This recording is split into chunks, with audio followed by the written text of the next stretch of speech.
What a familiar sound that should be. Oh, that takes me back. Throwback on a Friday. Let's have a good day. Let's begin now. Let's sound like after hours when we used to hold it down back in the day.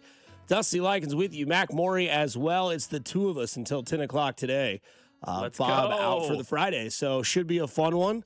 Ready for a good Friday. Going to be 74 degrees. Hello, America.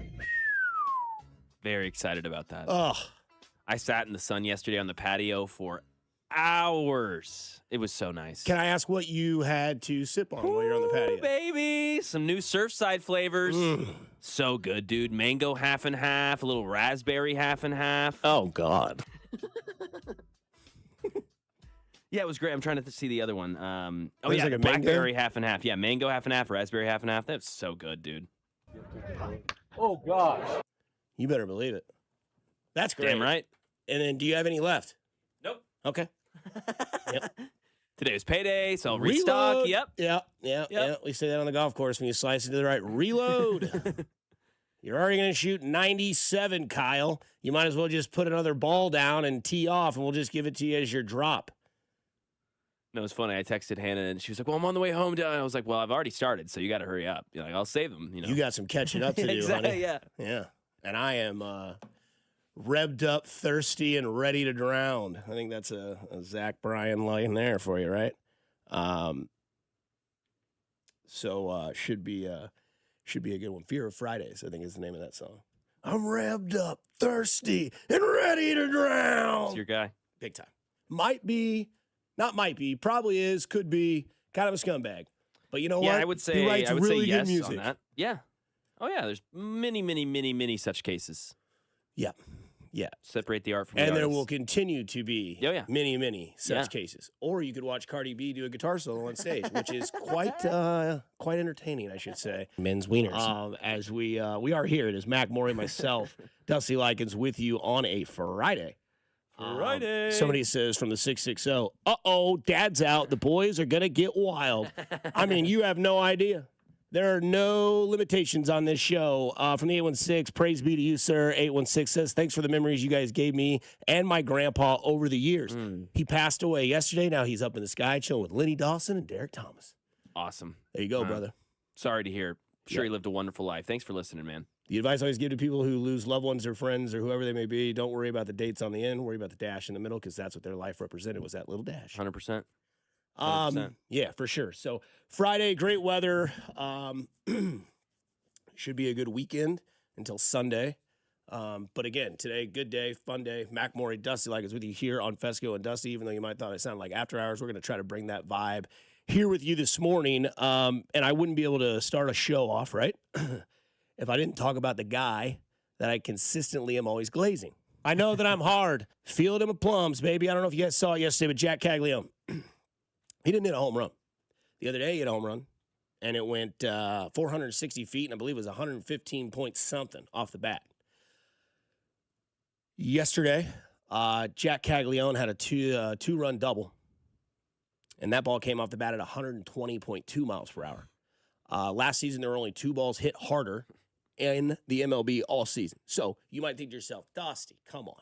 Like there's this Training. guy. There's a guy that trolls me all the time on Twitter, and it's fine. I embrace that because it'll make it that much sweeter when I'm right about Cags. And I'll just sit back and relax, and there'll be some times where I'm, unhinged and be like, told you. But what 120 off the bat means for me, at least this early, yes, it's spring training. Yes, there's so much more to be done. But 120.2 off the bat lets me know that the eyes and the time are starting to connect with each other. And I'd rather see that earlier than later. Now, you got to do that in the regular season. We're going to see Jack Caglione play for Team Italy with Vinny Pasquantino. But the one thing that I do kind of like about that is if there was anybody I would trust Jack Caglione to be with while he's away from his team, it would be Vinny Pasquantino. And the other thing about yesterday is not all about Jack Caglione, right? There's another kid in this system that is local who's also starting to come around early in the spring.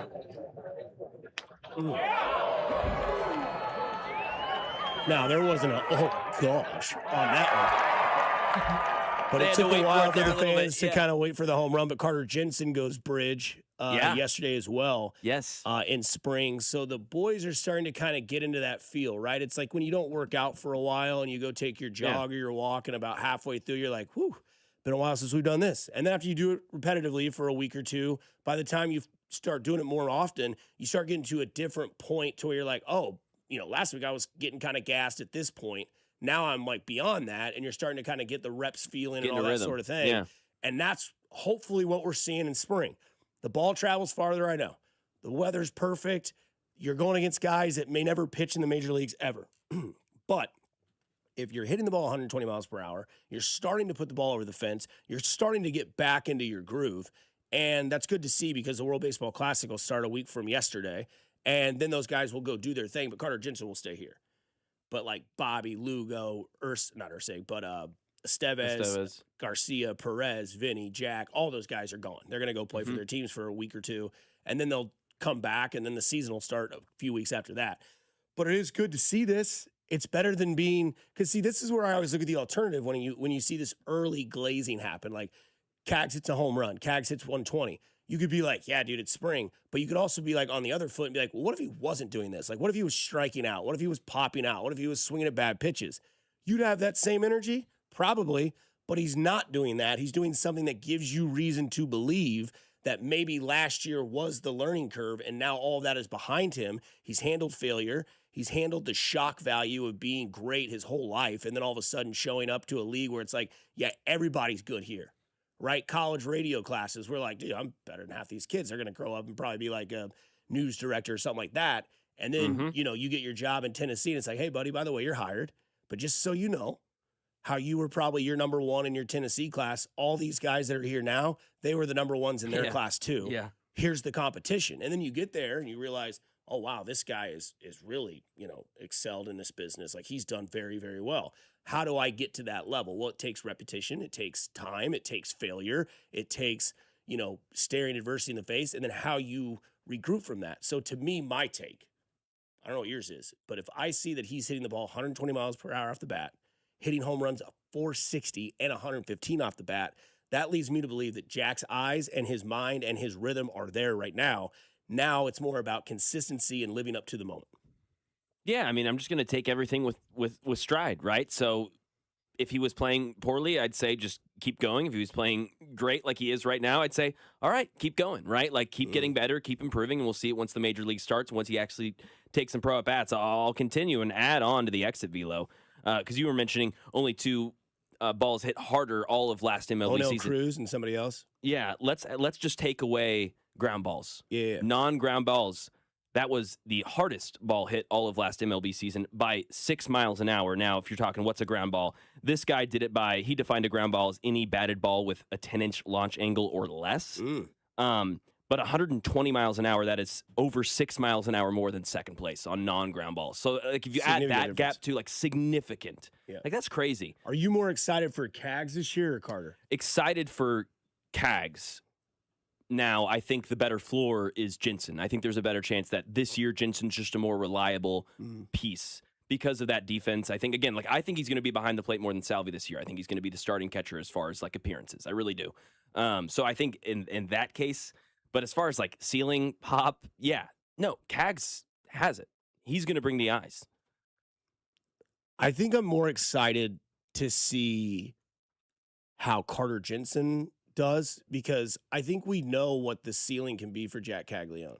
I think his ceiling could be like an Adam Dunn type year, which is 250, 255, but 40 home runs if he can get into that groove. It's a big if, and can be that player. Whereas I think Carter Jensen is going to be more of a all-round hitter, right? Could hit you 25 homers, but could also hit 280. Yeah. So, like, I think that's there. Plus, like, the big part about that I'm excited for Carter Jensen is we have not seen, at least in our lifetime, anyone really take the realm of home plate other than Salvador Perez. Freddie Fermin was there, but he was still the guy, which he was having a lot more starts than Sal. He was.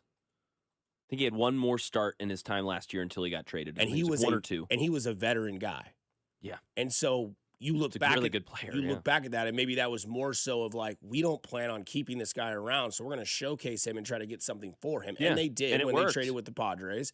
And it worked for Freddie, and it worked for the Royals, right? Yeah, honestly, that was a win-win. And now we're going to have to see a time where it's like, hey, Sal, like, you aren't going to be here forever, let alone in 3 years probably, because he signed the 2-year extension for this year and next year. It's like, but you can keep one of the more dominant attributes that you have that you bring to this team, which is the lumber that you bring to the yard and the expertise and the leadership that you have. So whereas we see maybe Carter Jensen transition to that catcher and kind of like the new voice of the team, right, being behind home plate, being the battery mate for the pitchers, then you see Sal kind of transition that role of like, I'm a DH. I can, plug in and play catcher, first base, but also I'm going to start learning how to do this manager thing. Because I think we talked to Q about it. Like, do you think Sal could be a manager? Like, oh, yeah, I'm worried he's going to take my job when he retires. Salvador Perez can start to build that resume as well, where you go from like, everyday catcher, all this stuff, Iron Man type of, narrative to, oh, this is now Sal, the DH guy that can get us 20 to 25 home runs a year, plug him in at like the 6th or 7th spot in your lineup, plus his voice and his mannerisms are all there throughout the team. And I think that helps Carter even more than letting him just catch every day. 100%. Having that mentor, and you're putting guys in situations to succeed. Jensen defensively is ready. Salvador Perez is probably ready to transition into that role as well. That Swiss Army knife, hey, we need help at first base today. Hey, actually, you're going to play catcher today. Hey, just DH. Like, that would be so what, 34? Salvador Perez? Mm-hmm. Yeah, I mean, he's getting up there now, mid-30s. So, yeah, that just makes sense. Jack Caglione, if guys are doing what they need to do for the lineup, and Caglione can just be that guy with less pressure like we've talked about this season and just use his power that he's showcased early on, yeah, dude, it's going to be huge. It could be awesome. Oh, gosh. Hello, America. You better believe it. Coming up next, I ask you a confidence in question when it comes to two different players, one collegiate, one going to be a pro. Plus, we get to report cards of head coaches of the NFL here on 96.5 The Fan, your home for Kansas City sports. You're listening to Bob Fescoe. Out of anybody should talk, he should never grab a microphone. And Dusty Likens. His ass is foul of all foul. Weekdays, 6 to 10. Fescoe and Dusty is brought to you by Golden Oak Lending. Do you need extra cash? Golden Oak Lending can convert your home's equity into cash in as little as 14 days. Let Golden Oak Lending cure your blues. 96.5 The Fan. I'll tell you what, man, my friends over at Smokehouse Barbecue are doing things the right way, and that means they're cooking up the best barbecue in Kansas City. Here's what you're going to get. You're going to do the burnt ends. You're going to do the Cajun butter chicken wings with the homemade ranch dressing on the side. That's just how you're going to start your meal. Try the pulled chicken sandwich tossed in that Cajun butter sauce on a brioche bun with coleslaw. They've got barbecue tacos on the menu right now, and of course, you could always find their baby back ribs. And every meal is perfect at Smokehouse with their hickory pit beans that cook under the brisket for the final few hours to give them a flavor that nobody else can match. They are truly the best. So this holiday season, when friends and family are in town, you want to take them to one of 3 Smokehouse Barbecue locations in Independence, Gladstone, and Zona Rosa. You can plan your party at all 3 or have it catered as well at SmokehouseBBQ.com. That's SmokehouseBBQ.com. For over 35 years, locally owned and family operated, it's Smokehouse Barbecue. Legendary doesn't happen by chance. It happens because it's what BetMGM does. Sign up for BetMGM using bonus code DUSTY and receive up to $1,500 back in bonus bets if you don't win your first bet. Get into hockey, basketball, and more of your favorite sports with same-game parlays. That's what I do. I love it a lot. Live betting and more. Earn BetMGM reward points on every single bet. Take advantage of offers found nowhere else, and keep an eye out for your rewards dropping in your account throughout the year. So again, sign up with bonus code DUSTY and receive up to $1,500 back in bonus bets if you don't win your first bet.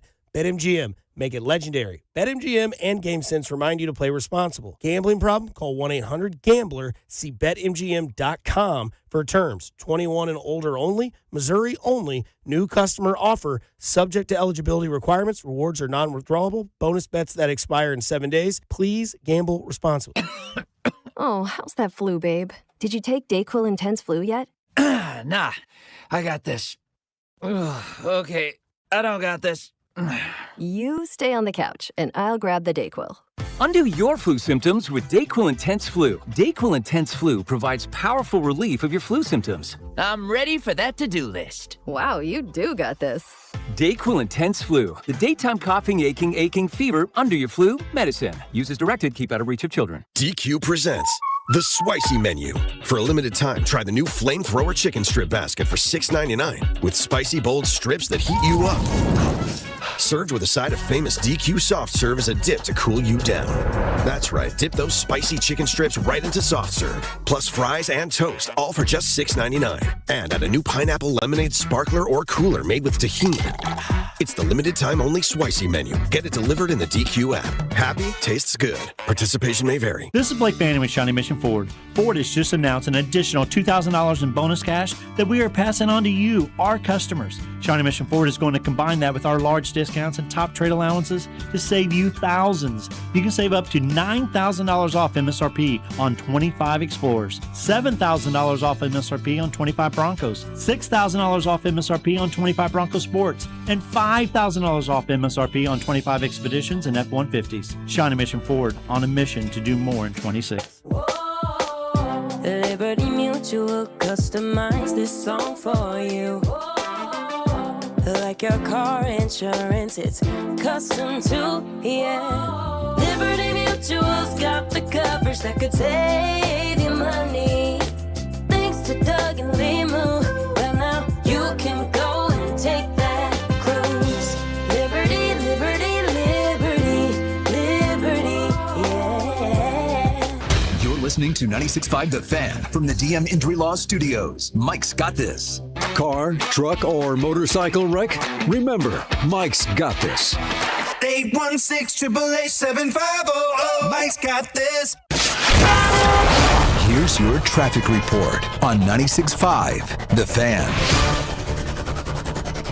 On the Missouri side, 35 southbound from Missouri 152 into downtown is a 12-minute trip. I-70 westbound from 470 into downtown, 15 minutes. Kansas side 70 eastbound from 435 to 670 is an 11-minute drive. Alan Carr, 96.5 The Fan, traffic.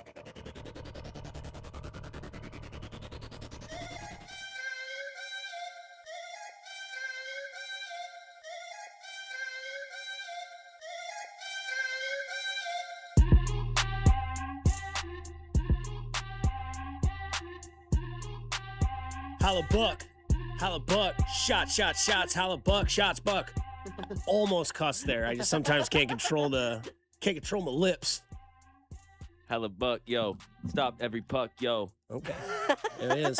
Mackmore, everybody. Freestyle king back in the day. Oh, you know it. Would you guys take on Vanderbilt people? God, no. Be it's going down. It's macaroon. You did that with your friends, though. Got a freestyle beat. Dude, of course. Of course. Sounded terrible. Of course. And I always pick my game up when I knew there were some guys in there that could do it. Could actually And then I would wait for man, you got some flow. I'm like, you hear this guy? Come on, man. The guy that's got Blink 182 and Sum 41 pictures shrined over his wall comes out with a couple bars. Boy, was that the life when you had nothing in the world to worry about. So there are, I guess I would say a confidence question when it comes to where you're at with two different people. Because I think the story of the metro area in sports, whether you like it or not, the last month and a half. So we'll say post Super Bowl, which would just be this month, but I would say let's say since the end of January to now. Yeah. I think the two biggest local stories, sports-wise, are Darren Peterson's saga. Easy. And who the Chiefs are drafting. Yep. Right? Chiefs draft and DNP. Easy. I think that's the two biggest things that when you look at what's been going on, because I don't know if this happens to you, but when you hang out with your buddies and they have friends that might be fans of the station, they might intrigue or engage in questions. And 100%. I always get some people on the golf course that are playing with buddies oh, yeah, dude, I listen to you guys every morning. I'm I appreciate that. He goes, what do you do in the slow sport season? And I was well, define slow sports season. He's well, football's gone. And I was that's fair. Football sells. Football's what gets people running to the TV. We see all the ratings. And we'll talk about college basketball ratings in a little bit later on. But so far this year, I think, since the calendar flipped, our two biggest stories are the 9th overall pick for the draft for the Kansas City Chiefs, obvious because the Chiefs are here, right? And then the other one would be Darren Peterson.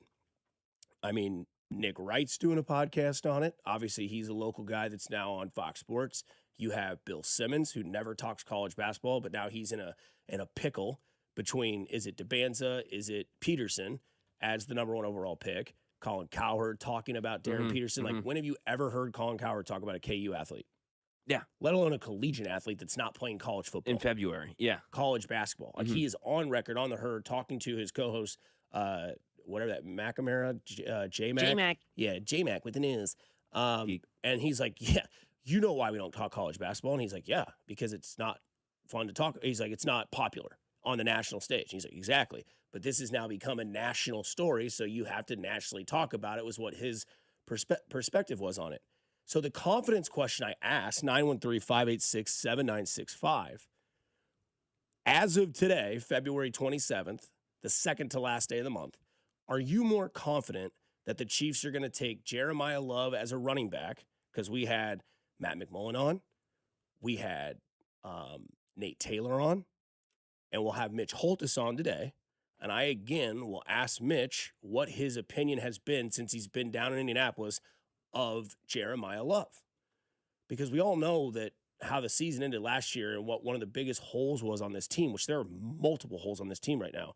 But one of the biggest ones that we had talked about the day after they lost in the Super Bowl was, by gosh, they better get a running back to help this offense.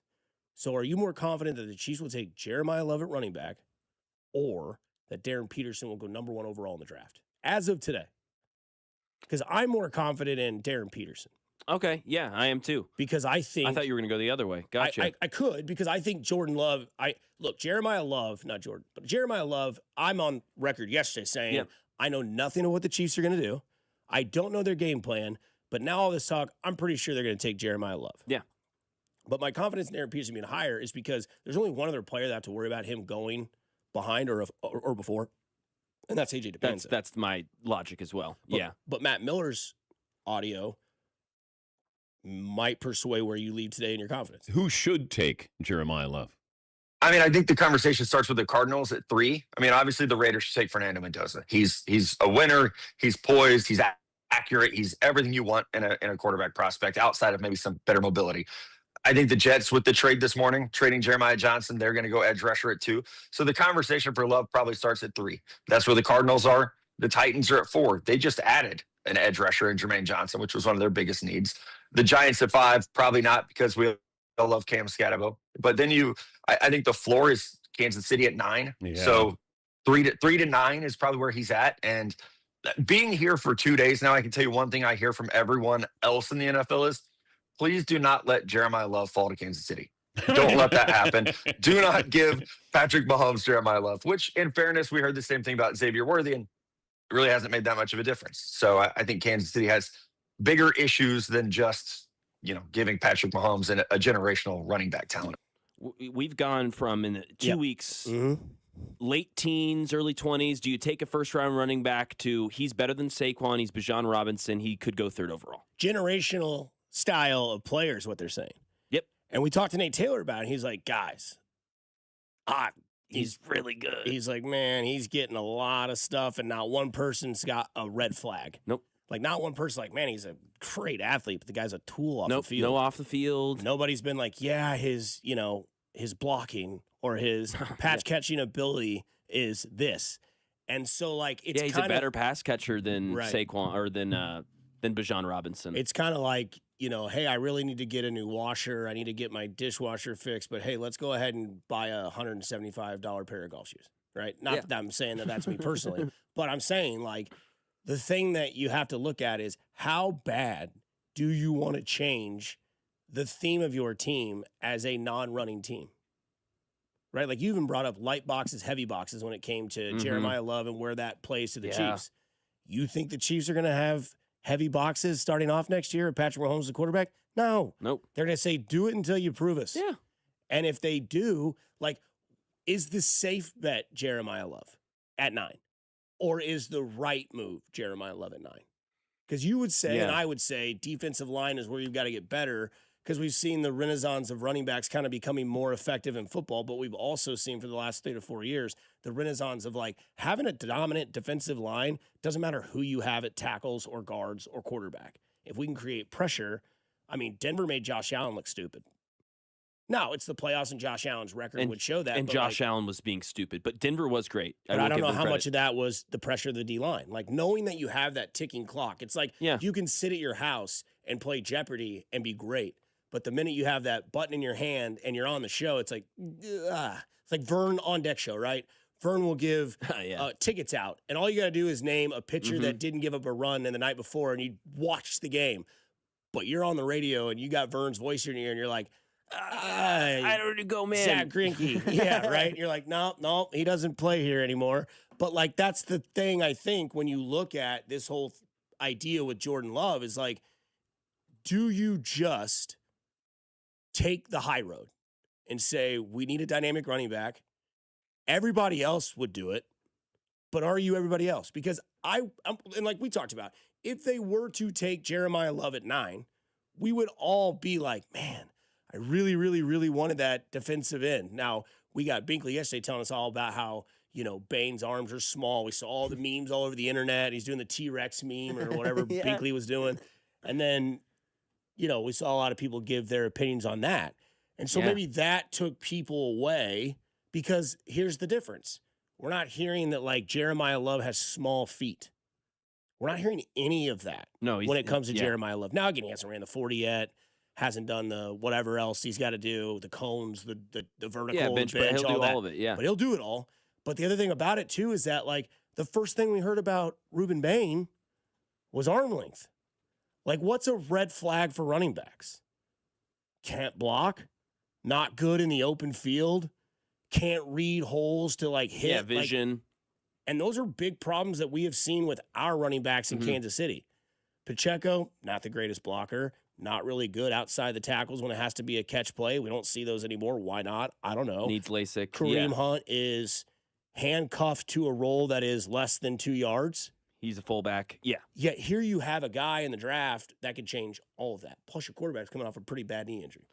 Yeah, like, I can get myself super excited about Jeremiah Love really easily. And the more I hear these guys at the combine and everyone's talking about it, like, this is what happens, right? It's draft season. Everyone's around each other. Everyone's getting each other hyped up. And Jeremiah Love is the recipient right now. Reuben Bain's the victim currently, right? And that the Chiefs could be the beneficiary of that, though, as well. Like, Reuben Bain could be dropping because of this. He's the third shortest arms to ever measure as a defensive end in combine history. Does that mean something? I don't know. If you ask Binkley, if you ask others, maybe not as much, right? So, yeah, Jeremiah Love, dude, like, I think the more I think about this draft, the more it is about free agency and the way Brett Veach wants to navigate that. However it's easiest to navigate free agency, then that's what you need to do with the draft. If it's easiest to go get a running back, then you need to go find a defensive end or trade down and get a defensive lineman. That's honestly what I would do. Now, if it's easier to go get that defensive end right now and you're going to go get guy from Miami, you're going to go get Joey Bosa, you're going to go get someone like that, okay, great. Then Jeremiah Love might be the guy. Caleb Downs might be the guy. But, like, you've got to decide right now in the next month, right here at the Combine, when you're talking to all these GMs, Brett Veach, what's my route until April? Because if it's running back, what's the easiest way? What's the least money? What's the least allocations of resources to get to where I need to go? That's what he needs to decide, because that's going to completely, to me, dictate where the Chiefs go at 9, because this roster is barren. That's why that's why we can convince ourselves of anything. Oh, yeah, defensive end, didn't have any edge rushers. Yeah, safety, that's a pretty bad position. Oh, yeah, running back, had a bottom 5 running game in the NFL, right? So you can pretty easily start to convince yourself. It's just about what they do in the next month and a half. And that's what matters. And a lot of this conversation ramped up because the franchise tag going to Breece Hall, you would assume that he's off, right? Yeah, that's gone. Javonte Williams, he's gone. Yep. Now there still are names like Travis Etienne is out there. Yep. Algier is still out there. Yep. But you look at the draft. So in the top 8 picks, because we all believe that Mendoza is going to go to the Raiders. They're going to do that whole thing. It's par for the course in the NFL. The Jets, they're tagging Breece Hall. So now 7 picks. The Arizona Cardinals, they could use a running back. They just saw James Conner this year get absolutely disheveled on injuries. The Titans, they could use a running back. 100%. Right? I mean, they have Tony Pollard. Technically, I think they do, yes, for one more season. Okay. But maybe they want... Yeah, I think that would make total sense. Especially in the day's game where we're seeing, like we talked about earlier, the renaissance of the defensive lineman. We're also seeing the renaissance of the 2-man backfield. Yeah, and they have a defensive head coach who just got a free agent in Jermaine Johnson, and they have Cam Ward, and they need to help him out, just like we need to help out Mahomes. Like, that could make sense. But after that, I don't see a reason why he would not. If he doesn't go to Arizona or Tennessee, he will go to the Kansas City Chiefs. Who's after? The Giants? No. Cam Scatterbo. Cleveland Browns? No. They've got Judkins. Mm-hmm. Washington Commanders? No. They just went and got their running back last year. And they have like that 2 other guys in their backfield as well. Yeah. They've got what's that guy's name? Bill? Yeah, Bill Krosky Merritt. They got Merritt. They've got Chris Rodriguez was awesome this year. And they have Robinson Jr. No, he's on the Niners. Oh, yeah, he went to the Niners. Eckler is still there. He's old. I don't know how much so juice he has left. that could make sense. Yeah, you could convince yourself, but I agree they're probably going to keep But I could see O-line getting picked by the Washington, especially with their quarterback always seemingly being injured. They should go that route. Right? The Saints aren't drafting a running back. No. They've got Devin Neal from Kansas, and then they have Alvin Kamara still, who was going to be a trade piece last year, and then he's like, "No, I'm going to stay in New Orleans. I love it here." Well, after the Saints is the Chiefs. Yeah, and so if it's really... all those teams passes on Jeremiah Love, it leads you to the thing is, was all this draft talk smoke, or is it just meant to be? Because if you love something, set it free. If it comes back, it's meant to be. And if you're like, we're not taking Jeremiah Love at 9, unless it just so happens that these teams above him passed, and now we have best player available, fixes our need. We're going to pick again at 40, or who knows? Because free agency will open up, and it could change this entire draft look at. But as of right now, that's what it feels like to me. Yeah, I think it's Love or Downs, and I think, I'm now more and more leaning that Jeremiah Love is the direction. Me and Speck were having a conversation last week about running back, and he was talking about running backs taken in the first round and how they really haven't, they've been failures. They've been great players, but they haven't changed their teams. And I get where he's going, right? Like the Falcons haven't won playoff games. Like the Lions didn't become a Super Bowl contender because of Gibbs. Like he maybe took them over the top, but they were a great team. They had everything in place. That's where I would put the Chiefs. Do they have everything in place? No, but they've got the superpower. They've got Patrick Mahomes. They have the head coach. They're going to fill out everything else. I believe they have the offensive line. So Jeremiah Love could be that Gibbs put him over the top, the cherry on top. Like he could be that sort of supplemental piece where it's like, we're not the Saints or the Cardinals who are screwed. There's no inkling of a thought of playoffs, let alone a Super Bowl run. So that's why, like, when I see no running back in first round, all caps from the 913, why, yes, I get you. And 2 months ago, Mac Morey would be going, yep, totally get what you're saying. Absolutely, it's idiotic all the time. You've got to think about context and where this team's at. It can start to make sense. You can make it make sense pretty easily. You can. Right. Somebody says the Chiefs should trade up with Arizona and go get Caleb Downs. Well, you got to make sure that you can do that. Yeah. Like, because I think he might be the second player taken in the draft. Yeah, I think they're going to go edge rusher. More, I think, about that trade. To go that trade. But you might be right. Yeah. God, that'd be crazy. Safety second round. But that's what this draft is. It's Sonny Styles at linebacker, who's like, looks amazing, not premier position. Caleb Downs, Jeremiah Love, these guys at not premier positions who are really good football players. Yeah. Love is going to the Giants. No need for Love to be an issue. Chiefs would be stupid to take a running back first. Dude, Love and Scatterbo would be crazy. Be sick. It'd be sick. But that would, don't do that. Yeah. So we should see what happens there. By the way, coaching grade cards were out. I didn't know they still did this. They leaked. Okay. They voted not to do this anymore. They'll still like do it in-house, but yep. So somebody leaks the report card and sent it to Diana Rossini, our lady that called me Big Dust. That's right. And Andy Reid got an A. Let's go. He got an A. Down from an A+ last year. Don't know what he could have done. Darn. Didn't dress out one day in gym class. So he got a mark. Exactly. Yeah, the 2 A+ coaches were Sean McVay and Dan Quinn. Are they curving this test? I know. I'm like, what did Dan Quinn do? Just to get an A+? Love him. Players love him, I guess.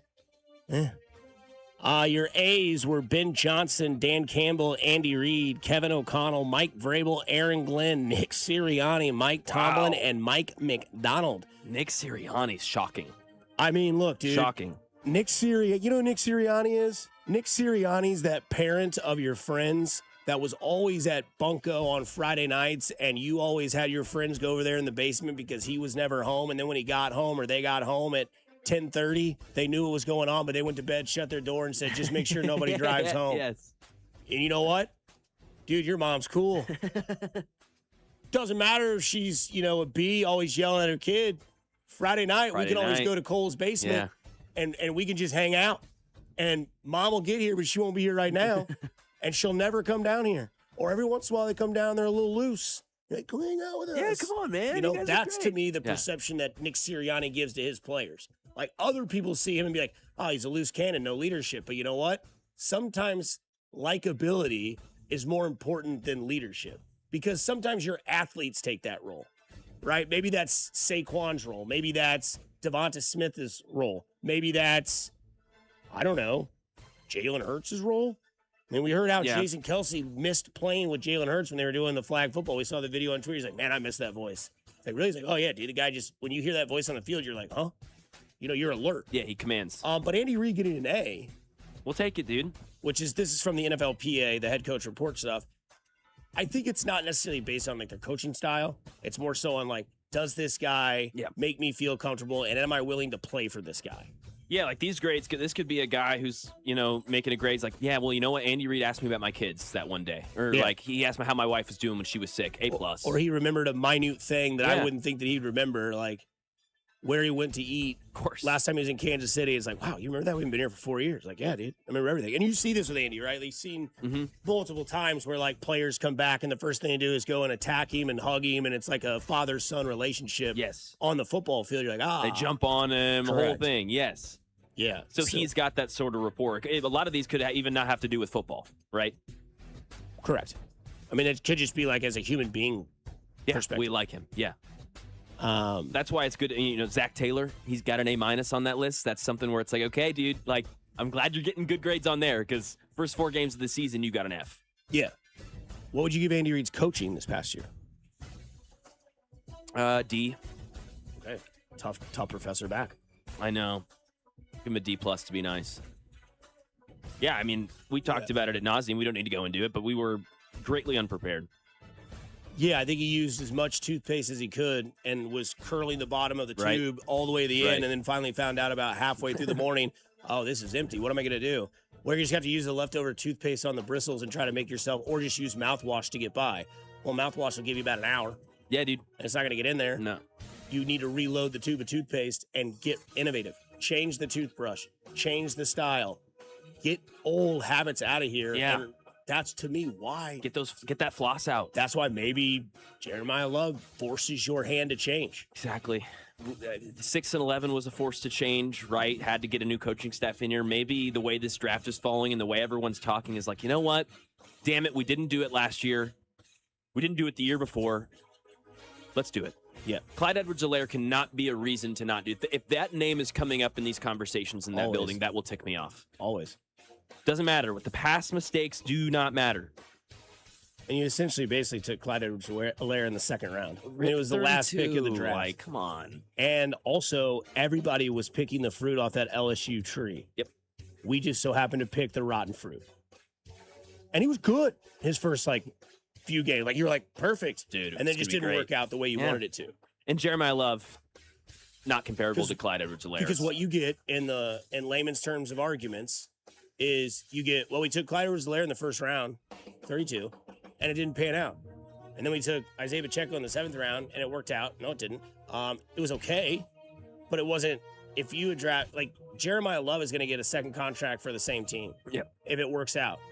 Isaiah Pacheco is never going to get a second contract with the Kansas City Chiefs. But again, then you look back and you're like, well, they got Kareem in the 3rd.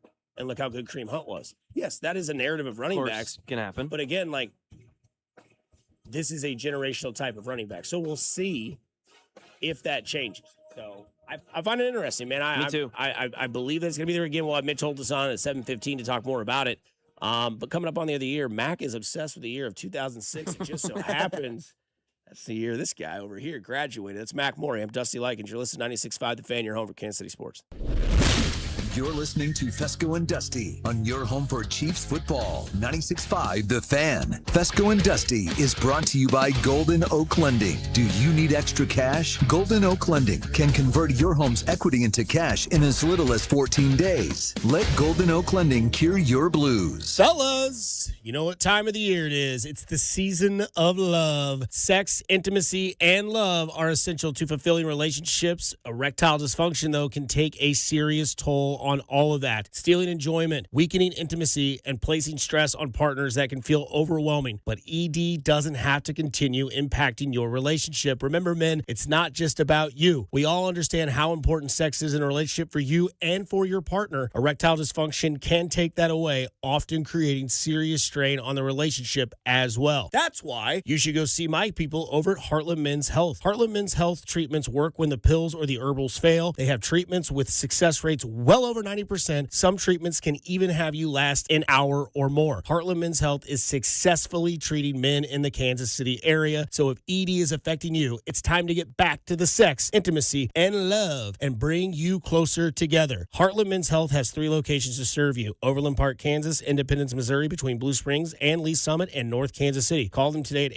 844-447-6600 or visit heartlandmenshealth.com. This is Kevin Harlan, and if I sound a little tired, it's because it's Ford Truck Month at Rob's Side Ford. You and me both, Kevin. It's been non-stop. Well, Rob, remind me again why. Because Rob's Site Ford is offering brand new F-150s up to $16,000 off, 0% financing for 60 months, and 0 payments for 90 days. Yes, that'll do it. And it's not just the F-150s. We've got the best deals of the year on Super Duty, Ranger, and Maverick. Okay, so let me get this straight, Rob. Massive savings, strong financing, no payments for 3 months, and people are showing up? It's nonstop. Funny how that works. Turns out, when you've got the inventory, the price, and the experience, people notice. Especially when you're Kansas City's #1 top-rated Ford dealer on Google. 4.8 stars and over 3,000 reviews. And Kansas City's top volume F-150 dealer. No wonder you're tired. It's Ford Truck Month at Rob's Side Ford, 135th and State Line, or robsite.com. Did you know about 1 in 3 people with plaque psoriasis may also develop psoriatic arthritis, which causes joint pain, stiffness, and swelling? Does this sound like you? Listen to what it sounds like to be a million miles away. Tremfya guselkumab, taken by injection, is a prescription medicine for adults with moderate to severe plaque psoriasis who may benefit from taking injections or pills or phototherapy, and for adults with active psoriatic arthritis. Serious allergic reactions and increased risk of infections and liver problems may occur. Before treatment, your doctor should check you for infections and tuberculosis. Tell your doctor if you have an infection, flu-like symptoms, or if you need a vaccine. Imagine being a million miles away. Explore what's possible. Ask your doctor about Tremfya. Visit Tremfya.com or call 1-800-526-7736. Get in the zone, AutoZone. Jeff's day is off to a slow start. So he heads to AutoZone, America's #1 battery destination, where Sammy, a local AutoZoner, tests his battery for free. Looks like he just needs a charge. And Sammy does that for free too. In no time at all, Jeff is back on the road, ready to finish the day strong. Free battery testing and charging at every store.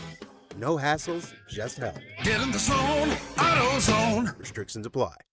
Ah, the most beautiful time of year is upon us. Tax season. And Tax Slayer is here to help you file. We guarantee 100% accuracy and your maximum refund. Those are some good numbers. And you can trust me, because I'm a talking calculator. Did I mention Tax Slayer even has support from real US-based humans? If you have any questions along the way, beat the rush and start for free today. Tax Slayer. File fearlessly. Jerry Seinfeld is back. You stream everything now. We don't watch anything. We stream it. Wandering around your workplace trying to recruit new viewers into whatever stupid show you like. Jerry, you gotta watch this show. Okay, I'll check it out. Okay, but the first 4 seasons are not good. Jerry Seinfeld, live in Kansas City, Starlight Theater, Friday, September 18th. Tickets on sale Friday at 10 a.m. at kcstarlight.com. Here's your traffic report on 96.5 The Fan. On the Missouri side, inbound I-29 from 435 into downtown, about 15 minutes. Checking 435, you're moving at posted speeds or better all around the metro. Alan Carr, 96.5 The Fan, traffic.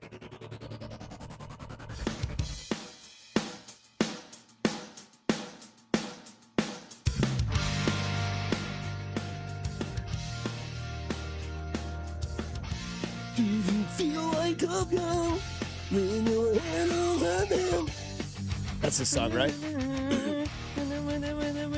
So you had patio conversations yesterday. Oh, yeah, patio baby. sessions, right? The original podcast idea I had, Yes. but that it would just be completely unhinged. Maybe that's what the people want. Could be fun, right? It'd be incredible. And you got on the topic. What got you to 2006? I don't know what. Because that's when I graduated high school, brother. I know. I'm trying to think. Well, that's usually where I live, usually even a little earlier in my music taste.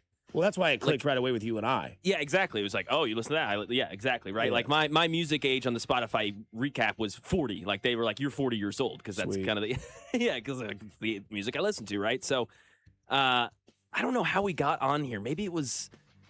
I don't know what I was playing. I can't remember. We were talking about Warped Tours and old bands that we loved and emo, screamo music. Then we got kind of more in the pop punk range. And then we kind of just starting about 2006. And then you started playing songs from that era. And then we just started looking at bands. He was like, dude, about this one. He was like, dude, I'm telling you, 2006 was the year. I was like, really? 06 specifically? My Chemical Romance, Black Parade, Comatose with Skillet, Daughtry, It's Not Over, Red Jumpsuit Apparatus with this song. Jonas Brothers' first album, SOS, came out. Evanescence. Our Boys, Angels, and Airwaves. Taking Back Sunday with Make Damn Sure, Escape the Fate, Seosin, Breaking Benjamin. Lots of music, lots of continuation of the punk era, I feel like. 06, 05 to 07, if you really want to have a little range there. But I was just like, damn, dude. Yeah. They were ripping, baby. I want to say Blink broke up in 04, 05. Yeah. And then I was going into my senior year, and my sister was like, have you heard of this band, Angels and Airwaves? And I was like, no. She's like, well, it's Tom DeLonge's band. He's the front man, and it's all like alien music. Popped it in. Never took it out of the CD player my entire senior year. God, I miss that truck. Little Sonoma. It was a stick. Stick. Love that. That's awesome. Basically like an S10 truck. Blue. perfect. It was royal blue. 2 cab, little extension cab, 2 little side seats that folded down.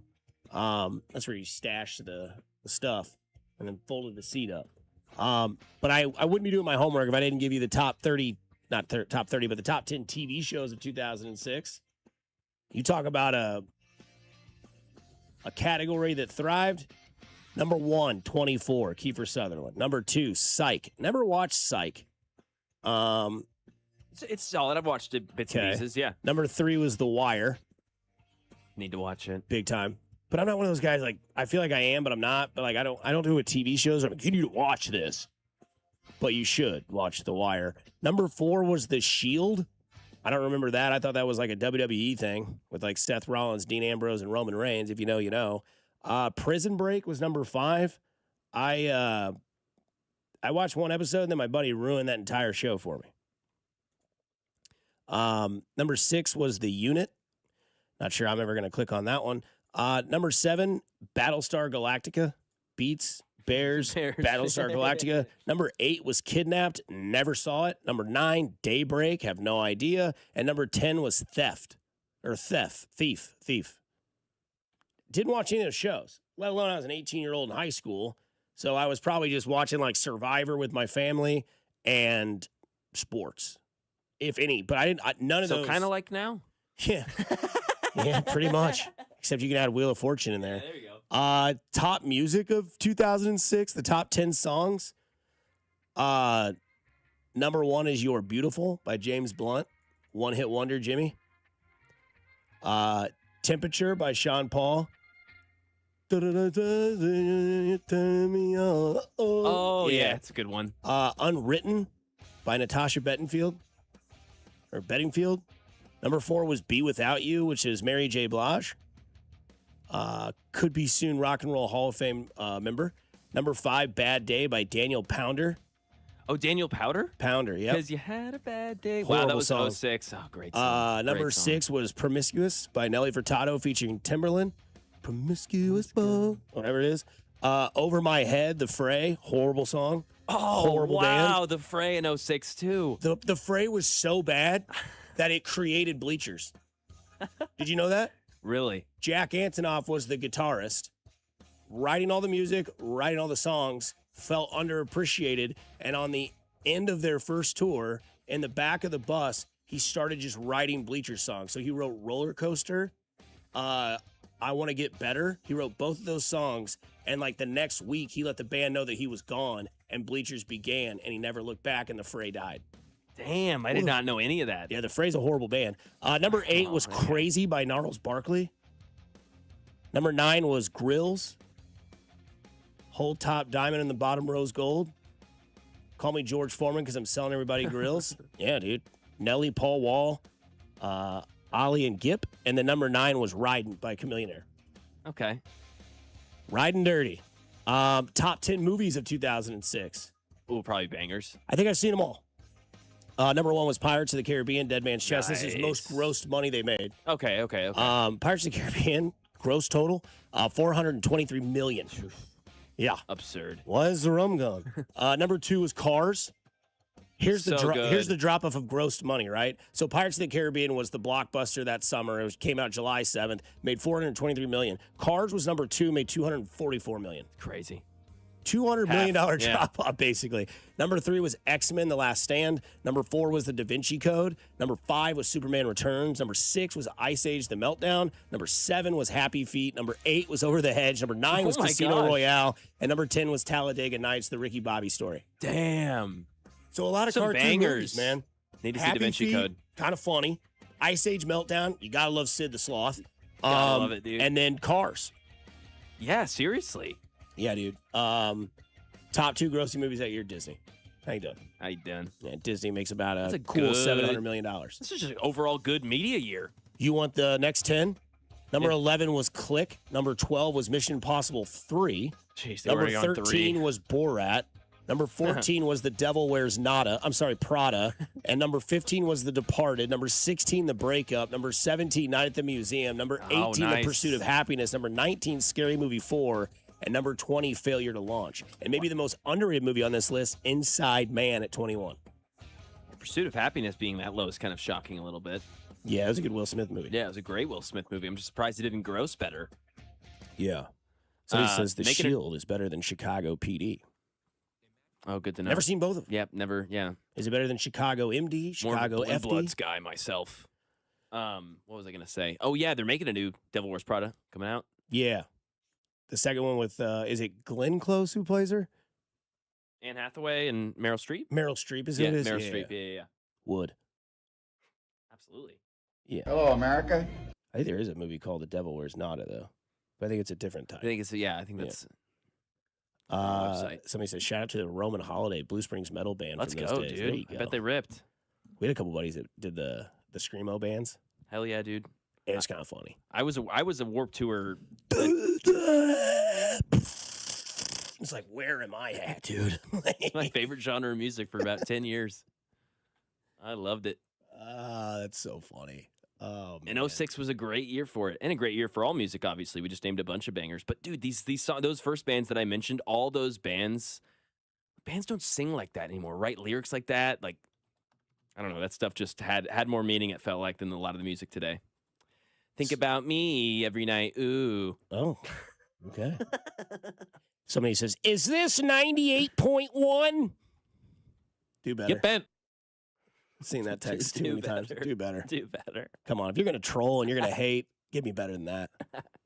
Give me something better than that. Your guys' 2006 pop culture knowledge needs some work. Throw one at me. Give me a trivia question. I'll nail it. I was going to say, I feel like Dusty's probably pretty good. I was 8, so I'm more. I was 18. Yeah. So I feel like you were entrenched. Sorry, I don't watch Thief. What is it? What was the other one? The show, the Unit. You dive it in the Unit. Yeah. Start listening to Mumford and Sons then. Going to see them live this year. Can't wait. That'll be a good band. Can't wait. Yeah, somebody says Inside Man is outstanding. It's a great movie. You only need to see it once because you get the hook, and then you're like, great movie. Clive Owen and Jamie Foxx. Okay. Great movie. Jamie Foxx. Yeah, dude. This is like prime Jamie, too. This is like when Ray came out. You know, All right. he really got in his notoriety for the movie. Have you seen Ali? Yes. Yeah, great role he plays. One of my favorites for my Sells dad. the belt. My dad loves it.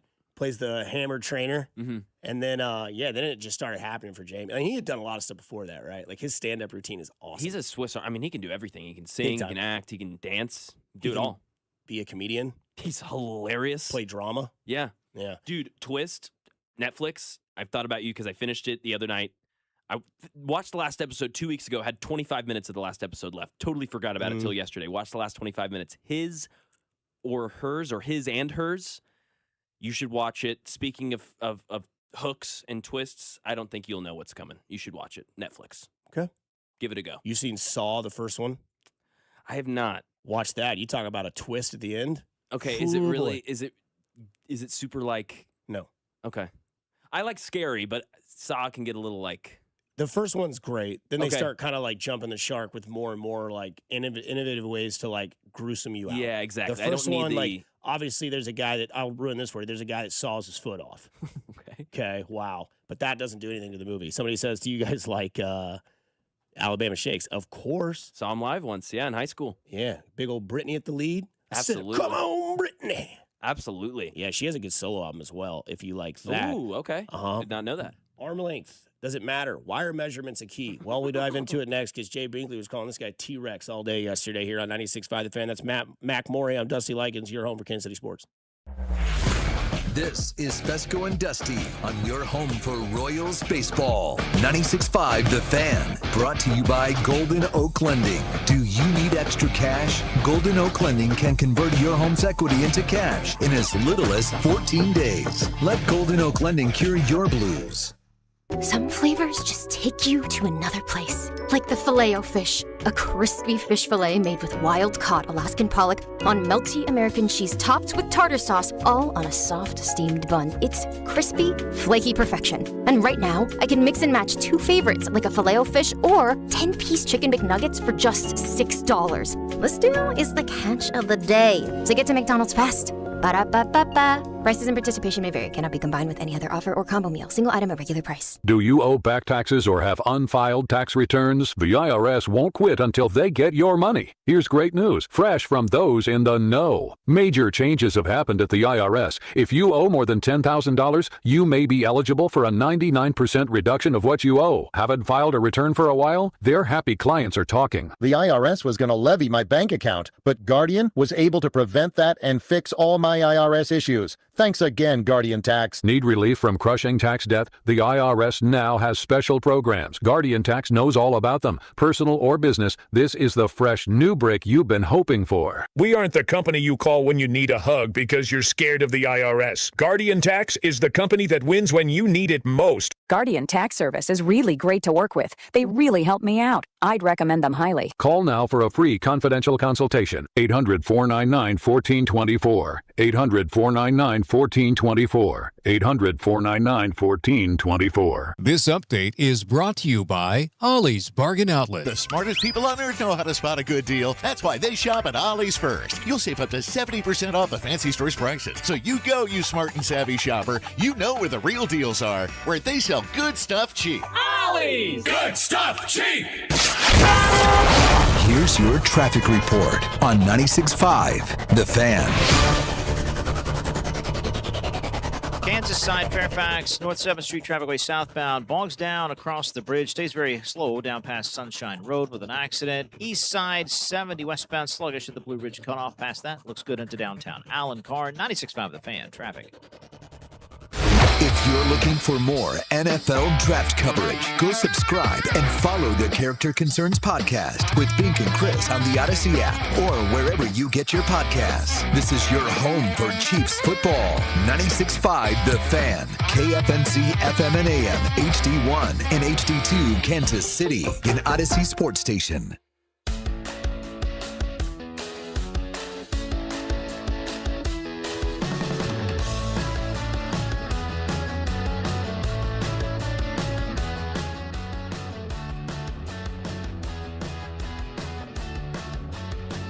Diving back into it, Dusty Likens, Mac Morey with you on early hours. That'd be funny if we called it that when Bob is away. So Bob will be back Monday with us. Got the day off today. So Mac Morey, Dusty Likens with you all morning. Mitch Holtis joining us in about 15 minutes. Don't forget, I got to remind you, Tom Watson at 9 o'clock. Watson, yes! Better believe it. Yes. Better believe it. The Tom Watson. The greatest Kansas Citian of all time. And sorry, inside man was Denzel, not Jamie. Oh, so okay. I apologize. Slap on the wrist. Still a Dust. goat. Yeah. Still an absolute goat. Oh, gosh, I'm really wrong today. I am really wrong Oh, today. no. What else? Antonov was in Fun, not the Fray. Because Fun, I thought the Fray and Fun were the same because Fun sings the Tonight song, right? Yeah. That's my bad. Yeah, I am yeah, really yeah. off today. I apologize. First hour was Okay, so you rough. don't think Fun's good? I think Fun's trash. The Fray's okay. How to Save a Life, right? I The love piano Fun. song. Yeah, How to Save a Life. Yeah, the Fray yeah. is okay. Yeah, Fray's kind of good. soft for me, but Fun sucks. Damn. Love Fun. Ugh. Their lead singer get bent. Yeah, if he's an a-hole, that's fair. Really Yeah. good singer. So I apologize on being absolutely horrible in the first hour. We'll try to clean it up. Mac, turn it loose. Yeah, that's right. And of course, somebody doesn't like Tom Watson, so perfect. Anyways, we'll have him on at 9 o'clock. It's just awesome. Everybody's got an opinion, so. I've been pounded this week. I got pounded in that first hour, man. That's for sure. That was bad. The Fray sucks. Wait, never mind. Yeah, never mind. The phrase good. It's fun. It sucks. Jamie Foxx is great and inside man. Never mind. It's Denzel Washington. Chiefs are going to take Jeremiah Love. No, they're not. They're going to take Ruben Bain. Are they? I don't know. What's worse when it comes to combine? Guys' arm size or guys' 40 time? Gosh, they both suck. Because we took Xavier Worthy, who has a 4.26. BBL Stinky. In the NFL Hall of Fame are his cleats and his workout gear. And that's the only thing of Xavier Worthy that's ever going to be in the NFL Hall of Fame. Are we going to rethink that? Is the NFL going to start to be like, Until somebody runs a 4.25. And is actually good? Because the guys who are on the top of this list, like John Ross, he wasn't good. Like these guys. What was the guy, Darius Hayward Slay? Yeah, Darius Hayward. Was he that fast? Was he on that list? I think so. Wow. He ran like wasn't he the receiver for the Raiders? I don't know. I've been terrible this morning, so. Or did he go to Pittsburgh? I can't remember. He had a cup of coffee in a few places. He was kind of a fail, if I remember know it's. correctly. I consider this a failure of a career. Henry Ruggs. Yep, Henry Ruggs. No, absolutely. Forget the off the field stuff. I mean, from a football perspective, that was turning out to not be a great pick. And exactly, super fast speed guy. Not that fast guys don't work, but if that's your trait, like, hey, I run fast in a straight line, turns out that's actually not great. Without pads? Yeah, without pads on a track. Yeah, Tyreek Hill, like, he's the fastest football player. Like, forget the 40 time. I'm looking at the eye test with you in pads, side to side, moving like that. I've never seen. It's like, what was Justin Jefferson's 40? Probably like 4.4. Yeah, maybe like high 4.4. Yeah, Jamar Chase, same thing. Yeah, 4.4. Maybe Jamar Chase ran a 4.3. Maybe, but yeah, Ruben Bain. I mean, the short arms thing. Like, I don't know. I mentioned earlier, he's got the third shortest arms out of any defensive end to measure. One of those two, someone mentioned it earlier, was Dwight Freeney, I believe. So that's a good. Is Freeney in the Hall of Fame? That's a good question. I don't know. He's one of those guys that might be like fringe. Hall of Very Good, maybe. Yeah. Out of Syracuse. Either way, great player, right? But yeah, not even 31-inch arms. I don't know if it matters. Ben Solak had some great points yesterday in a video that he posted on X, formerly Twitter, basically being like, yo, man, here's the positives, here's the negatives. Here's Jared Verse using his length and using him as a push-off and using that power. And here's Micah Parsons trying to do that same thing, but then having to use his arms as levers. And he's actually explaining how if you know how to do it correctly, if you are strong and if you do have good skill at the position, those short arms can actually be an advantage if you know what you're doing. So, and then showed clips of Ruben Bain doing a lot of Micah Parsons-esque things. So I don't know. I mean, this could be the thing that the Chiefs need, right? Like could be a benefit in disguise. Yeah, it's just somebody says, "Come on, Dusty, get it together, Farmer Mike." I hear you, Farmer Mike, man. I hear you, man. Yes, I like widespread panic. But again, I'm wrong again. Xavier Worthy ran a 4.21. What'd you say? 4.26. Oh, well, whatever. Yeah, 4.2. Yeah. And Ross ran a Doesn't matter. 4.22. Yeah. So yeah, I said John Ross. Yeah. and I know it's Hayward Bay. I said Slay because it's a common term these days, so please forgive me. But I don't know if I have that clout today to be funny about things that I know, because apparently I know nothing. I drink and I know things. Dusty needs Eric Bieniemy and accountability bell this morning. All jokes. Love you guys. No, they merit them, man. They merit the jokes. I've been bad. I got to do better. You know, it's like a pitcher that gives up 4 runs in the first inning gets yanked. How'd your performance go tonight? I was horrible. That's how the athlete I would be. I would just be straight up blunt with the media. I was terrible. How'd you feel tonight? That was awful. Didn't you guys watch it?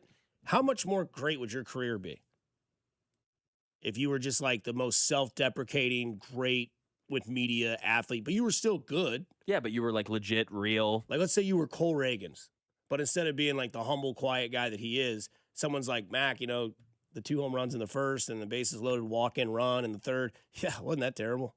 God, that was awful. I don't know. But I do think it's interesting with like the short arm debate, because it is, in that regard, an issue, right? Like, if Xavier Worthy doesn't run a 4.21 and runs a 4.4 flat, right? He's never a Kansas City Chief. Yep. If he runs a 4.35, is he a Kansas City Chief? Maybe it's closer. So what you're saying is that they were immediately attached to the 4.21 and thought, arm strength of Mahomes, speed of Worthy, we can make this work. Ooh, shiny. Yeah, right. 100%. That was and then you take everything with the Ruben Baines story, right? And you're like, short arms. That means he can't really navigate his way in. So like, I'll go back to the confidence level. Are you pretty confident right now that the Chiefs are not going to have Ruben Bain on this roster, who was surefire away, at least early on in the college football playoffs, like, this guy could be awesome on Kansas City. Now, he's got a teammate that's pretty damn good as well. But I think that, like, it's like the same, but like the opposite. Whereas like the 40-yard dash, if it's awesome, doesn't matter if they're strong, if they're, able to stay in bounds or know the dimensions of the football field. Boy, 4.21 in a straight line, sign me up. I could make that work. But guys got everything else on the other hand when it comes to defensive linemen, strong. The tape shows that he's got it what takes. But man, those arms, I'm out. I mean, I find that's where we're at with draft combine. Yeah, we have we galaxy brain ourselves. We have 6 months to, we'll talk to Mitch in 10 minutes or so about this, but we have, especially like now we're actually getting the galaxy brain experience, because most teams are the Chiefs, right? Their season's done in November. And then you've got November, you've got December, January, February, March, and you've got 5 months really to be thinking about this, to have Jay Binkley have 77-11 mock drafts and be like, yeah, man, this is what we're looking. Look at Caleb Downs. Now we're talking about Sonny Styles. Here's Caleb Banks. Oh, have you heard about this guy? Like, you start to overthink things and look at stuff that actually doesn't matter. And it's not that it doesn't completely matter, but you need to be the judge of, okay, how are we weighing this? Because if you look at the past pass rushers, or the pass rushers in the past that the Chiefs have taken, not great examples recently, right? But FAU, taken in the first round, 30. So as we do this, you would take Ruben Bain over FAU today. Damn right. Would you take him over Karlaftis? Yeah. Right now, knowing his arms are short. Well, his arms are like an inch and some change shorter than Karlaftis has got short arms, is my point. Felix Nduke-Uzomah, more 33 and a half, a little bit longer, more average, more like on the average, not long. I mean, for long, Myles Garrett's got 36-inch arms, if you want to have like some context. So the greatest defensive end of all time. Exactly, right? Yeah, like that's not. And then Micah Parsons got 31 or 32-inch arms, so like he's got Could short be a arms. future Hall of Famer. Exactly. So like this is why you have to decide how much it matters. Dwight Freeney, Hall of Very Good, maybe Hall of Famer, like 30-inch arms. So how much doesn't matter. But I watch Ruben Bain, and this is stuff that doesn't matter that I start to galaxy brain myself. I look at Ruben Bain, no haircut, looking dirty, hasn't showered. This guy cares about football. He doesn't. He's gritty. He's gritty. He doesn't give a rip about any of that stuff, which I like. So I don't know. So a guy shows up with a fresh fade, chain around his neck, pearly white teeth. You're like, can't trust him. I'm like, yeah, too pretty. Caring about the wrong stuff, Shedeur Sanders. Okay. So I sent a horse's head to his new head coach. A fake horse's head. But yeah, I actually think Ruben Bain odds have increased to go to the Chiefs at 9, because I think other teams will be scared, and I think the Chiefs have proven in the past they don't super care about that as much. Right. Because I'm with you. Like, I think it's one of those things where like the pre-draft is like when your parents ask you in October, what do you want for Christmas, right?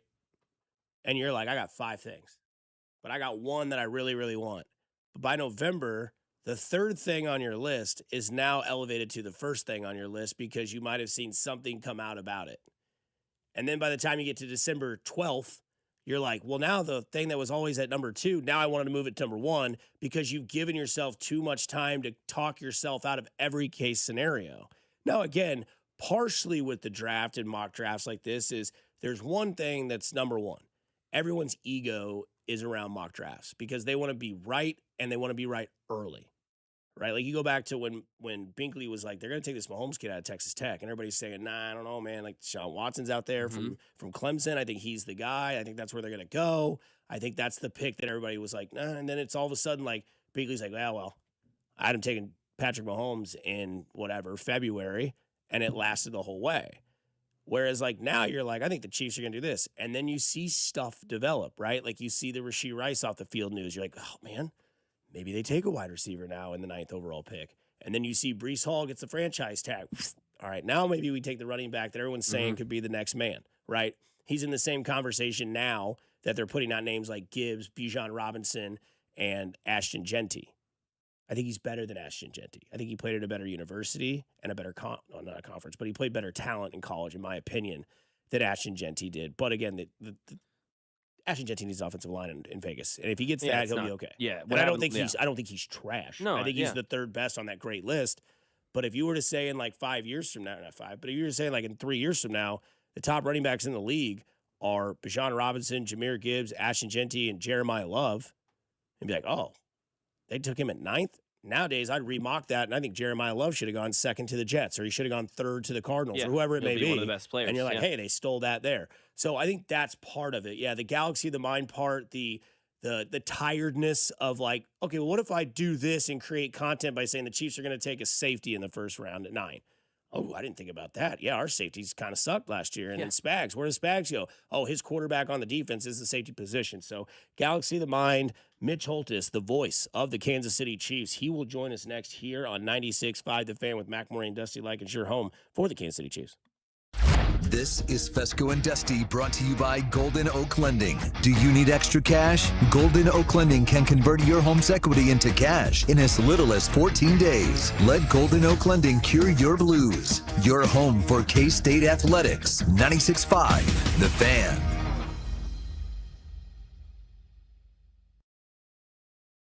Well, I'll tell you what, my friends over at the Sheet Metal Workers Local Number 2 are ready to help you make your business better. And they're going to do it with business partners and their customers and everybody in the area. And there's absolutely no cost to become a partner contractor with Sheet Metal Workers Local Number 2. If you're an HVAC contractor, they'll provide a flexible workforce for your project demands, timelines, and economic conditions. The Sheet Metal Workers will help adjust the size, skills, and deployment of your workforce to maximize effectiveness during times when you need it the most, giving you the power to bid every project that suits your business model. They provide the best trained manpower specifically for the HVAC industry, along with training for your current employees. And Local 2 has spent over 137 years developing relationships right here in Kansas City. And there's no downside. It's completely free with zero obligation. Just straightforward information on how they can help you grow your business and profit margins. Sheet Metal Workers Local Number 2. We're an old union with a new perspective on business. Learn more at sheetmetal2.org.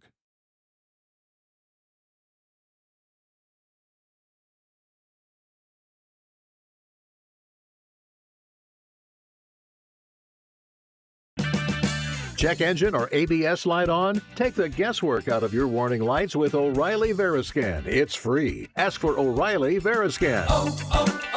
O'Reilly Auto Parts. Snakes, zombies, public speaking. The list of fears is endless. But the real danger is in your hand when you're behind the wheel. Distracted driving is what's really scary and even deadly. Eyes forward. Don't drive distracted. Brought to you by NHTSA and the Ad Council. At Uline, they know going the extra mile takes hard work. For companies pushing to go further, Uline will go the distance with you. 24/7, they answer the phone to get you the shipping and industrial supplies you need. Business can move fast. Unexpected large orders, adverse weather, new safety guidelines, and changing economic trends. Uline works hard keeping 41,000 items ready to ship. minimizing detours on your way to the extra mile. Visit uline.com. It all comes down to this, folks. Yep, the entire season is on the line. But my throat has officially thrown in the towel. Sounds like you need Vicks VapoCool drops. They're max strength and vaporize sore throat pain. Whoa! These VapoCool drops hit fast! Speaking of fast, did you just see that play? Yeah, he vaporized that ball. That pun should have come with a penalty. Vaporize sore throat pain with Vicks VapoCool drops. Use as directed. DQ presents the Spicy Menu. For a limited time, try the new Flamethrower Chicken Strip Basket for $6.99 with spicy, bold strips that heat you up. Served with a side of famous DQ Soft Serve as a dip to cool you down. That's right, dip those spicy chicken strips right into Soft Serve, plus fries and toast, all for just $6.99. And add a new pineapple lemonade sparkler or cooler made with tahini. It's the limited time only Spicy Menu. Get it delivered in the DQ app. Happy tastes good. Participation may vary. You're listening to 96.5 The Fan from the DM Injury Law Studios. Mike's got this. Car, truck, or motorcycle wreck? Remember, Mike's got this. 816-888-7500. Mike's got this. Here's your traffic report on 96.5 The Fan. Kansas side, Fairfax North 7th Street, trafficway southbound. You hit delays as you cross the river. Stays very slow down past Sunshine Road with an accident, and northbound slow in the immediate area. Alan Carr, 96.5 The Fan, traffic.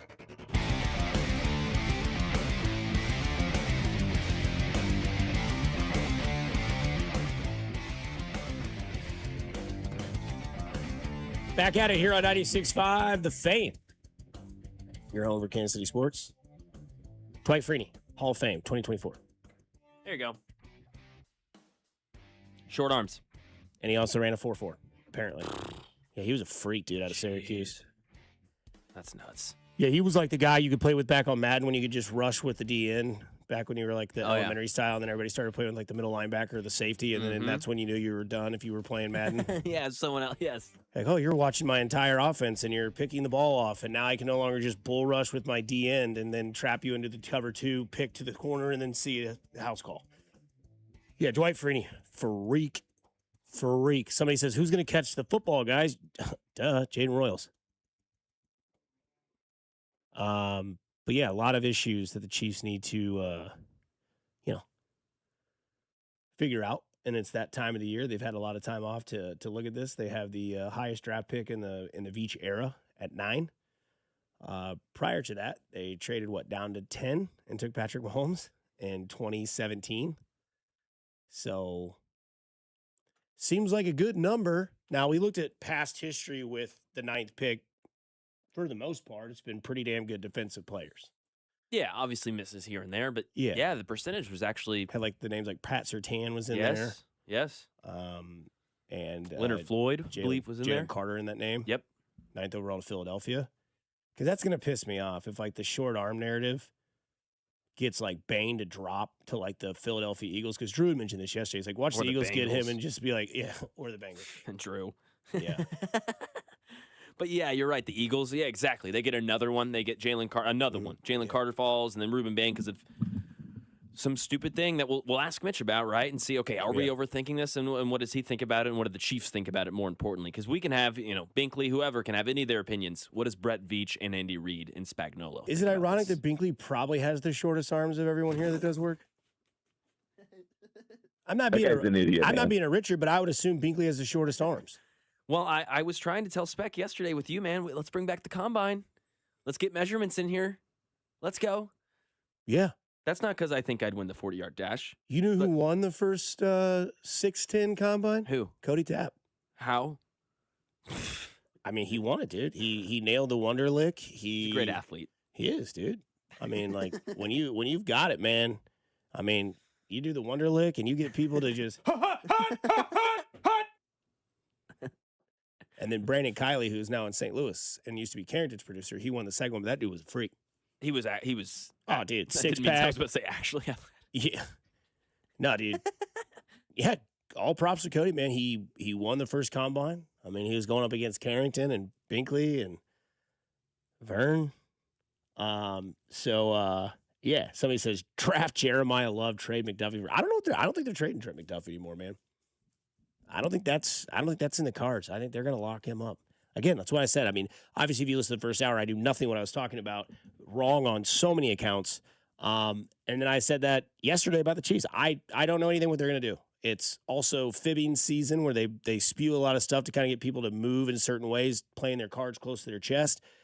But man, the way Brett Veach was talking about it, man, it was I don't know, man. It sounded like he was gonna give Trent McDuffie an extension and keep him here, because I don't know if you're gonna get what you want or what you think you deserve with a trade when it comes to Trent McDuffie. But we'll see. We'll see how that develops when it comes to closer time to the draft, as we'll be joined by Mitch Holthus, who is live in Indianapolis. Mac, hit his intro. He's been the voice of Chiefs Kingdom since 1994. Damian Williams, 20, stays in bounds, 15, 10, 5, touchdown! Kansas City, Damian Williams runs to immortality! Here's Mitch Holthus on your new home for Chiefs football. 96.5, The Fan.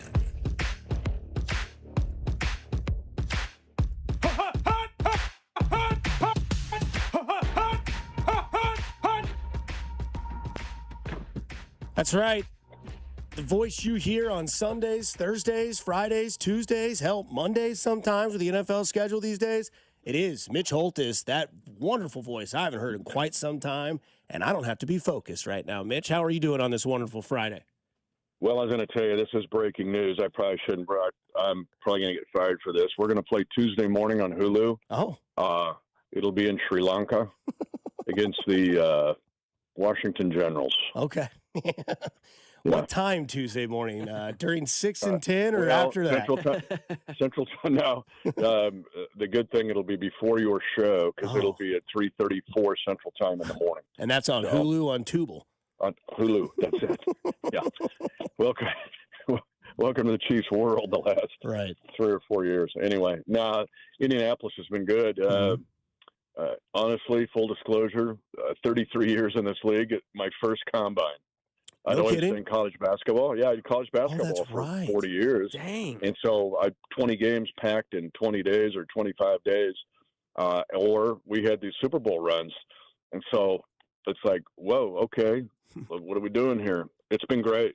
But I'm going to tell you, it's been revealing to me because the combine, you've heard like the Rams didn't go and let's see, like let's just do away with it. The informal stuff is the most important things that happen at the combine. It's not the shuttle run or the 40-yard dash. That's kind of for the fans. For the league and the GMs and the coaches, it's more about the interviews, the informal interviews, the bumps, wink, wink, nod, nod. Oh, hey, it's the agent for Bob Fescoe. Hey, Ralph, how you doing, man? How's it going? What do you think? And so there's just a lot going on. Think of remember the old movie Jerry Maguire? Mm-hmm. In the draft scene where they're all like, they're taking Cuba Gooding Jr. through parading him through the hallways. Yeah, Rod That's Tidwell. What it was like. Yeah, that's it. Rod Tidwell was actually there. I think he's going to go in the third round. But anyway, it was an interesting time. It's just more of that, especially the medicals. We can get into that, but the medicals in this day and age are critical, as they always are, but you can't get the information. Guys go to 5 different schools. And so at the combine, the medicals become paramount. So it's been fascinating for me to still call this in. Yeah, Mitch, it's kind of hard to believe a lot this time of the year. I think you probably know that more than anybody. I mean, you're dialed into this team. I've seen the off-season Bible that you bring into the studio every once in a while. Like when you see guys like Reuben Bain get criticized for his arm length, like this is your first combine. Like what was the buzz around that yesterday? Because that seemed like the biggest story that came out yesterday, other than Aaron Glenn falling asleep. Yeah, I told Matt McMullen. You guys know Matt. You have him on. Yeah. I said when I saw those measurements, I go, Matt, this is going to be the biggest story of the day, and it did turn out that way. You have to kind of funnel it all in. You can't react knee-jerk to it, but you also can't ignore it. I'll give you the other side of this is Cassius Howell, the Rockhurst kid. Now, a little undersized if you look at all the metrics. He started at Bowling Green, and then he ended up at Texas A&M, but his measurements came out, which I think will move him up. He could be mid to late first round. But in the case of Bain, you can't ignore it because you do want reach from a edge defender, and I'll tell you why. The ball comes out so fast now. The offenses have changed. If people have not had a chance to see a couple things here, and I know I'm cross-promoting, but this gets in, if people are driving around and they want to listen to this podcast, we do a podcast. We did it posted yesterday, the day before, and then we did a live show in primetime Wednesday night. Yes. And we get into the fact that the league has changed so much and no one's talking about it. I've talked about it a little bit with you guys, but here's the thing. To try to negate the speed rushers, they're so good and such like Olympic 400-meter runners that the ball's got to come out. It's got to come out fast. And so the reach is important because disrupting a pass or knocking it down right now is almost as effective as a sack, and especially the way the game is played. So, again, the reach is important.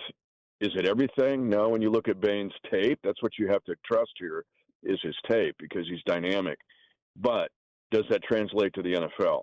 That's the discussion everybody's having today around the league.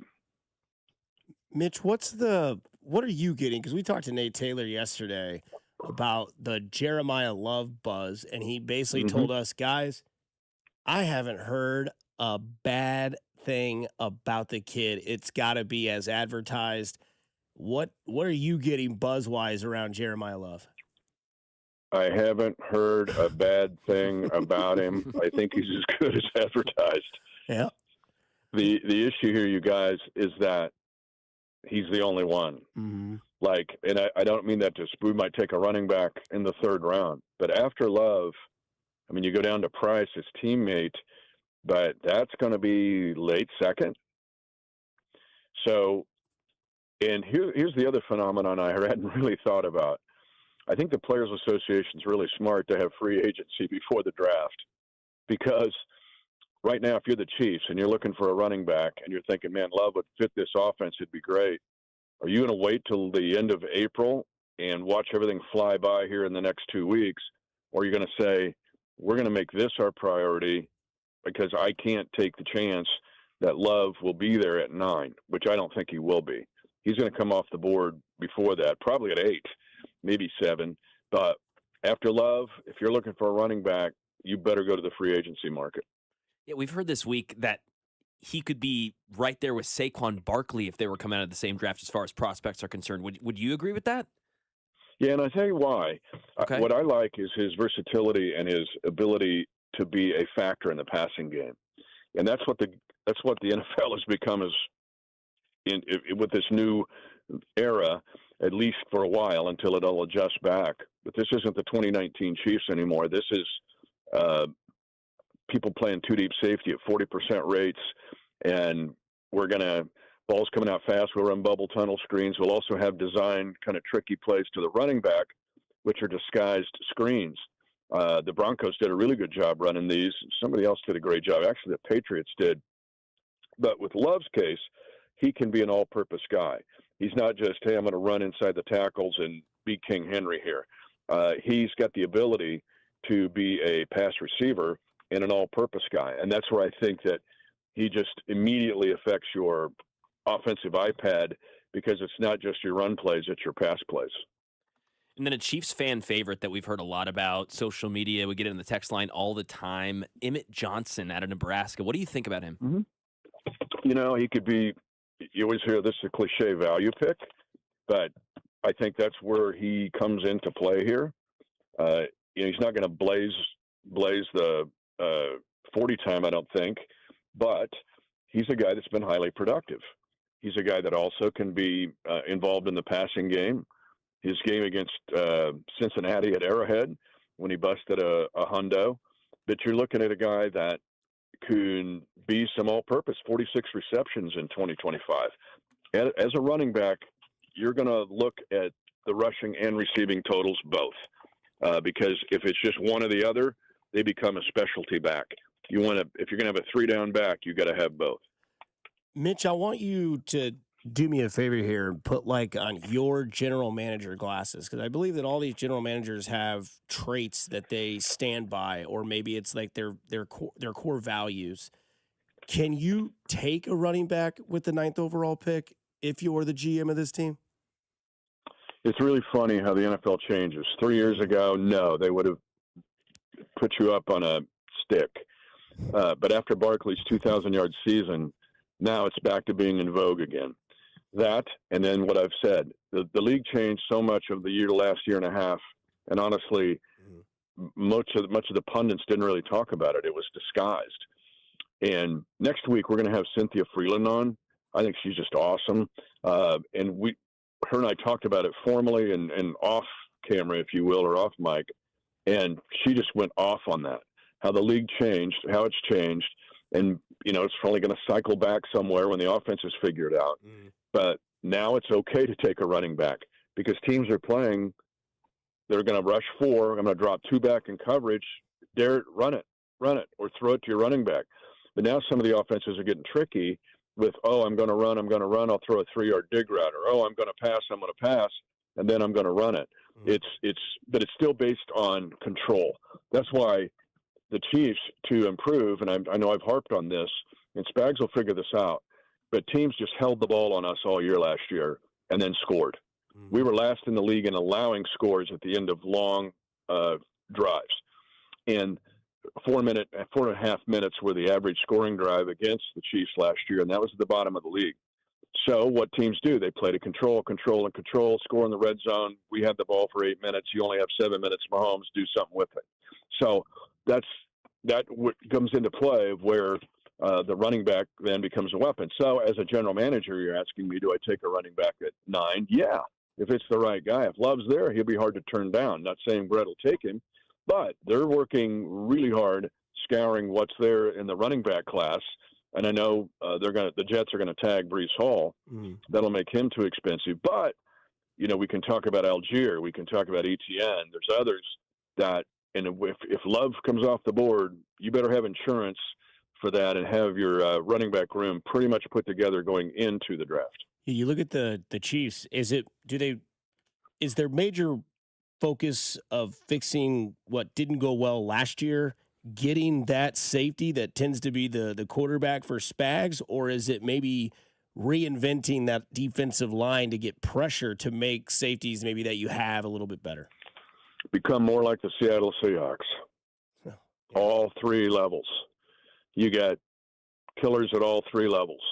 And that's what you can become or try to become. So that's why I'm saying don't discount at 9 taking even a DB. If you feel like you can get or even maneuver a trade, maybe you could even trade down.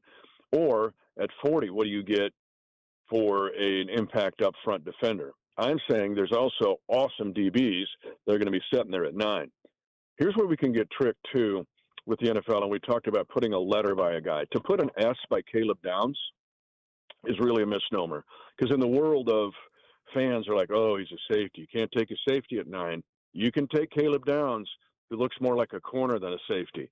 He looks more like, it's like Arvell Reese is, to me, much more of an edge rusher, impact player than putting an LB by him and think he's like some middle linebacker type guy. So Desor, the kid from LSU who was at Virginia Tech, I love him. Watch his video. He is like a Spags corner deluxe. And don't forget, where was Patrick Surtain the second taken? 9th. Number 9 for the Broncos. And he started to change that defense into being an elite defense. So don't discount or gag if there's a DB taken at 9 who can immediately impact your team in 26 and beyond. How much of free agency? I mean, it always has an impact. You're trying to refine the roster, but I mean, with the Chiefs, where it feels like you can go down the list on the 53 and go, there ain't 53 here, and every position feels like a need. How much of free agency is going to dictate where they go in the draft? Like, if they decide to go chase a Bosa or a Jalen Phillips, or what if they go the Rico Dowdle, Tyler Algier route? Does that change what pick 9 is? Best question in the morning, and we didn't do the mid-major trivia question. but you're dead on there. You don't want to tip your hand, but there's a whole bunch of ways you can go at 9 here. And heck, what you want at 9, what that player should be is a day one, snap one, I can help win the game the opening week of the season, and then become a Pro Bowler within 2 to 3 years. It's the Creed Humphrey, Trey Smith. But if you take it at 9, that's what you want. Is that a corner? Could be a safety if it's a guy like Downs. It could be Bain. It could be Bailey. Who's going to drop to you there? So any of those guys, they've got to be a Pro Bowler minimum if you're picking at 9. Now in free agency, yeah. But the Chiefs are a little bit hamstrung. Don't have all of the cap room like Cynthia was telling me yesterday.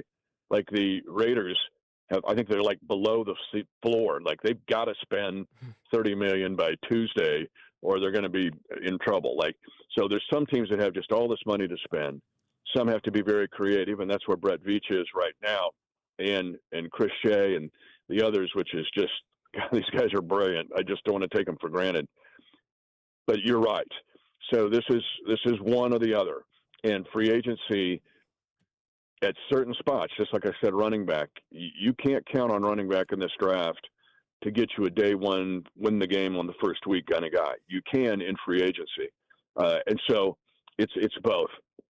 Mitch, I want to ask you because we're on the topic of free agency. Is there a guy out there? Because I think a lot of people out there are like, man, Mike Evans would look great in the red zone with Patrick Mahomes. Is there a guy out there that's like your mom came down and said, what do you want for Christmas? And you might as well just throw out something that you may not get, but there's a chance that it could happen. Is there that guy for you in free agency this year?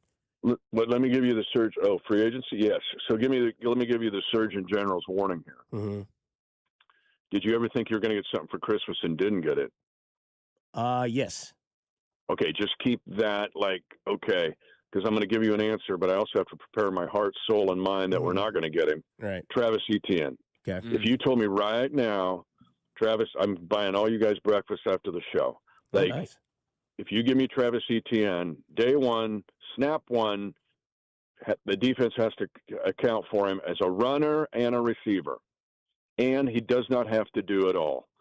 Now, honorable mention to Algier of Atlanta. I think he's underrated.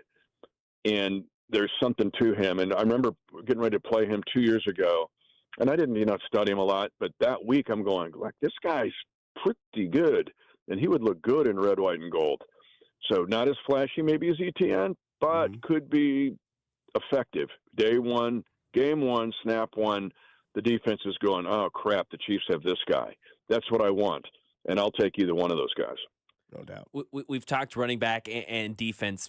This team still does have to throw the ball. Obviously, we can talk later about the Rashee Rice situation and what those allegations mean for this team, but two receivers that we know are going to be on this team for the full season in Xavier Worthy and Jalen Royals.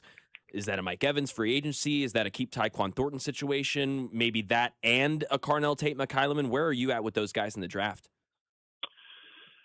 Put Blacken in the oval, all of the above.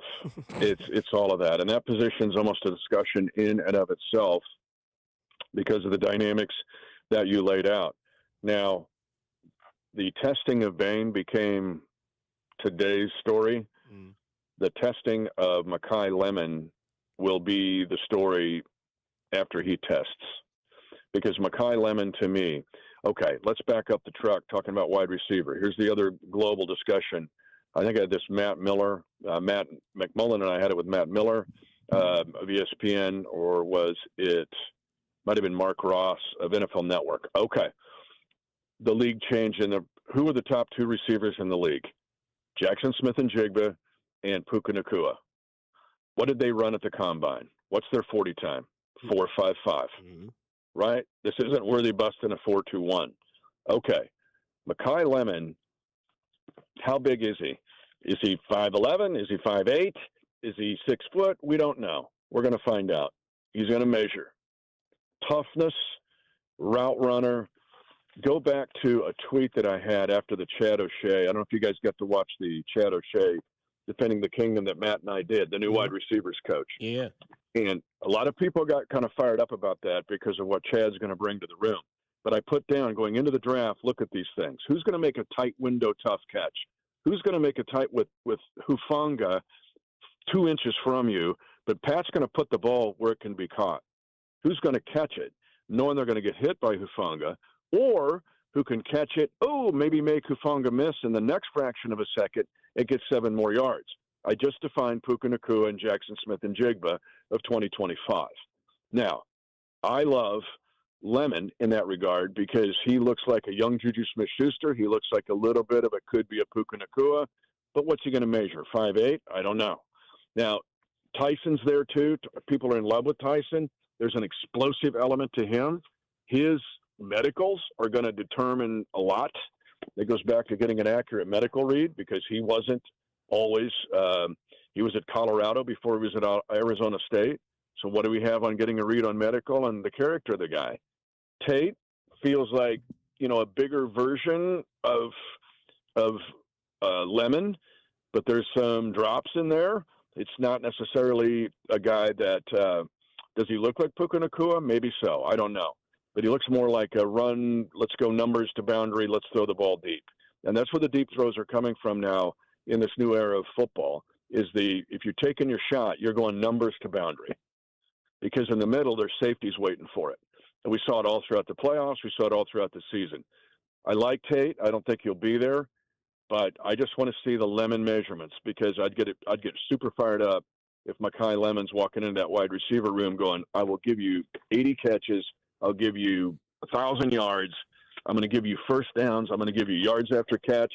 And I'll be a compliment to the other guys you mentioned in that wide receiver room. Mitch, continue to enjoy Indianapolis for the first time. That was the news that broke today. I didn't know you'd never been there before, so I'm glad that you finally get to experience that, and I hope you enjoy it down there. Yeah, get ready Tuesday morning, Sri Lanka, Hulu. All right, Mac, here we go, buddy. You ready? I was born ready. Let's do it. Mike DeVito. Oh, wow, you're just giving me players now. We've switched it up. Mike DeVito. Because we're playing mid-major. Because we're playing mid-major. Mac mid-major. Oh, dude, I don't know. Do they still start with M's or no? Montana State. Oh, they're M's. They're all M's. Okay. I'm gonna stay in the rules here. Okay. Blue, light blue, and black. We don't have Bob there to screw this up. No, Mike's off no matter what. And I've got it, but I'm not saying it. Okay, you know it. Yeah. Oh, he may have Googled it over there. I did for sure. Mississippi. 3, 2, 1. And Black Bears. Yeah, University of Maine. Dang. Yep. Great fight song. Play it. Okay, yeah, we'll play it on the way back, yeah. Raise a stein for dear old Maine.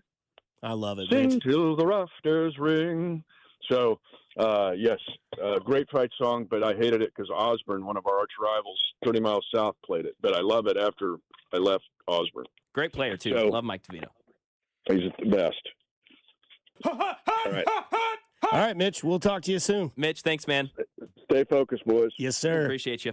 That is the voice of the Chiefs, Mitch Holtis. We'll go back to what he had to say a little bit later on. And, Mac, I think you're his favorite. But coming up, it's Mac's favorite, one word, here on 96.5 The Fan, your home for Kansas City Sports. Fescoe and Dusty. Every Hardee's is closed. Well, that's odd. Brought to you by Golden Oak Lending. Do you need extra cash? Golden Oak Lending can convert your home's equity into cash in as little as 14 days. Let Golden Oak Lending cure your blues. 96.5 The Fan. Men, we all know how important sex is in a relationship, both for you and your partner. But erectile dysfunction ruins sex, which can often have serious impacts on your relationship as well. This is Jeff for Heartland Men's Health, and if ED is a problem in your life, you understand the impacts it has on you and the one you love. But I'm here to tell you that ED is a treatable condition, and almost without exception, you can have really good sex again. At Heartland Men's Health, we're experts in treating ED. We've treated tens of thousands of men with protocols that are effective in well over 90% of cases, which means if you're like most guys, good sex will be the norm. You could even last up to an hour or more and bring a level of intimacy for you and your partner that might just astound you both. It's time to have really good sex again. So call us. Just $99 gets you blood work, a medical consult, and if medically advised, a test dose. And if that test dose doesn't work in the office, your visit is free. Call 844-447-6600 or go to heartlandmenshealth.com. We have 3 offices, Overland Park, Independence, and North Kansas City. Too many tools, too much stress, and way too many bills. Odoo replaces it all. One connected platform for every part of your business. so you can work faster, smarter, and for less. Odoo, the only software you'll ever need. Try it free today at odoo.com. That's ODOO.com.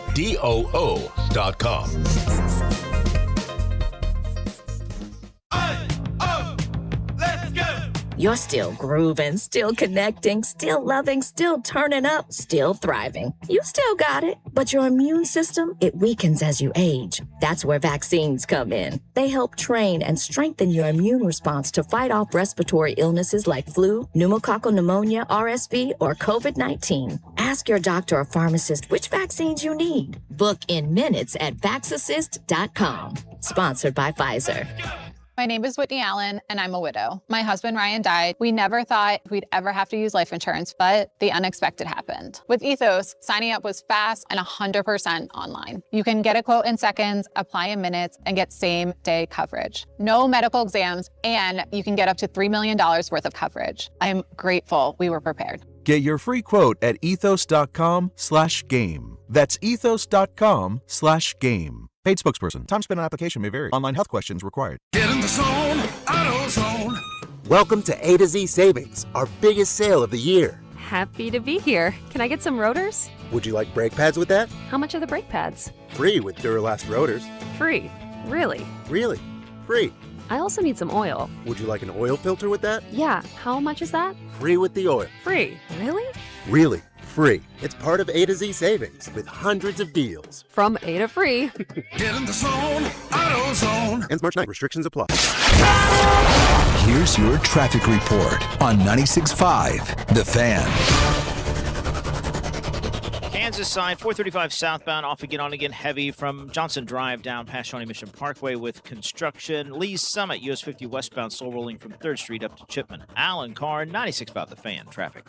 One word. First name is Blake, and he goes on a cruise. He goes on a Caribbean cruise. Katie Holmes. No! Ah! Are you listening? What's your least favorite thing about working with yourself? Body odor. You get one word. On the count of 3, name your favorite dinosaur. 1, 2, 3. Velociraptor. This is one word on Fescoe and Dusty. 1, 2, 3. Oatmeal raisin. Oh yeah, one word on a Friday. Myself and Dusty Likens with you until 10 a.m. We're having a blast. Just talked to Mitch Holtz for 20 minutes. Great interview. Fantastic. Super good insight. Loved it all. We'll play some cuts of that later on in the show and reflect back on some stuff he said. Let's reflect on something that the Hawks are doing on March 16th against the Magic. Bringing Trae Young back? Magic City Monday. So they are. Isn't that the name of that strip club? That's the in name Atlanta? of the strip club in Atlanta with the wings. They are selling Magic City sweatshirts with the Hawks logo on the sleeve. And that is March 16th against the Orlando Magic. One word. Interesting. Yeah. One word. Yeah. Atlanta. Atlanta. Magic City. Magic. Yeah, exactly. Brilliant. Marketing. Selling. What the hell was that? Everyone's name on their jersey just be lemon pepper. Yes. That's great. It's awesome. No, it's great. And also, way to go, Magic City. It seems like they totally know who they are. We got wings, baby. Yeah, and thighs. And breasts. And ass. I still think everyone. I'm hard. Yeah, I think everyone should definitely go watch the Bill Maher and Marshawn Lynch interview. Oh, yeah. I mean, it is insane. Super not political. I know where Bill Maher kind of draws himself as like a political activist, but none of it. It is literally none of that, and it is brilliant. And they do talk about strip clubs. He's like, you was in over your head. It was literally on top of my head. He's like, ass, man. Yeah. Different strokes for different folks. Giancarlo Stanton, man, this is rough. Elbow injury. He said, quote, I can't open a bottle. I can't open a bag of chips. A bag of anything. That's the way it is. One word on the Yankee. Yeah.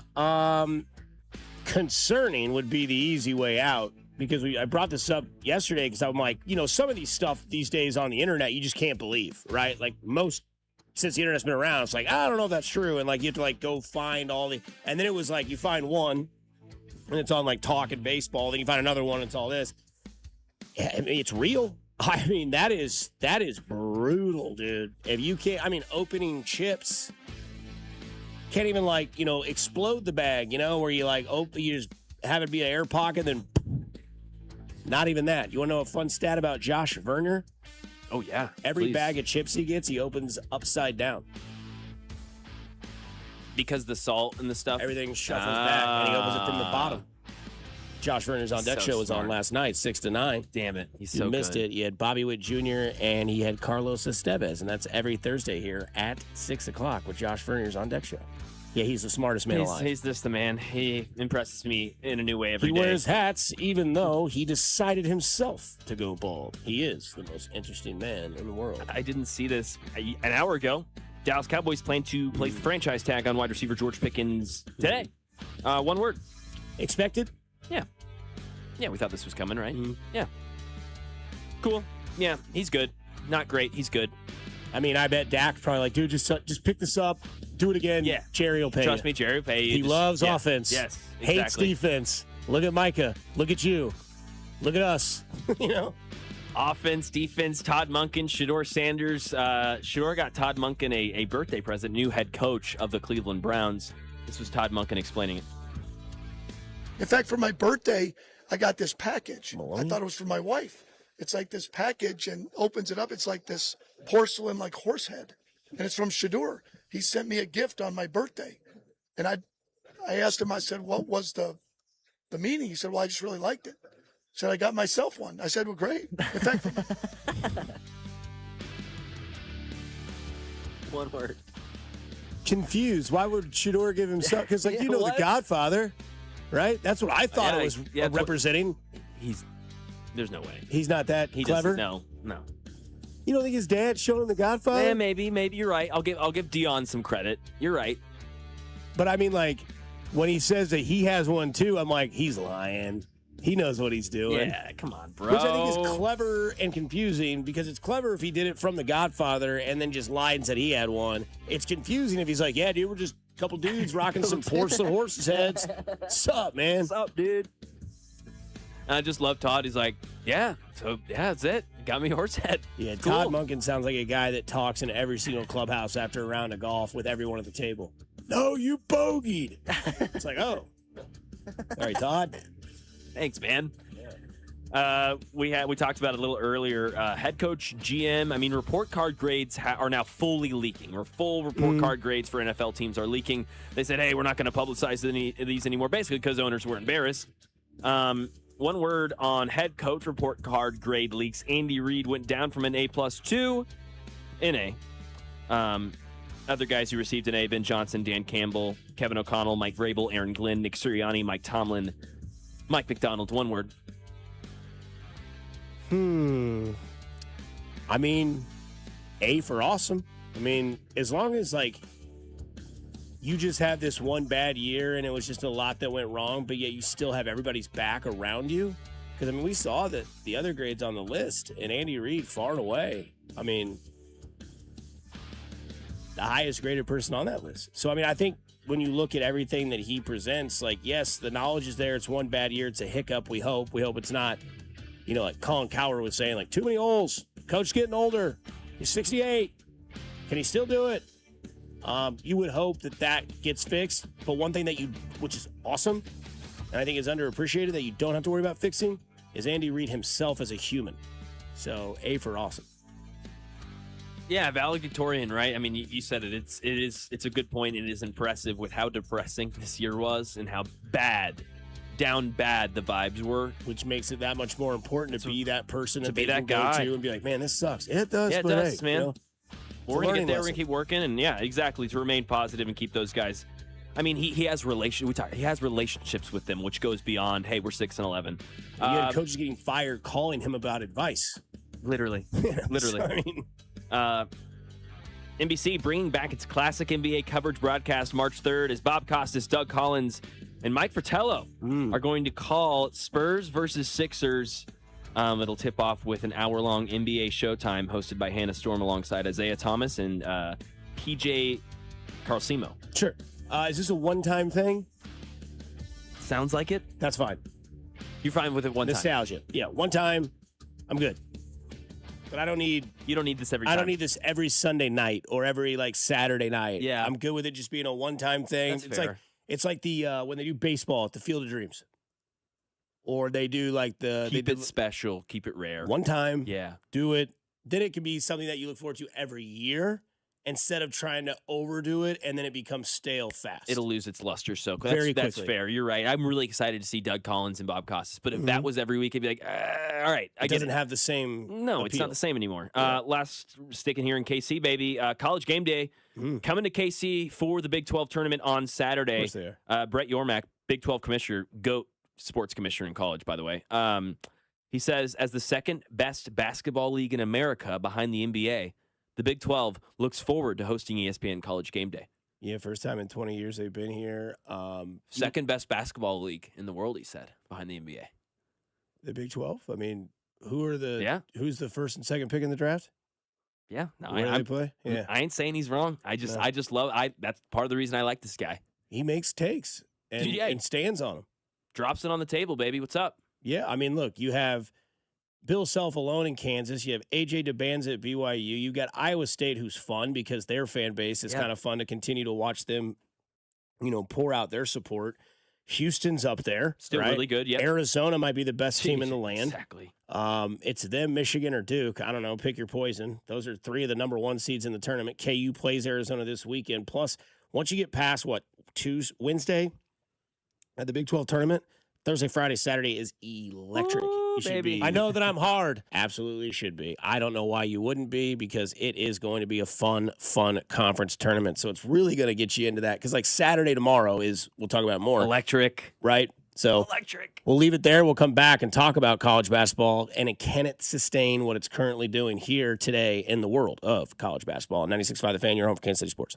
This is voice of the Wildcats, Wyatt Thompson, and you're listening to Fescoe and Dusty on your home for K-State Athletics, 96.5 The Fan. Brought to you by Golden Oak Lending. Do you need extra cash? Golden Oak Lending can convert your home's equity into cash in as little as 14 days. Let Golden Oak Lending cure your blues. What if you could have the most reliable fiber-powered Wi-Fi? And get this, what if you could keep it at the same price for 5 years? That's the Xfinity 5-year price guarantee. 5 years of Wi-Fi that boosts speeds to the devices that need them most, that finds and fixes problems before you even notice them. Like super intelligent Wi-Fi with a 6th sense. And that keeps you gaming in the fast lane, even when the whole family is banking on bandwidth. All your devices working in perfect harmony for 5 whole years. And here's the best part. No annual contracts, no hidden fees, and our best equipment included. Plus, get online in no time with same-day Wi-Fi. Hey, let's face it, a lot can change in 5 years. Kids grow taller, dreams grow bigger, but your Wi-Fi, it would stay reliable and the price would stay put.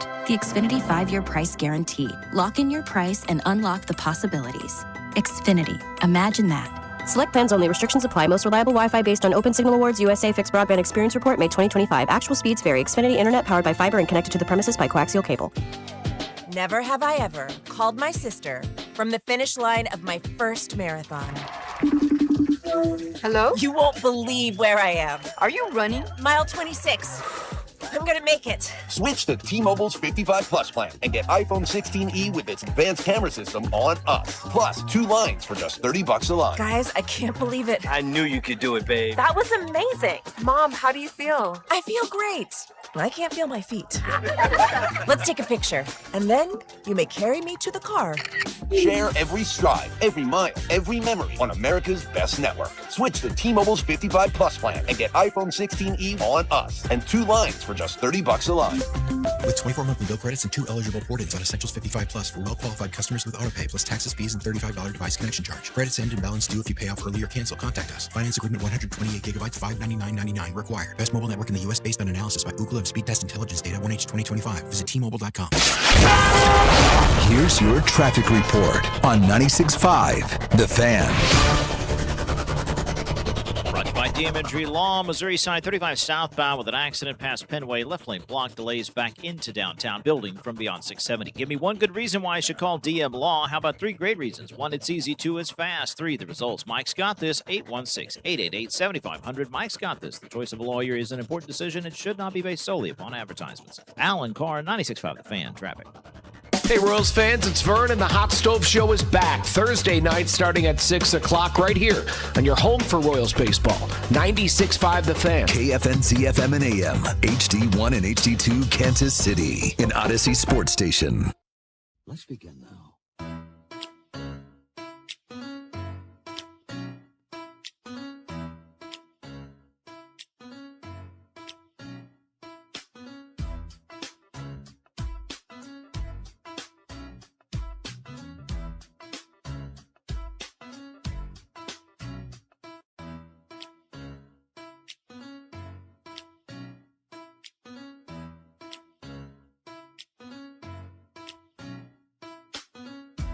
Back at it, 8 o'clock here on a wonderful Friday. Could be a record-setting temperature day on this Friday. I hope you all just go to a patio, go to a lounge spot, send me pictures, man. I want to see how enjoyable everybody else's Friday is going to be today. Because, I mean, it just screams beauty. Not a cloud in the sky. Going to be 73 degrees today. Miss Carly Ritter had said the record is 73. Locked in, Ritter. And we're out of here at 10. When do you crack your first one today? Over under 11:45. It's a great number. Thank you. It's a great number. Probably just over. Like 12:04? Yeah, literally. Yeah. Noon. I'll have eaten by then. I'll have gotten my stuff done, hopefully. And You will have eaten by then. Oh, I will have eaten. You will have eaten. A chicken Sammy that I'll buy after the show today. Thank you, Tennessee Volunteers. Because Tennessee Volunteers. Yep. Can't win 4 in a row. Because... Oh, back in the top 25? Lose. Oh, back in the top 25? Lose. Yeah. I mean, Missouri's the better team. They got a better coach. Staying on neutral. Oh, stop. Don't get me mad. Don't talk bad about my guy, Denny Gates. I like Denny Gates. Denny Gates with that fresh watch, that fresh suit, always hands on the hips, never loses his cool, would play for a guy like Denny Gates. I like Denny Gates. I would play for a guy like Denny Gates, too. Not over Rick Barnes, though. Oh, I would. I'd relate more with Denny Gates than Rick Barnes. Rick Barnes is, so there's the Tom Izzos and Bill Selfs. He's like that tier below. Has he ever won anything? No. And Most guys haven't, though, to be fair. That's fair. Yeah. That's why there's blue blood. Yeah, that's why he's the tier below. Yeah. Yeah. No, he can't. His thing is like, I can't remember if it's, he hasn't made a Final Four, or he made one Final. No, I don't believe he's made a Final Four. Might be his stat. Tennessee didn't go to the Final Four last year? No, Tennessee's never made a Final Four. Oh, wow. They went to the Elite Eight, though, didn't they? Yep. And then lost to Florida? Yeah, I think so. Screw Florida. There you go. Somebody says, find me a Lake Quivira hole 1 at noon, baby. That's what I'm talking about. Tea time at noon in Excelsior, Dusty. Want to play? Wish I could. I can't. From the 816, going to Lenexa 30 Hop this afternoon. Dude, 30 Hop's great. So, yeah, enjoy that. What's also going to be great and something you can enjoy this weekend is, well, oh, gosh. That's how I feel when you see the college, when you see that college basketball slate this weekend. And I wonder, because I want to talk about this a little bit, because baseball, I think you've seen the renaissance for obvious reasons, right? They sped the game up. They've changed the rules. They've listened to the fans, right? Like that's what baseball has begun to do. Now there's this little bit of an asterisk on baseball because of what could be a salary cap, salary floor, a potential lockout in 2027. I'm not here to host and give you doom and gloom and stories that I don't know who's saying what. That's not my style. What I'm telling you is what the positive side of baseball has been, and that has been the renaissance of the game, the speeding up of the game, the talent of the game, and the youth that has started to flood baseball, right? So you look at baseball, and I think part of the reason why, when you take the actual game of itself away and look at things that have helped the game outside of it, college kids getting drafted and immediately coming to an MLB team either that year they're drafted or literally like the next season. We've seen it with Skeens. We've seen it with Mizorowski getting called up. We've seen it with Roman Anthony and Boston getting called up. We've seen it with Dela Cruz. I mean, obviously not the same sort of path those guys, but like the young athletes that you just watched, not losing those athletes and then actually making a statement in Major League Baseball. And one thing that's also helped that with the attention of baseball is the development and the reincarnation of the baseball card chase, right? You hear it all the time. Yep. They put the Mickey Mantle in this, 75 top series and $1 million card, I'm sure. Gonna get people chasing. But then all of a sudden there's other guys you can find, right? Like Last year, Jacob Wilson's card was worth more than Nick Kurtz's card to start the season. By the end of the year, everyone was chasing Kurtz. No one was really chasing Wilson. And that got more and more people involved in the sport because let's say that the guy gets called up, he's just in the bullpen, but he's going to be a future starter in the league. Those kids and maybe adults are going to take those cards to the game and try to get them autographed. And what have we seen? Young college kids going to the league and making an impact. You ready for your plums to fill up? Ready. Okay. You're now going to see that in college basketball to the NBA, and this is what's going to save the NBA from being so viewed negatively. Now, I can't speak for Bob because he's not a huge college basketball nor NBA, not basketball guy, adversary or intaker of that sport. Yeah. But for you and I, and for me, this is perfect for a guy like me on one side, and another way it's perfect for a guy like you on the other side. Whereas you're always locked into basketball in the NBA. Yes. But then you'll go back and say, man, I remember when that's right, that guy did play at St. John or wherever it was. Yes. Where on the other side of it, I focus more on college basketball, but I follow the NBA. You're going to throw in now what a card game is, where Cooper Flagg was the number one chase, right? Con Knipple is now getting very, very much attention. He's so good. Wembanyama a couple years ago was a big chase because of what they could be. And then maybe you do hit something like that, and all of a sudden you're like, I'm a Spurs guy. I live in Kansas City. I've got no affiliation to an NBA team. Or maybe you got an SGA 1-of-1, or you just watched, these guys play in college and now they're in the pros and they're making an immediate impact. College basketball ratings are massively up. I mean, Big Monday is up 86% to the day of the year. 86%. Men's college basketball coming from Florida Kelly is on fire at this point. Monday night, Houston and Kansas drew 2 million. North Carolina, Louisville, the game before that game, drew 1.7. And Caleb Wilson did not play, by the way. Yeah, that's without Caleb Wilson. Part of this... Massive numbers, by the way, for people who don't realize. That is massive. Awesome. Yeah, I mean, they're never in the millions. Yeah. And they're up 86% on Big Monday. Why? And we go back to what we talked about in one word where you said the Big 12 and everything and all ESPN's game day is going to be here. That's why. Darren Peterson, AJ DeBanza, the kid from Houston, their guard. I can't think of his name right now, but he's a stud. Yeah, I can't think of the freshman, but Emmanuel Sharp's the other one, but I can't think of their freshman. I think Sharp's great, and then they have the other guy that's the awesome point guard. Yes, he's so good. Right? And so now you're taking a little bit of the card game, but you're also taking a very dominant freshman class where at least 5 guys are going to get drafted, and they're going to make an impact. Because I think your 5 picks in the draft are Peterson, DeBanza, Boozer, Wilson, and Wagler. And Wagler's a local kid as well, playing in Illinois, played here locally. Obviously, DeBanza and Peterson need no help. Cameron Boozer, the son of Carlos Boozer, who's going to be the National Player of the Year. I think it's over. I don't think we need to worry about who wins it now. I mean, and all of that will be fresh in the NBA from people that were like, you know what, I watched a lot of this, or I'm connected to these players, and now they're making an impact in the pro sport. That is a way to get people entertained. This could be the bridge. You're saying this could be the bridge to basketball like it's been the bridge for college and to the MLB. That makes sense. Especially if the NBA starts listening to its fans the way baseball listened to its fans. Yeah. Because Rob Manfred got drugged for years. And then all of a Just sudden like he we're doing to changed Silver. And we're doing the same thing to Adam Silver. And Adam Silver goes, all right, you know what we're going to do? We're going to play 75 games. We're going to fix load management. And we're going to have things change the way the game is because I've heard enough and I'm tired of it. I don't want to lose it. Basketball is almost dead. I think it's a little hyperbolic. Now, wherever you go regionally. Yeah, I think that's a little hyperbolic. But I mean, more people are watching football. More people are watching baseball. More people are watching college basketball. More people are watching college football. Well, yeah, college football's it's number 2 to the NFL. It's not even close. And then there's the NBA. Yeah, it was just 25 years ago the NBA wasn't there. No, it's true. It's true. I do think like we do this. I agree with what you're saying, so I don't want to completely negate just because of the last point. But I do think we get a little every year. We're like, oh, basketball's dying, and in the playoff numbers usually pretty good. People like playoff basketball. But you're right. They did like the finals last year. Finals were bad last year, but the numbers were great.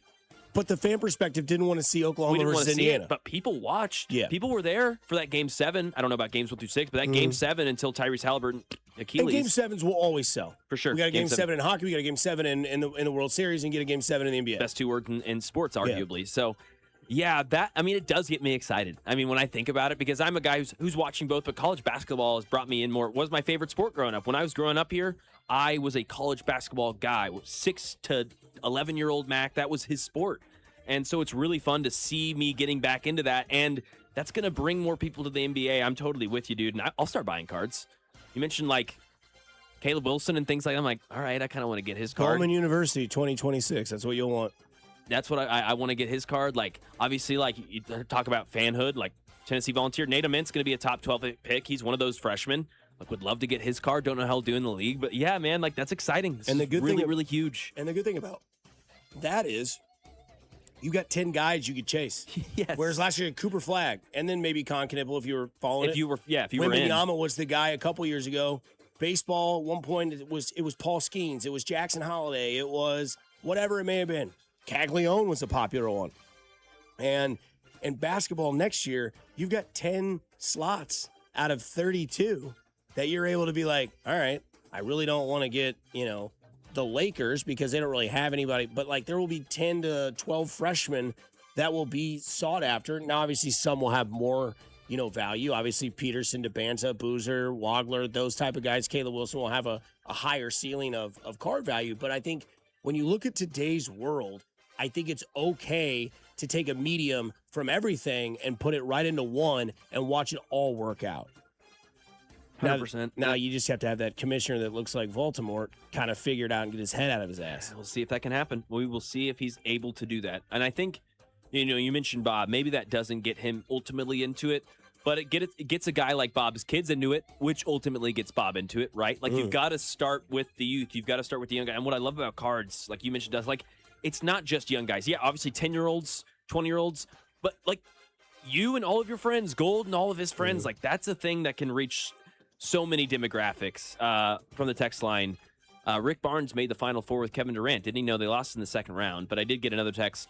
Barnes took Texas to the Final Four in 2003. My mistake, 785. You are correct. That was his one Final Four appearance 23 years ago. So Rick Barnes did make the Final Four. With Kevin Durant. Yeah, not with Kevin Durant. Nope. Him and DJ Augustine lost. 2003, that's the year Syracuse beat Kansas in the national championship. Melo, the original Melo. Yeah. Now, what is it? His nephew is playing at Syracuse? Yeah, is it? Yeah. It's like his sister's son. And then he's got a son that's coming out here in the next couple of years that's really good. I mean, all these kids, dude. Rondo's kid looks awesome. Obviously, we're now seeing Boozer's kid. It's awesome. It's great. How did Bronny miss that bad? Yeah. Okay. We'll see. We'll get back to what Mitch Holtz had to say to us and dive into some more Chiefs content here on 96.5 The Fan. That's Mac Morey. I'm Dusty Liggins. You're listening to the home for Kansas City Sports. You're listening to Bob Fescoe. I'm surprised nobody punched him in the jaw yet. And Dusty Likens. He's a hoe, and I want that known. Brought to you by Golden Oak Lending. Do you need extra cash? Golden Oak Lending can convert your home's equity into cash in as little as 14 days. Let Golden Oak Lending cure your blues. Your home for Kansas City sports. 96.5 The Fan.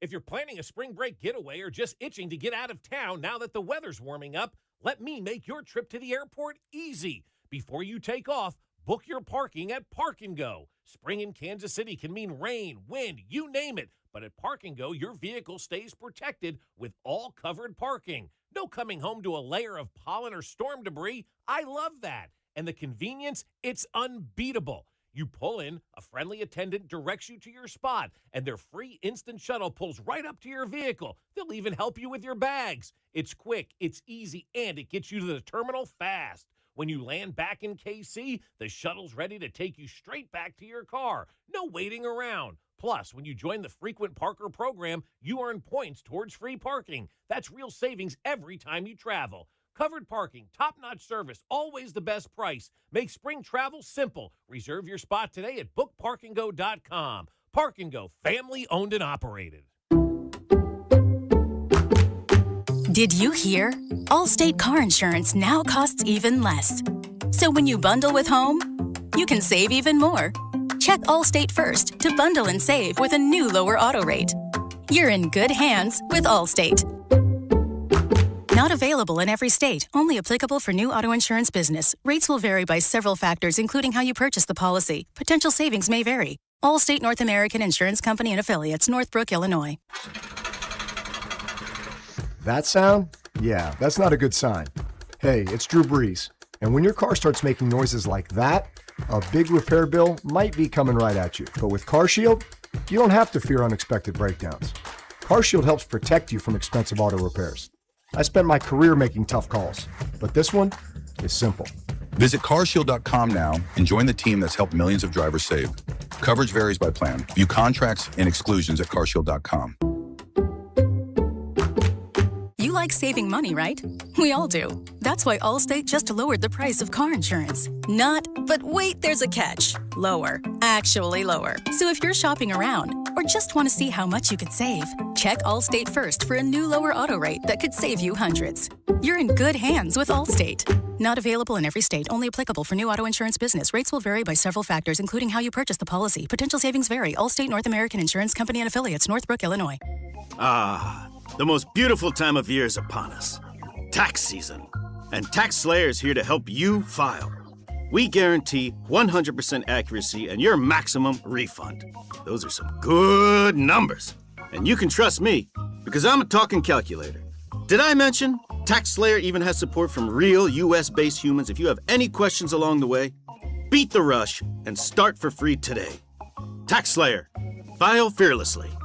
DQ presents the Spicy Menu. For a limited time, try the new Flamethrower Chicken Strip Basket for $6.99 with spicy, bold strips that heat you up. Served with a side of famous DQ soft serve as a dip to cool you down. That's right, dip those spicy chicken strips right into soft serve. Plus fries and toast, all for just $6.99. And add a new pineapple lemonade sparkler or cooler made with tahini. It's the limited time only Spicy Menu. Get it delivered in the DQ app. Happy, tastes good. Participation may vary. You're listening to 96.5 The Fan from the DM Injury Law Studios. Mike's got this. Car, truck, or motorcycle wreck? Remember, Mike's got this. 816-888-7500. Mike's got this. Here's your traffic report on 96.5 The Fan. Heading out of downtown, 70 westbound gets heavy at I-35, stays pretty slow to the state line with construction. Heading into downtown, 70 westbound slows around Prospect, stays off again on again sluggish onto 670. It moves better out past Main Street. Alan Carr, 96.5 The Fan. Traffic.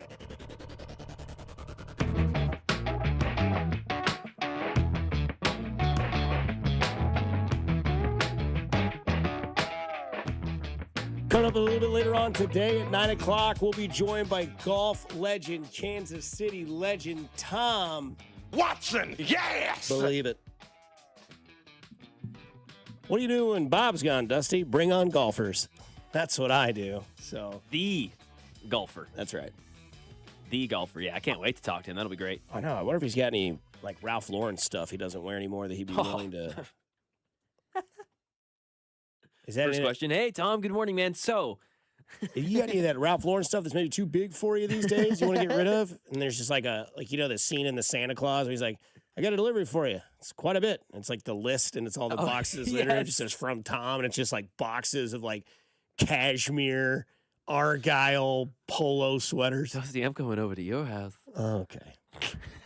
I don't know who that person was or is, and I hope I never do. Scared the absolute piss out of me. Oh, he knows you. Apparently, and where I live. So good. Somebody says, is it too late at 62 to get started collecting? No. Never. But you are going to be shocked when you go buy cards. Because you're like, they want how much? Yeah, that's the thing. $50 for a mega box? What are we doing here? I need to come over to your house. You get the hell away from my area. That's all. That's why I bought the ring cam. Yeah, exactly. Open the door. Who, me? Somebody says, took off today this afternoon. We'll be at Chestnut Farms, Bourbon, and Muskogee will be their day today. Hell yeah. Get after it. Get after it. Sounds awesome. Somebody asked us earlier on the text line, they said, I need an excuse to miss work today. What's the best excuse? Do we want to help this person out? Oh, yeah, we can do that. 913-586-7965. I've only gotten out of work 2 times. Once was when I worked at a grocery store, and I didn't want to be there because the customer service ladies were mean to me. And I went in the bathroom, and I punched myself in the nose, and I blew the blood all over my shirt and came out and said, I don't think I can work today. Like, please leave. You did? Mm-hmm. Oh, my. That's like a movie. It was that bad. Oh, I hated it. I walked out of that job after a year and a half to Stayed my there name long, being dude. called on the intercom. And then the other one I didn't want to work at, I called and said I had explosive diarrhea. Yeah, that's a good one. No one's following up with that. No. Oh, wait, what? No one's going to explosive? You know what both of those words mean immediately. Coming at both ends. Say that. Yep. Yeah. Yeah, something like that. I mean, you could go where are your morals? Where do your morals, where does your integrity lie? You talking about like a death? Yeah, you see, I would never. I'm just telling you, Well, these are you the questions that we because get. you would I would because never. you're thinking of it. I would never. Hello, America. We got the question. Mm-hmm. Food poisoning, always good for a one-day fake sickness from the 913. Food poisoning's good. Yep. Because everyone's been there. I feel like that's something we've all had. It's like the chicken pox. Just had it recently. Yeah, it sucks. It was terrible. It ruins whatever food you had for the rest of your life. Yeah. Or if your boss calls and is like, want to know where you're at, turn the speaker all the way up, put the phone right next to the speaker, and just Unbelievable do whatever you got to do to just, not go to work. game by Hellebuck. He was our best player tonight by a mile. Unbelievable game. Hellebuck. So every puck, 100 shots is not enough. We on the sport. That is so tough. He's on his head. I think there's people outside that are threatening my house. When we are old, and stories told. It looks scary. How we enroll, Olympic gold. We'll talk of you, gold and gold. But one thing needs to be known. Hellebuck. So every puck, 100 Okay, shots. don't come into work. That sounds like It's a not gun. enough. We own the sport. That is so tough. He's on his head. He's Hellebuck. Boy, if that didn't wake you up, I don't know what does there. Baby. I don't know what does, baby. The Hellebuck trap song, baby. But no, we get back into it because Mitch Holt is joining the show today here on what we call Fescoe and Dusty, but today it is McMorey, Dusty Likens. The obvious question in the room, or the elephant in the room, was the Ruben Bain, right? What is his arm strength? What is his arm length? What is his arm size? Mitch Holt is on that very question. But in the case of Bain, you can't ignore it because you do want reach from a edge defender. And I'll tell you why. The ball comes out so fast now. The offenses have changed. If people have not had a chance to see a couple things here, and I know I'm cross-promoting, but this gets in, if people are driving around and they want to listen to this podcast, we do a podcast. We did it posted yesterday or the day before, and then we did a live show in primetime Wednesday night. Yes. And we get into the fact that the league has changed so much and no one's talking about it. I've talked about it a little bit with you guys, but here's the thing. To try to negate the speed rushers, they're so good and such like Olympic 400-meter runners that the ball's got to come out. It's got to come out fast. And so the reach is important because disrupting a pass or knocking it down right now is almost as effective as a sack, and especially the way the game is played. So, again, the reach is important.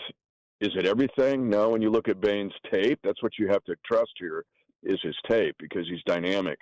But does that translate to the NFL?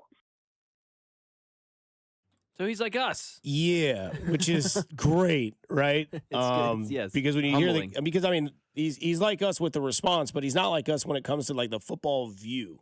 Mm-hmm. And maybe there's a little bit of let this play out, like let people be scared of this.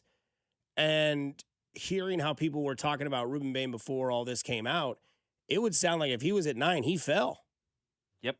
Right? Like they were talking Exactly. like, well, Ruben Bain won't be there at 9. So then you're like, okay. And then that's why we had the conversation earlier of like, what are you more confident in today? The Chiefs drafting Jeremiah Love or Darren Peterson's the number 1 pick in the NBA draft? And, we both think Darren Peterson's going to number 1 overall. Yeah, right now I'd still say that. And who do you think the Chiefs are drafting at 9? Love or Downs. Okay. That's where I'm at. Yeah. So, I mean, more confident in Darren Peterson. More confident. Okay. Yeah. But, like, this is where, like, people will tell you, like, when it comes to Ruben Bain, on tape, on video, on all this stuff, the guy looks the part. Where I think a lot of people get educated in this is that it goes back to the college football narrative. You know why Alabama and Georgia were good all those years? Because they had like 7 to 8 pro players on their team. There's still a few that aren't pro players. So how many of those players that Ruben Bain was going up against were pro player right tackles, or at some point maybe he was going against a left or a right guard? How many of those guys are going to be in the league on NFL Sunday? Because everybody that's in the league is in the league right now. That's made it. Yep. Does that videotape, that sort of advantage carry over to the big boys? And I think that's why the arm length gets into it, because obviously there are moves that limit him if that's the case. But as Mitch says, it's like you could talk about his arms. You could talk about, whatever it may be. But the video doesn't lie. But the video is only giving us what college football is. And that's why the draft is so tricky. And that's why these guys spend night and day to get it right when it comes to these people they want to bring to their team and have, somebody make an impact. And you just saw short arm talk carry itself to the Super Bowl. And it was the kid from LSU who played offensive line. Yeah, Will Campbell. So are arms that are considered short a disadvantage more on offensive line or a disadvantage more on defensive line? I think there's more ways not my expertise, obviously, but Right. I think from what I know, I think there's more ways to hide it if you're on the defense. Correct. Yeah, you've got ways to go inside. Because I think offensive line, yeah, right here, yeah, those full extension. Whereas defense, it's like, yeah, you can use that, like you might not see that little hook coming in. You can use those arms as levers to go inside. Like Solak was talking about it. Like guys with long arms actually can't do some of the moves guys with short arms do, because you can get your arm close to your body and use it while it's still close to that guy. Your arm's too long to do that if you're Myles Garrett. To do the Micah Parsons inside, use my arm as a lever and boom, smash you upside the head. And next thing I'm sacking your quarterback sort of thing. So I think definitely defense, there's more room. There's more wiggle room. I mean, obviously, we say Dwight Freeney, shorter arms, an inch and a half longer than Ruben Bain's, but Ruben Bain, third shortest overall in the NFL draft combine history, NFL combine history for edge rushers. So that's a tough stat to have. I know, I don't like that. It's like, why did you measure? Who are the other two shortest? That's what we need to find out and what their careers were. I know Freeney was one, but Okay. again, they were an inch and a half longer, still shorter, and then I don't know who the other guy is. And that's what's interesting, because if you had the 9th pick and Ruben Bain is there and Jeremiah Love is there, boy, would that not be a hell of a 7-minute time period for Kansas City fans? Because it'd be hard to pick, because you say Ruben Bain, Dwight Freeney. That's just the name we're going with. Now, Dwight Freeney ran a 4.4, I think, or something like that. Something crazy stupid. Different guy. Right? But if you put his name there, Mitch Holthus put this guy's name next to Jeremiah Love. What I like is his versatility and his ability to be a factor in the passing game, and that's what the NFL has become with this new era, at least for a while, until it'll adjust back. But this isn't the 2019 Chiefs anymore. This is people playing two deep safety at 40% rates, and ball's coming out fast. We'll run bubble tunnel screens. We'll also have designed kind of tricky plays to the running back, which are disguised screens. The Broncos did a really good job running these. Somebody else did a great job. Actually, the Patriots did. But with Love's case, he can be an all-purpose guy. He's not just, hey, I'm going to run inside the tackles and be King Henry here. He's got the ability to be a pass receiver and an all-purpose guy. And that's where I think that he just immediately affects your offensive iPad, because it's not just your run plays, it's your pass plays. Sounds a lot like he's talking about a guy named Saquon Barkley. Yeah. Yep. Matt Miller said if they were coming in the same draft, they would be equal. They'd be 1A, 1B. They'd be similar prospects. There's Mitch Holthus talking about, yeah, dude, he can affect the game the same way he can in the run, just like the pass. And that's someone who I want, someone who can do it all, a pure 3-down back. I mean, he mentioned King Henry going in the Hall of Fame. Love King Henry. But the biggest downside to him is, hey, on 3rd down, he's not on the field. Nope. And his biggest strength is his legs and fatigue of the defense, whereas like his weakest strength are his hands in the open field. Yeah. He can still do it. And once he gets downhill, you're screwed. It's over. Yeah. But like Mitch was saying there, the best thing you can do to Derrick Henry is run under center, turn around, and give it to 27 and let him go. You speak of Matt Miller, and Mitch had mentioned him a couple times. This is Matt Miller on who you don't want to see Mahomes get. Who should take Jeremiah Love? I mean, I think the conversation starts with the Cardinals at 3. I mean, obviously the Raiders should take Fernando Mendoza. He's a winner. He's poised. He's accurate. He's everything you want in a quarterback prospect outside of maybe some better mobility. I think the Jets with the trade this morning, trading Jeremiah Johnson, they're going to go edge rusher at 2. So the conversation for Love probably starts at 3. That's where the Cardinals are. The Titans are at 4. They just added an edge rusher in Jermaine Johnson, which was one of their biggest needs. The Giants at 5, probably not because we all love Cam Scatabo. But then I think the floor is Kansas City at 9. Yeah. So 3 to 9 is probably where he's at. And being here for 2 days now, I can tell you one thing I hear from everyone else in the NFL is, please do not let Jeremiah Love fall to Kansas City. Don't let that happen. Do not give Patrick Mahomes Jeremiah Love, which in fairness, we heard the same thing about Xavier Worthy, and it really hasn't made that much of a difference. So I think Kansas City has bigger issues than just, giving Patrick Mahomes a generational running back talent. Generational running back talent. Gets you thinking. The last 3 names that we heard with generational running back talent, according to the text line and others, were Bijan Robinson, Jahmyr Gibbs, and Ashton Genty. And I don't remember the generational coin with Gibbs. I mean, I don't remember, either. Yeah, I'll put. I'll be honest, I don't remember Gibbs in college. I'll edit out Gibbs on that list just personally and say Barkley, Bijan, Genty. Mm-hmm. So going back a few more years. Because Genty we knew a lot about because he was just doing nuts stuff at Boise State. Should he be the Heisman? The whole conversation. Bijan we knew because of Texas. Like he was like that guy, and they're like, this guy's a stud. He's gonna off go the page. Yeah. Saquon, obviously, we follow that career from Penn State to New York to all this sort of stuff. I don't really remember a lot about Gibbs being talked about. And then I remember the draft happened and Detroit traded up or something and drafted him. And then we remember DeAndre Swift because that was in Kansas City, I believe, when Detroit took Jahmyr Gibbs. And then was that draft? I believe so, 23. Because I'm pretty sure our buddy Osei had encounters with him. Yeah. I'm pretty sure that was because then DeAndre Swift tweeted and was like, it was nice knowing y'all, Detroit. Right? You remember that tweet? Yeah. And so, I remember being at that draft trying to do my homework because they were going to put me in a room where all these drafted players came out and started talking to everybody. Because, that's the C.J. Stroud, Will Anderson. Yeah, that was that draft. Anthony Richardson, all those guys. And Jahmyr Gibbs went first round. 12th overall. Yeah.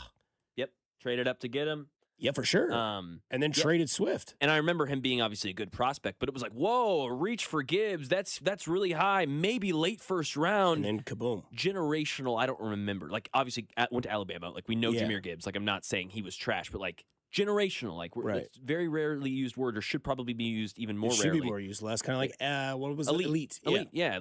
We overuse these and they lose their meaning pretty quickly. So I wouldn't put him in that. But yeah, either way, he's in that grouping, dude. With the Jeremiah Love topic, because I thought it was interesting that Mitch Holtis said this because he's like, there's one running back that's being talked like this, that's being discussed like this, and he thinks he's going to go before 9 anyway. Yeah, exactly.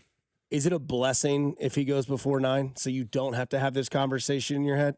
If it comes out, he runs the 40, does his bench, does his vert, does his interviews, does all this stuff, and they're like, he's not going past 4. You're like, okay, is that more of a tell than it would be to the Jets are putting the franchise tag on Breece Hall, where you're like, all right, Breece is out, next guy up, where it's like, yeah, after what we've seen today, what we've heard today, Jeremiah Love's going top 4. You're like, all right, he's out of the discussion. We don't have to worry about it anymore. Yeah. Is that a relief, or is that kind of darn? I think it's a major relief because no matter what, you just need to know what your plan is for these. Like I talked about a couple hours, you need to know what your plan is for the next month and a half. That's what's going to determine the draft. So if Brett Veach, because that's what this week is, garnering information, talking to people. If the information that he's garnered is like, Jeremiah Love ain't making it to 9, okay, great. Then we heard what Mitch Holtis said about Travis Etienne and Tyler Algier. Go chase those guys. Now you know, because if you get to draft day and you don't have one of those guys and you're hoping Jeremiah Love drops to 9 and all of a sudden the Cardinals at 3 say, sorry, get bent, you're screwed. You're hoping Emmett Johnson's there at 40. You're hoping Price is there. Now you're just like, all right, cool, man. here's Isaiah Pacheco hasn't been picked up. You're calling him. Like, so you have to, like, that's down bad. So you have to have a plan. So I think it is a relief. Any knowledge that can be gained here so we can be more prepared for free agency to then be prepared for that positional need and the draft, do it. Because then is it a red flag if he drops to 9? I don't think so, because top 10 running back. It's a running back, yeah. And like, this is what we get back into the conversation, because I do think the Raiders should take Mendoza. People will say that he's not likable or that he's not sellable or that he's not a winner. Build around him, he'll be fine. The other thing about that is, like, everyone says, well, you don't have to take a quarterback at the first overall pick. Trade it, get rid of it, do something different, go get a veteran. The people that say that you don't have to or you shouldn't have to take a running back in the first round, you look at the best running backs in football, they were the pick, and they went in the first round. You look at Saquon, you look at Christian McCaffrey, you look at Bijan Robinson, you look at Jahmyr Gibbs, you look at guys like that, they went first round. We don't spend enough time looking at that. When you have a running back that is sold the way that he is and he goes in the first round, more often than not, it works. Where we spend more of our time and more of our homework and research are finding running backs that failed in the first round. Yeah. You spend all your time on Clyde Edwards-Helaire. Najee Harris, yeah. You look at those type of guys. There's more that have worked out than have failed, but you like to put your focus on the negative and be like, well, this failed, this failed. Look, we got Kareem Hunt in the third. Kareem Hunt wasn't here for more than 2 years for you. Maybe he was in the third round because there were character concerns. And that's why he went in the third. Great podcast. Very good podcast with Una, Sarah, and Binkley. But I think it's interesting that, like, we use these narratives as almost like a crutch, where it's like, man, if we take him at 9, we're going to get, like, reprimanded for, like, doing this. And it's like, yeah, dude, but if he is talked about the way that he is, then do it. But I also think that if he is being talked about this like he is today, where we asked Nate Taylor, we asked Mitch Holtis, and Mitch played it well. He's like, not a bad thing. He seems to be the part, right? Then he isn't going to be there at 9. And maybe we don't need to worry about that because somebody else is going to take that running back, and it never was going to be an option. But what's worse, seeing somebody like Arizona take him and turn him into David Johnson, or which he didn't have the ceiling that Love has. I mean, David Johnson was you and I, nobody knew, and then, just boom, here we are. Had a good right? years, yeah. And you look at it that way, or is it more depressing that you didn't take this guy, New Orleans behind you took him, and all of a sudden it's like they got him and Kamara, and they got Devin Neal, and it looks like they're going to phase out Alvin Kamara, and he's going to put this guy, and he's going to do this. Man, imagine if you had that with Mahomes, because this is why I asked this question. What's the one player you think is the most popular answer where you could take one Chiefs player from the past and put him on? Charles. Thank you. Yeah, it's we've done it. Yeah, every time we do 100 it, times. it's a million. Charles Priest. Jamal Priest. It's a running back, and usually it's Jamal Charles. Yeah. Occasional DT, answer, obviously. But or like a Justin Houston. Of course. But it outweighs Charles. Far and away, it's Jamal Charles. So, yeah, the more we talk about this, the more I'm like, damn, Jeremiah Love could be gone. There's a chance Caleb Downs could be gone. Ruben Bain, we'll see with the arm length if that really does scare people off. You could end up getting the edge rusher you always wanted. And frankly, like, if that's the way this draft falls, like, talking about picture perfect ways that day could go. Dude, like, I've said this before, but there are running backs that we can go get. Mitch Holtis opined on Travis Etienne. He loves Travis Etienne. Tyler Algier, too. Those guys could be great day one here in Kansas City. I don't know that many edge rushers that we could get in free agency that would be great here day one right now. I don't know that many safeties that we could get. I don't know any safeties that we could get here day one for agency. So if running back is going to be the guy that gets hyped, and I think Binkley has a theory at 10 a.m. that he'll float to the masses that I think is actually a pretty good one. This may be a good spot for the Chiefs to actually have options. Is it a trade down moment? Is it a get that best player available that's actually at the edge rusher because hype has come into Downs and Jeremiah Love? Because the other thing, too, that's kind of funny is, the name Tate at Ohio State is still out there. Yep. If Mendoza's going 1 and Caleb Downs, falls to the top 5 pick and Jeremiah Love's a top 5 pick, then you're starting to have that conversation of, are we going with Tate from Ohio State? which Mitch did say he doesn't think he'll be there, but he loves Mekhi Lemon, who's going to be there. He does. And that's a popular name that's getting some more recognition. We asked Mitch Holtis who he would pick at 9. What you want at 9. What you want at 9. What that player should be is a day one, snap one, I can help win the game the opening week of the season, and then become a Pro Bowler within 2 to 3 years. It's the Creed Humphrey, Trey Smith. But if you take it at 9, that's what you want. Is that a corner? Could be a safety if it's a guy like Downs. It could be Bain. It could be Bailey. Who's going to drop to you there? So any of those guys, they've got to be a Pro Bowler, minimum, if you're picking at 9. So there you go. Defense. Floor raiser. That's what I'm hearing from Mitch, too. Yep. We're not talking about ceiling. We're talking about the floor. No doubt. Help out the worst case here, guys. That's what you need. Everything would make sense, but then will it? And we'll see how. Because the other thing, too, I want to bring up is how many names in running back free agency have you heard the Chiefs are interested in? I mean, I haven't heard anything from the Brees Chiefs. was there. Franchise tag rumor comes out. It's dead. Yep. We've heard, allegedly, that Travis Etienne would love to come here. Yeah, that's true. But there isn't any, the Chiefs are interested in player, none of it. There's no, name they're connected to. Coincidence? I don't know. But coming up next, Anthony Richardson, did they give up on him too quickly, and can he be the next Sam Darnold? We'll discuss next here on 96.5 The Fan, your home for Kansas City Sports. You're listening to Fescoe and Dusty, brought to you by Golden Oak Lending. Do you need extra cash? Golden Oak Lending can convert your home's equity into cash in as little as 14 days. Let Golden Oak Lending cure your blues. Your home for Kansas City sports. 96.5 The Fan. Doug. There's nowhere I wouldn't go to help someone customize and save on car insurance with Liberty Mutual, even if it means sitting front row at a comedy show. Hey everyone, check out this guy and his bird. What is this, your first date? Oh, no. We help people customize and save on car insurance with Liberty Mutual together. We're married. Me to a human, him to a bird. Yeah, the bird looks out of your league anyways. Only pay for what you need at libertymutual.com. Liberty, liberty, liberty, liberty. Need to sell your house in Kansas City but not sure where to start? Selling a home can feel overwhelming, especially if you're facing foreclosure, a divorce, an inherited property you don't want, or just need to move quickly. But you don't have to figure it out alone. Rex Buys KC is here to help. As a local home buyer, I understand the Kansas City market inside and out. My family and I live right here, so I know the neighborhoods, the trends, and the challenges homeowners face. That's why I take a consultative approach, helping you explore your options and find the best path forward. We buy houses in any condition, no need for repairs, no agent commissions, and no hidden fees. You'll receive a fair cash offer with a closing timeline that works for you. Whether that's in as little as 7 days or at your own pace, just a simple, hassle-free process designed around your needs. If you're ready to talk through your options, call me today at 816-330-6000 or visit rexbuyskc.com.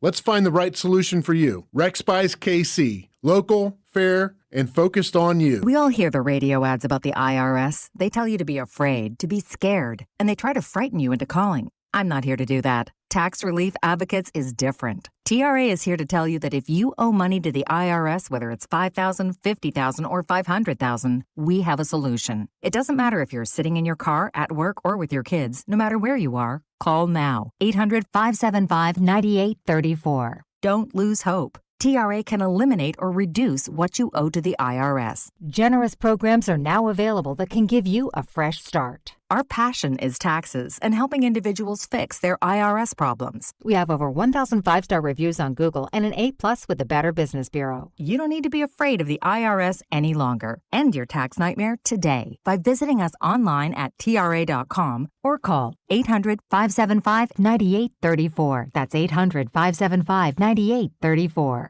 Tax Relief Advocates. Real solutions for real people. At Casey's, when someone asked for a cup of coffee that wouldn't put them in debt, but still had freshly ground beans, rich flavor, and a price that starts with a 9 and ends with a D9 cents, we were too nice to say no.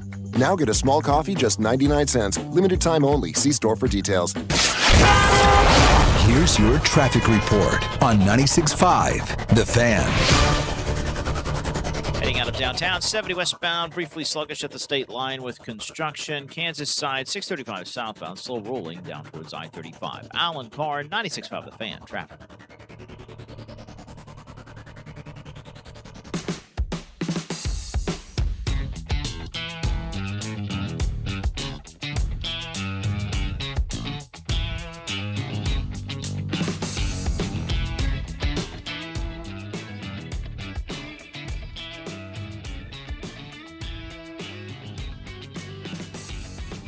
Back at it, 96.5 The Fan. Dusty Liggins, Mac Morey with you. You're home for Kansas City sports. So he says, can you ask Binkley if they measure kickers' foot size and is bigger better? I control Binkley. Men's wieners. I control Binkley all day on NFL draft stuff. I mean, I already, have the anger argument that he thinks it's one of the greatest sporting events in the sports world. Oh, yeah. It is.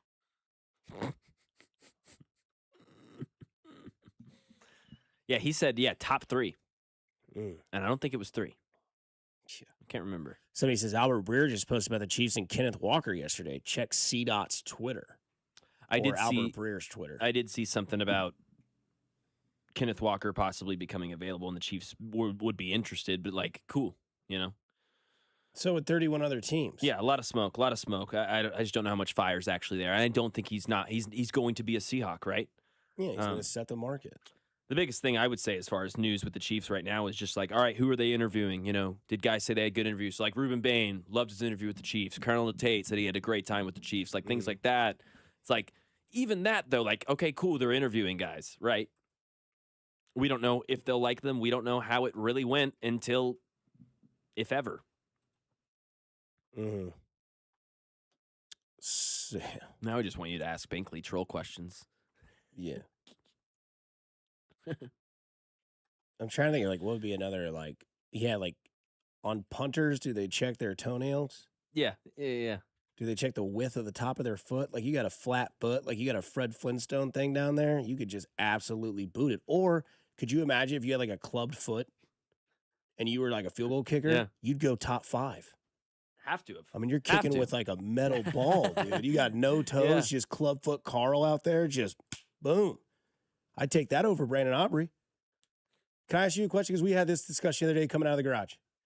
Do you think the NFL should adopt the rule of over 60-yard field goals, 4 points? Because that's what they're doing in the CFL, right? Over, I think it's 50 or maybe it's 60. You get 4 points instead of 3. So the discussion started, moving around. Mm-hmm. And I'm like, man, could you imagine what that would do to the kicker game? And also, what that would do for strategists in the middle of the game. If you're down by 3, do you just keep going, knowing that you can tie? We'll say Mahomes is your quarterback, and you've got a new kicker that's got a leg. Does Mahomes just take the backwards knee and get to the 60-yard field goal range? Because you have to be, a 50? You have to be a 43, right? 7 and 10? Yeah, to get 60. So you have to do the 43-yard line. Let's say the Chiefs get to the 40, but they know their guy can pipe it from 60. Does Mahomes take a 3-step drop knee, and then all of a sudden you go win the game? It's crazy. Isn't it wild to think about this? No, of course. It would change the whole mathematics of the game. I mean, 3 and 7 work for so many ways, right? You can get 6, and now 3 ties to 6, but it doesn't quite get to 7, and there's so many fun mathematical ways football works. It would change the way we draft kick. It would change the whole dynamic of football.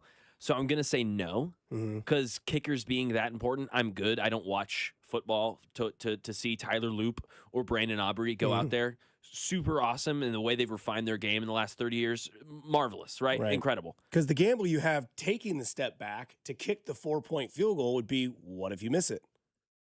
What's the percentage of field goals this past year from 60 and beyond? Because I feel I saw 5 60-yard field goals in the first 10 weeks of the season. And the narrative was these kickers are just better.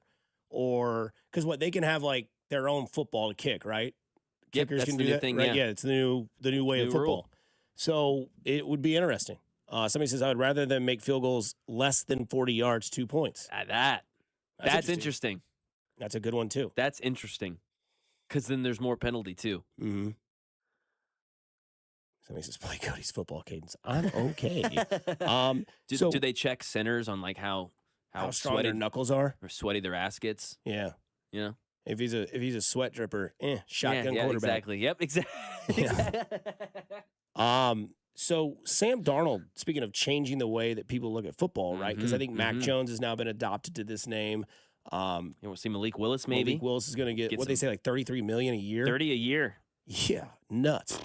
And people now, because everybody does this, right? When something new happens in a sport that takes people away and makes them think, they then go to that bubble and try to find that next thing, right? We always hear about, can he make the Mahomes throw? Mm-hmm. Mm-hmm. Can he make the the McCaffrey jump from electric in college to electric in football? Can we find that multitasking running back that can run, block, and catch and do it all?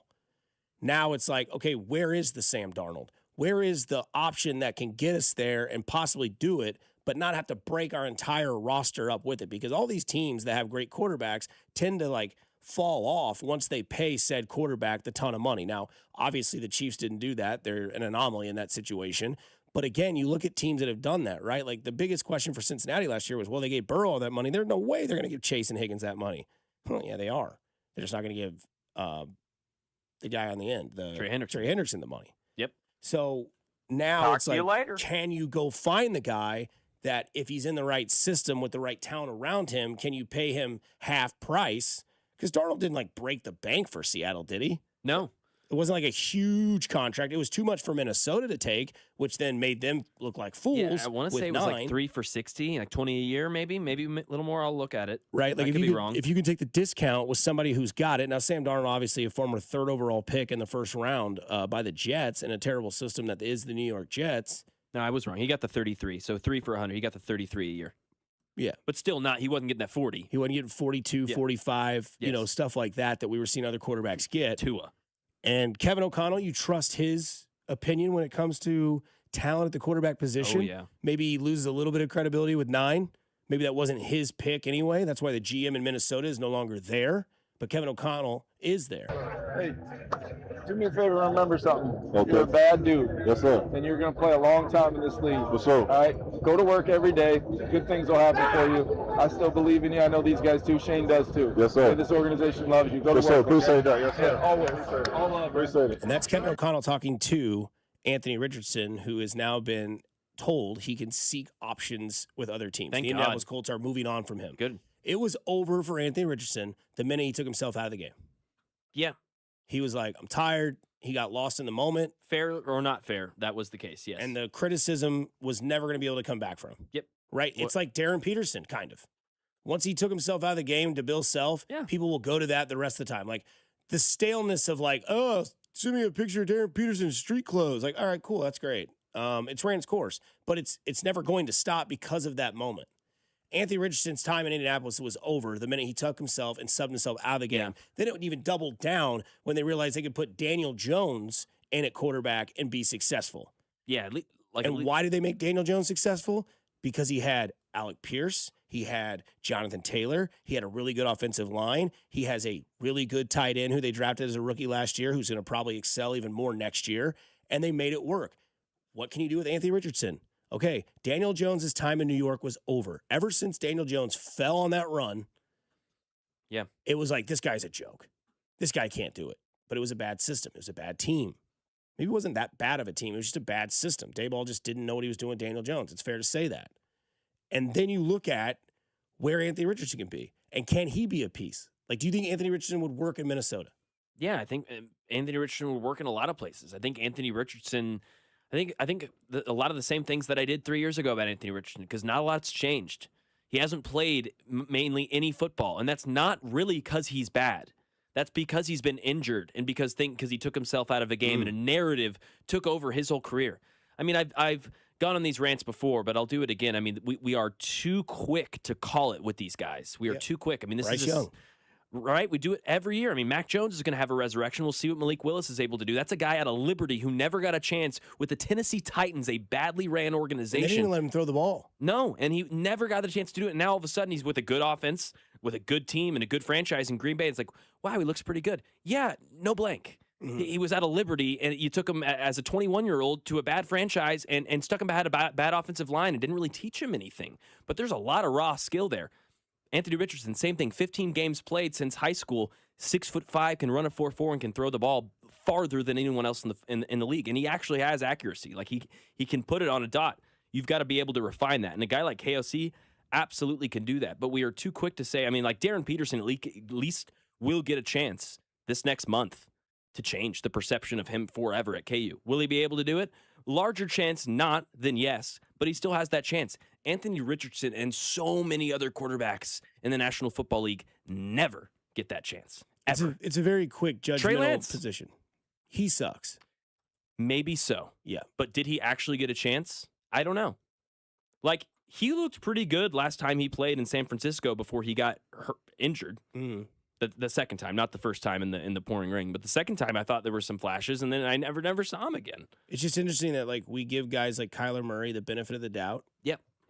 But we won't give other guys the benefit of the doubt. Yeah. And Kyler Murray's played long enough to know that like it probably ain't it. Yeah, exactly. But we were at one point, a lot of people were saying could be an MVP candidate. Yes. Because of what he presented. 100%. And I think that maybe it's time for Arizona to move on, but it's been time. We've given him time to give our opinion of what we think Kyler Murray is. I don't think he's as ass as like Bob thinks he is, but I don't think he's as great as what we once thought he was. No. I think there's a medium level there. And I am team give a guy another chance, but that's why with Sam Darnold last year, it is going to open up this avenue for this group of quarterbacks, Mac Jones, Willis, Richardson, guys like that, because it's, do you want to make it work with someone like that, or do you want to get half a season out of Kirk Cousins, and then the other half is like, well, we're going to bench him for Michael Penix Jr. because he can't stop throwing turnovers. Mm-hmm. And then you're really screwed.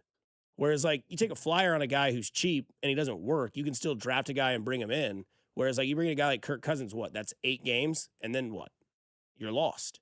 Whereas, like, you take a flyer on a guy like Anthony Richardson, who's in a system that he basically, like, failed himself out of, partially his fault, partially not. You can't change a lot of perspective that people give you.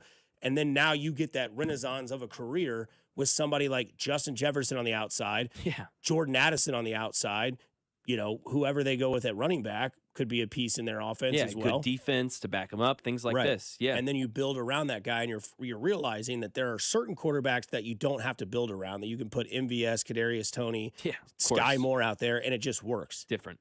But that's because that guy is elite. And that's why you go back to that word. There's one elite quarterback in the NFL, according to Emmitt Smith, and that's Patrick Mahomes. Mm-hmm. Everybody else, Burrow's got talent around him. Lamar Jackson, they went and got Derrick Henry, right? And he won an MVP without him, won an MVP with him. Mm-hmm.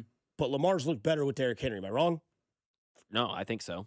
Joe Burrow, he's never not had talent around him, from college to the pros. And you look at a guy like Anthony Richardson, you put a couple of talented guys around him and put a coach that can do it, because maybe the best thing Sam Darnold had was not Kevin O'Connell. Maybe the best thing Sam Darnold had was Kyle Shanahan. Or McDonald. Or Mike McDonald. You're right. Either one. And again, surrounded him with talent. 3 great coaches.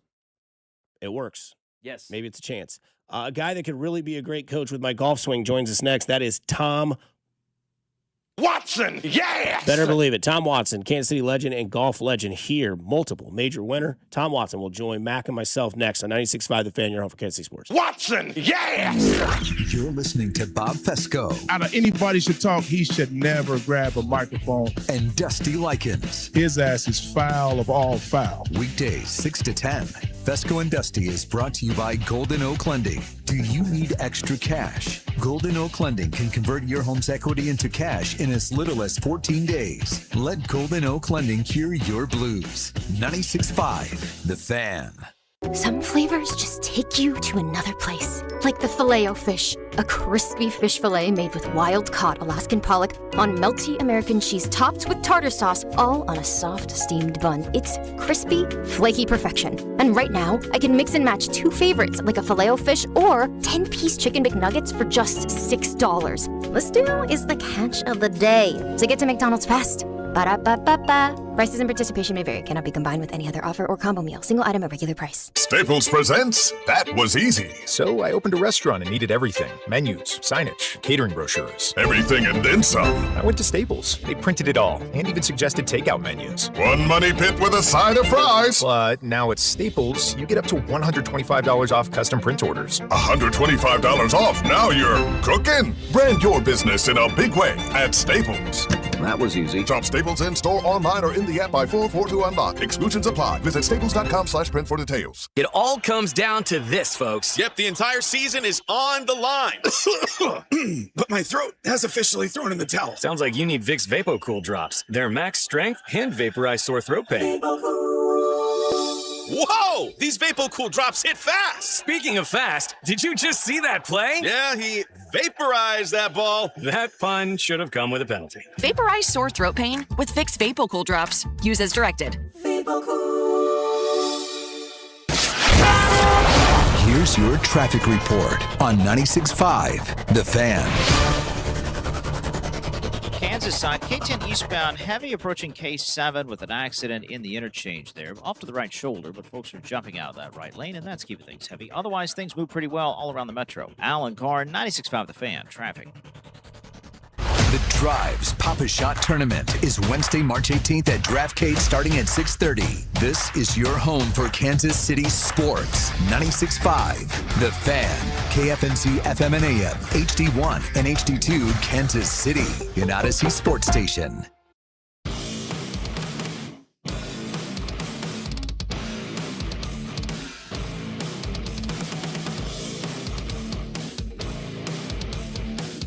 Should have Tom Watson here in a little bit as we hit the final hour. Matt, can you believe it? Final hour. Fast Friday morning. What a time to be alive.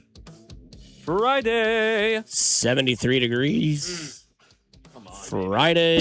Hello, America. Zero bubbles, zero troubles. I know Shout that out I'm to hard. the Surfsides. New flavors, bro. They're gas. Okay. And the flavors were like blackberry. Yeah, blackberry half and half, mango half and half. Yeah, there's another one that was really good too. They're awesome. Green box. Green box. Yeah, so you can tell. But the woman at my liquor store, I went to with the normal Surfside, went to check out. She's like, wait, let me show you something. I thought of you when these came in. I was like, I'm going to take that as a compliment. I'm the Surfside guy. But she's like, wait, these new ones came in. She's like, so I thought of you. And I was like, all right. Hell yeah. That's not Anthony Richardson. That's Cody Tapp.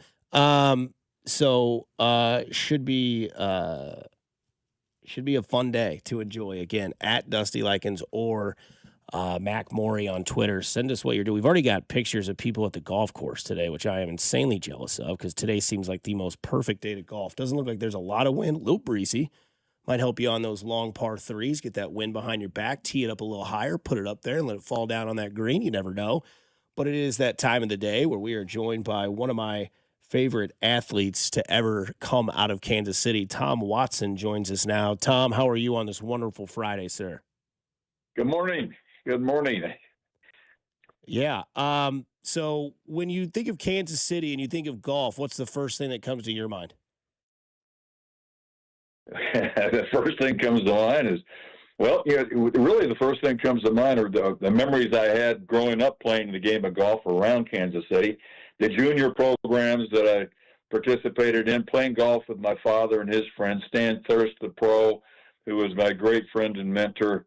The various golf professionals who I was lucky enough to play with and learn from and hear their stories about the PGA Tour inspired me to become a professional golfer on the PGA Tour. When did you know in your youth that, maybe the 9-iron was going to be the club that was going to take you instead of maybe like a baseball bat or a football? Like you knew that you were. Yeah, it was a 7-iron, not the 9-iron. 7-iron is my favorite club. I tell that to. I always ask kids when I see them. I said, "What's your favorite club?" And they asked me what was mine. And I said, "Well, 7-iron." It still is. I still love the 7. No, what inspired me was frankly, you get back to the times I played with Arnold Palmer when I was 15 and Jack Nicklaus when I was 16. And that was a result of winning the Kansas City men's match play when I was 14. They thought it'd be kind of cute for a 15-year-old kid to play with Arnold Palmer in an exhibition and a 16-year-old kid to play with Jack Nicklaus. And with playing with those two icons, it gave me the dream of becoming a professional golfer. Yeah, it's funny you say the 7-iron, Tom. So this is a story that not a lot of people, but some people on the station here in Kansas City on 96.5 The Fan, we're talking to Tom Watson. 7-iron is my favorite club, Tom. This happened to me last Thursday. So a week ago from yesterday, I'm in the fairway on hole 1. I'm playing a course called Stone Canyon in Blue Springs or Independence, depending on where you look at it. And hole 1, 3-wood, fairway left side, sitting in nice grass. I swing my 7-iron, and on contact, the shaft breaks, and the club head falls forward. And, of course, everybody says I snapped over my knee. I did not. And a steel shaft literally snapped in mid-swing. I'd never seen it before. People that I've talked to, they're golf professionals. So I have no 7-iron in my bag right now, and I'm very, very heartbroken because it is my favorite club as well. You're not telling the full story. I remember my 3-iron. I had a metal shaft in the 3-iron when I was a kid. And, when I got to the third hole at the club there I was playing, I swung the 3-iron shaft and it snapped. Oh. But what I didn't tell my dad was that 3-iron was in a tree at one point. And I had to kind of throw things at it to finally get it out of the tree. Now, you're not telling the full story now. Tom, I wouldn't lie to you, man. I've been dying to talk to you my whole life, Tom. You're not telling us the full story. Come on. No, I'm dead serious, Tom. I had a chrome softball in the fairway, and I hit it, and it felt like I popped a champagne bottle. All right, that's your story, and you're sticking to it. I get it. That's right. Tom, you're serving as the official ambassador for the Advent Health Championship. It's taking place at the Blue Hills Country Club, August 17th through the 23rd. Talk to me a little bit about that PGA event and what made you want to be the ambassador. Well, I've gone out to see the tournament the last few years, and when they came to me and asked me to be an ambassador, I said, this is kind of completes the process of what I hope for Kansas City. When I started as a professional on the PGA Tour, I wanted to give back to Kansas City through golf, and I started with a Clubs for Kids program, which was a one-day event, giving each kid that came out a club and a golf lesson. We had 70 PGA professionals out there at Swope Park giving a lesson with the new club that the kid got. And then we started a program that over at Swope Park at Blue Valley, and it kind of evolved into the first tee of Kansas City. Thanks to Al Hoffman, his vision for that. And then recently, Watson Links has come into play, where I created a program to have a mentor play with a kid for 9 holes for free. And we've expanded that into over 51 markets around the country now to help kids in Kansas, in all over the country. But Kansas City is where I wanted to focus. And Advent Health has been a tremendous sponsor for continuing the legacy of the PGA Tour in Kansas City. This is the #1 event, PGA Tour Corn Ferry event in Kansas City. It is it's stationed right now. They changed the format, not the format, but the timing of the tournament, where it's the last tournament on the Corn Ferry schedule before the playoffs. And talk about pressure. These young men come here, and I say young men because they, frankly, they hit the ball longer than the guys in the PGA Tour. It's just amazing. But these young men come, and now their year is on the line. So the pressure is really on, because if first of all, they have to make the 156-man field for the next tournament, the first playoff event. And there are a few at the bottom of the list there that are really choking. They've got to play well at the Advent Health to make it. Then there are the other players who are trying to make it into the final playoff event, which is only 60 players. They've got to get up the list to be in the top 60, so they can play in that final event. So, and that's where the pressure really ends up coming down on the players. Only 20 of those 60 players get on the PGA Tour for next year. All the rest of them, they have to reinvent themselves and try to make it again on the Corn Ferry Tour the following year. So it's this event is really important for almost all the players to play well in, and so. Plus, it's on the Golf Channel this year. It's going to have national coverage. Golf Channel is, everybody knows that's the go-to place where people go watch golf, and it's going to showcase Advent Health's tournament in Kansas City. Such a great event that you're a part of, Tom, because you get to see maybe potentially kids get their PGA Tour card. I'd love to know the story of when you got yours, because I remember going back to, I think it was last year, that 21-year-old kid from Florida State, Luke Clanton, when he got his. It was like a special moment. and all that sort of stuff that went around it. What's that like to see that happen for these young kids get their PGA Tour card? And then what's your story of when you got yours? Well, there's a couple ways to get the tour card. Now the top 5 in the college rankings get on the PGA Tour. They have a direct line on it. Mm-hmm. The 20 players from the Korn Ferry Tour who have the lowest scores in this last final playoff tournament, they get into it. The way I got in it was basically one and done. I had to qualify regionally, which I did up in Quincy, Illinois. They took 25 players from that tournament, and they had 3 locations. They had 75 players show up in Florida for the final qualifying tournament. 6 rounds at the PGA National Course there. They had to play, and I finished 5th in that, and got my PGA Tour card, which only allowed me to play on the PGA Tour. It didn't allow me to get in any tournament. I had to qualify on Mondays for each tournament if I didn't make the cut. Now, for those people in the audience there, the cut is 36 holes. After 36 holes, if you're not in the top 70 and ties, on the Korn Ferry Tour is the top 65 in ties. If you're not in the top 70 ties when I came out, you'd have to go to the next tournament site and get there on Sunday, qualify on Monday to try to get into that tournament. We were called the Rabbits. We're chasing the lettuce out there. But if you made the cut, you're automatically in the next tournament. So the Friday round you were under a lot of pressure.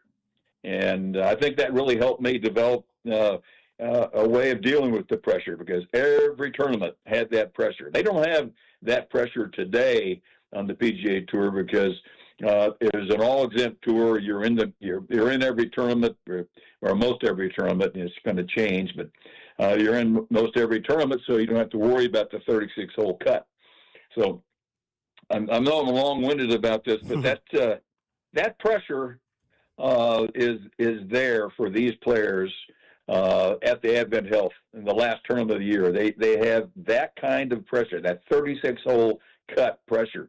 They've got to perform, or they've got another year chasing the lettuce on the Korn Ferry Tour. Love that term. Tom, you've called me a liar, which is totally fine. My life is complete. We have another kid here who plays golf quite a bit. He is an 8 handicap, and he thinks that if he played Augusta National from the professional tees, he could shoot under 100. Yes or no? 8 hand? Yeah, well, sure he could. Okay. That's right. They're not, playing Augusta National. My friend Jack Nicklaus was on television here 2 or 3 years ago. And he just hit the nail on the head. He said, when you play Augusta, all you have to do is hit 3 or 6 shots. You have to deal with 6 shots on the golf course. And those shots are the tee shot at number 2, you can't hook it. The second shot at 11, or the water on the left.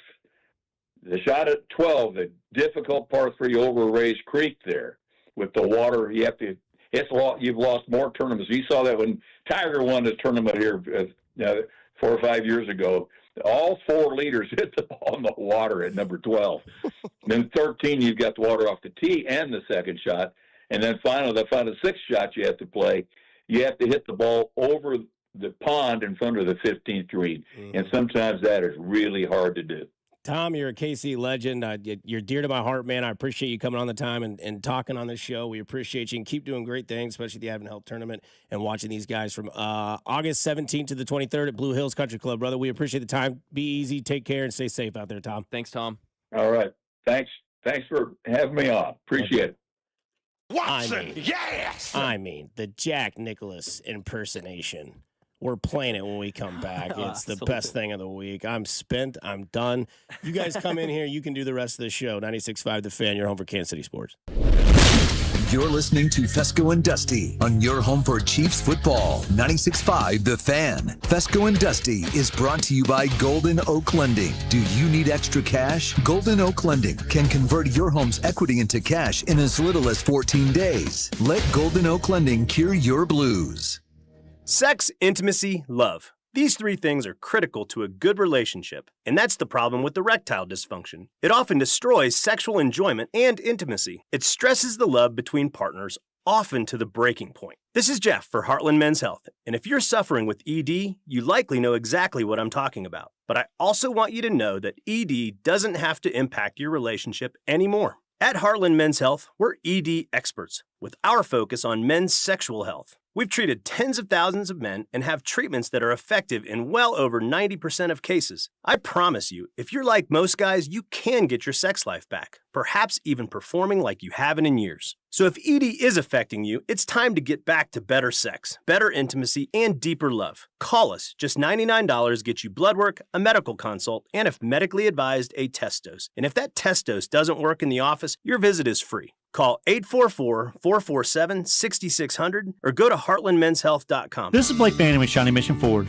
Ford has just announced an additional $2,000 in bonus cash that we are passing on to you, our customers. Shawnee Mission Ford is going to combine that with our large discounts and top trade allowances to save you thousands. You can save up to $9,000 off MSRP on 25 Explorers, $7,000 off MSRP on 25 Broncos, $6,000 off MSRP on 25 Bronco Sports, and $5,000 off MSRP on 25 Expeditions and F-150s. Shawnee Mission Ford, on a mission to do more in 26.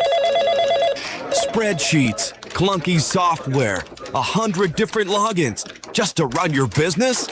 Ah. There's a better way. Odoo. One simple, connected platform that handles sales, inventory, accounting, and more, so you can focus on growing, not juggling. Make the switch today at odoo.com. That's ODOO.com. It's impossible to have a bad day when you started with Chick-fil-A. Hi, I'm Miles. And this is Grant. And the little thing we love about the Chick-fil-A chicken biscuit is how the fluffy, crispy goodness wakes us up in the morning. The chicken is crispy, the biscuit is soft, it's iconic. Throw some jelly on it, you can throw some honey on it. It helps me kick off the day. The hash browns are great. And I really like the shape of them too. Little circles of crispy goodness. Yeah, those early morning chicken biscuits are just great, man. Mornings are a little bit brighter with the Chick-fil-A chicken biscuit and Simply Orange Juice. Available on the Chick-fil-A app. Real guests paid for their testimonials. Hey everyone, I'm Josh Radner, and I am so excited to tell you about How We Made Your Mother, a rewatch podcast looking back at How I Met Your Mother. And I'm here with Craig Thomas, who co-created the show along with Carter Bays. Hi, Craig. Hey, Josh. Somehow it has been 20 years since the show premiered. I'm going to check the math on that. 10 years since it went off the air, and we thought that made this a perfect time to look back, see what the hell we did, and why the show still seems to resonate with fans around the world today. Follow and listen to How We Made Your Mother wherever you get your podcast. Today, expect sunny skies with a high of 73. Weather brought to you by Staples. From posters and presentations to labels and loyalty cards, Staples has all the print to boost your brand. Shop now in-store and online. Staples. That was easy. You're listening to 96.5 The Fan from the DM Injury Law Studios. Mike's got this. Car, truck, or motorcycle wreck? Remember, Mike's got this. 816-888-7500. Mike's got this.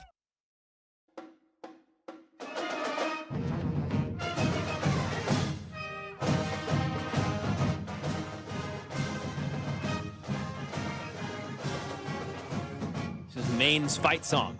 Mitch Holtis told us all about. Yep. Because Mitch started singing. So here's what we've done today. I'm going to break down the show the best way I can. Good luck. 6 o'clock to 7 o'clock, I was the worst sports radio host in the city. It was hilarious. Not even close. I mean, horrible. At my expense, leading me astray on movies? Yep. Yeah. Getting actors wrong in movies, getting bands wrong in stories, not knowing that Xavier Worthy ran a 4.21 out of 4.26. That was hour one. That's great. That was hour one.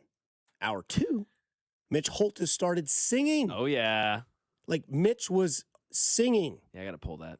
For sure. I mean, this is where this show goes when Dad's not here, right? When the kids have control of the house, it's like the beginning of Mrs. Doubtfire, where there's goats eating cakes and there's people jumping on beds. It's just completely lost.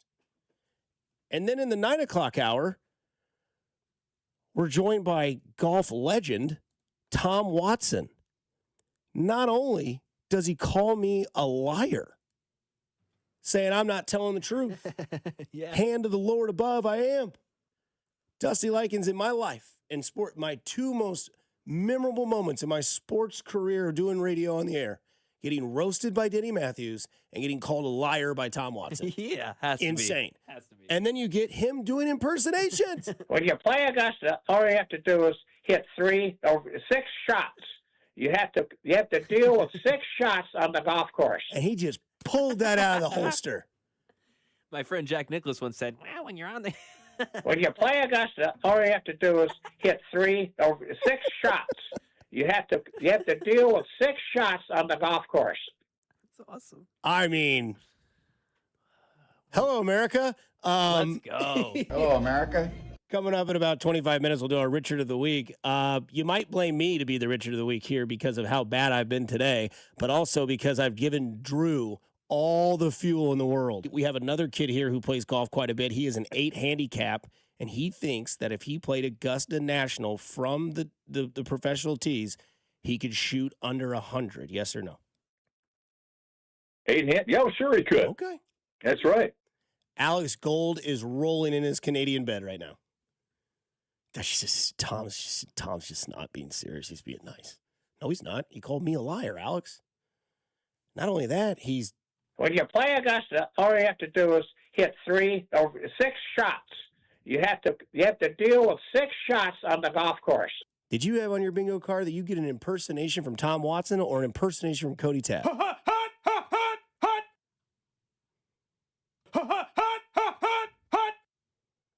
My word. What a day. Call it a day. Farmer Mike, you ain't wrong. I need a cigarette. Somebody says, that's all day, every day, Dusty. Damn it. You know what? I'm sure a lot of you have had a tough week this week. I am opening the text line for the next 40 minutes. Roast it. Roast away. I deserve it today for being terrible at 6 o'clock to 7 o'clock. Raise a stein for dear old Maine. I love it. Sing Mitch. till the rafters ring. I mean, like, that's our day today. When you play Augusta, all you have to do is hit 3 or 6 shots. You have to deal with 6 shots on the golf course. Unreal. Speaking of Mitch Holtis, we asked him earlier about because, by the way, if you didn't know this, or you probably already knew this, Binkley is still doing the T-Rex in the bullpen. Oh, that's still happening today. And I got this exact quote. Okay. Hey, what did I tell you and Bob, Dusty, about his short arms? He's short arms. Because I was asking them out there. They were showing the linebacker that got the 43.5-inch vertical. Oh, man. Yeah, Sonny and Styles. I was like, Sonny Styles does that. Like, what does that prove his worth-wise as a linebacker to jump that high? And Binkley immediately goes, hey, his arms aren't short. I told you about Bane's arms, Dust Man. You and Bob, I told you about his arms. But I'm like, answer the question. They're like, what's it have to do? He's like, yeah, I don't know. You see that picture of Mahomes in high school with the 2 kids around his arm? I was like, yeah, do that. Yeah. But again, like the vertical. Like, is that because a linebacker can get up there and swap balls down? You don't see that from that position, really. Off-ball linebacker, he's going to be in coverage, go up and challenge someone as a wide receiver. So 43.5-inch vertical is a super big green flag for a linebacker, but having an arm length of just 1.5 inches too short is super red flag. To be fair. Okay. Because that's a make it make sense thing for me. To be fair, it's 2.5 inches. But yeah, no, you're right. That's it. You're not wrong. We get enamored with the craziest things. You see Kyle Hamilton on Sonny Styles? He totally frame-mogged me. It's a new term now being used. Frame-mogged me? Frame-mogged? I'm not familiar. Yeah, dude, I don't know how to explain it. Okay. I don't know. It'd be like if... I'm trying to think here. Somebody says, Dusty does radio like I diet. Terrible, and everyone around him knows it. Damn, Lance. That's a cut right there. That's what you get when he has to get roasted. Kiss my ass. Fantastic. Like Gold will be frame-mogging Binkley today on the stream. You'll be watching them on the stream together. Gold will be frame-mogging Binkley. Yeah. Got it. Okay. Yeah, Kyle Hamilton said that to Sonny Styles because he was Sonny Styles 6'5", Kyle Hamilton 6'4". Sonny Styles 245, Kyle Hamilton 220. Sonny Styles ran a 4.47, Kyle Hamilton a 4.59. And he has a 4.5-inch better vertical, and that's a linebacker versus a safety. Unbelievable. Can I ask you a question about our wide receiver rumor? Yeah. Maybe this is dumb. Would you send Trent McDuffie to Jacksonville for Brian Thomas Jr.? Great rookie year. Yeah. Really Terrible bad. sophomore season. Terrible sophomore slump. Biggest fantasy bust probably of 2025. Oh, yeah. Easily of last season. Would you? I'd think about it. It would make me You pause. need receivers. Yeah, I know. You need proven receivers. And he's on a rookie deal. That's what's nice. And with Mahomes, not Trevor Lawrence, and he looked really good with Trevor Lawrence when Trevor Lawrence was only there for half a season. That's the thing. And like last year, the offense was better, and he had wasn't. Liam Cohen. Yeah, and he wasn't good. Like that's what gives me the pause. Is like, okay, is he rookie Brian Thomas, or is he the guy last year who Parker Washington looked better than him? Jacoby Myers looked better than him. That gives me pause. But yeah, I would think about it. Yeah, guy in a rookie deal makes it worthwhile. And if we're really going to talk up Chatty O'Shea the way we've been, that would be leaning into that, right? Ooh, this is a guy who showed his skills, showed his flashes, and now with the right coach and Chatty, you're going to give him that opportunity to let him blossom and let him shine. Yeah, I don't hate it. I think I need more. Okay. I think I need more. Would you rather have A.J. Brown? Mm-hmm. Mike Evans? No, I'll go Brian Thomas because of the youth. Okay. There's a chance Brian Thomas could be here in 5 years. No chance for Mike Evans. A.J. Brown, small chance, right? Probably not. Would you need a pick with Brian Thomas Jr.? I think that's what I'm thinking, and I don't know if that's fair. But I might need that. But Jacksonville's like, yeah, dude, but we got to pay Trent McDuffie, so I'm not giving you a pick. Yeah. But that's an interesting conversation. Yeah. He's a perfect chief, right? He's the archetype chief. First round, second round pick, great talent. Hasn't shown it recently, right? Had some issues. Somebody says Brown, yes. Evans, no. So they're with you, Mac. Dusty's first hour performance was worse than Bink's Josh Simmons reaction. This comes from Josh Rob Simmons. on the text line. The Dust Man is washed. Washed. Yes. He's washed, Rob. This comes from Keith. Do something nice for all the next week and take off the entire week, Dusty. Thank you, Keith. I really hope this is Miss Creech. I really hope this is her, my history teacher in high school. Dusty, I'm not mad. I'm disappointed, Miss Creech. I hope it is. I really hope that's you, Miss Creech. If it's not, you're a hell of a texter from the text line, Yeah, knowing seriously. that deep cut. But do better is always brutal. So yeah, feel free to go ahead and just roast me the entire day for how bad I've been today. Mitch Holtis, who joined us earlier, had this to say about why Jeremiah Love has so many comps to other running backs and what he could do in an offense in the NFL. What I like is his versatility and his ability to be a factor in the passing game, and that's what the NFL has become with this new era, at least for a while until it all adjusts back. But this isn't the 2019 Chiefs anymore. This is people playing two deep safety at 40% rates, and balls coming out fast. We'll run bubble tunnel screens. We'll also have design kind of tricky plays to the running back, which are disguised screens. The Broncos did a really good job running these. Somebody else did a great job. Actually, the Patriots did. But with Love's case, he can be an all-purpose guy. He's not just, hey, I'm going to run inside the tackles and be King Henry here. He's got the ability to be a pass receiver and an all-purpose guy. And that's where I think that he just immediately affects your offensive iPad, because it's not just your run plays, it's your pass plays. Sounds a lot like a Saquon type of running back. Sounds like a lot like what he could do in an offense that the Chiefs desperately need somebody to do. And again, we asked Nate Taylor about everything when it comes to, is everything what he's saying around the league? And we asked Nate Taylor about Jeremiah Love as well, and this was Nate Taylor's response. Man, here's the secret that I don't think is really a secret anymore.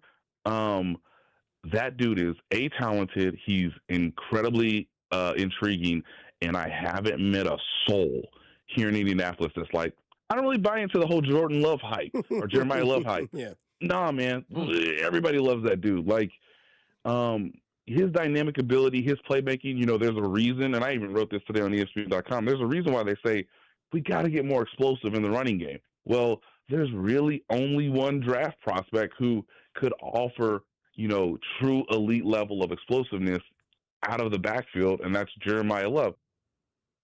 So there you go. Yeah, he's not going to be there. So He's not going to be there. So I have a question for you: is no red flags, all green flags, essentially a red flag?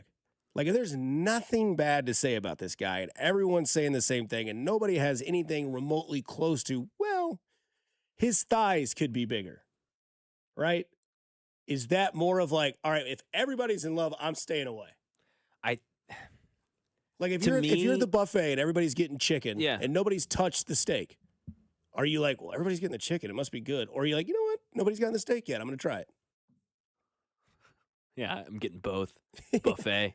No, I think that's falling into what we were talking, the galaxy brain. That's falling into the overthinking trap. Oh, well, everyone's saying, like, no, like, come on. Like, we know he's good. Like, everyone's saying he's good. Let's not overthink this. That means he's good. Sometimes we can spot this. And with running back, I feel like this isn't the quarterback position, right? Like, this is a running back. He breaks tackles. He's awesome. He catches passes. He looks like a beast on the field. Sometimes the eye test is enough. Sometimes we just know. That might be the case with Jeremiah Love. Because where's the guy? And I guess I guess I'd answer the question with a question. Who is the green flag, red flag guy? Who's the guy who was all green flags and ended up being like, well, we missed it? Yeah, that's good. Because I don't know if he exists. He probably does somewhere, but more often than not, someone would try to convince you that Clyde Edwards-Helaire was that guy. That's fine.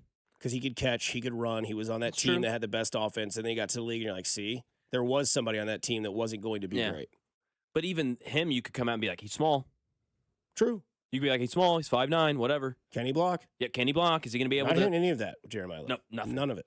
He's 215. He's big. He's the fast. model citizen of what you want to hear Yes. at that position of, like, Exactly. because here's what I don't understand. And again, I've been terrible today, so feel free. The roasts are still coming in. Somebody says from the 6-2 start bench cut, Dustman during the first hour, Peterson's availability, Jawan Taylor.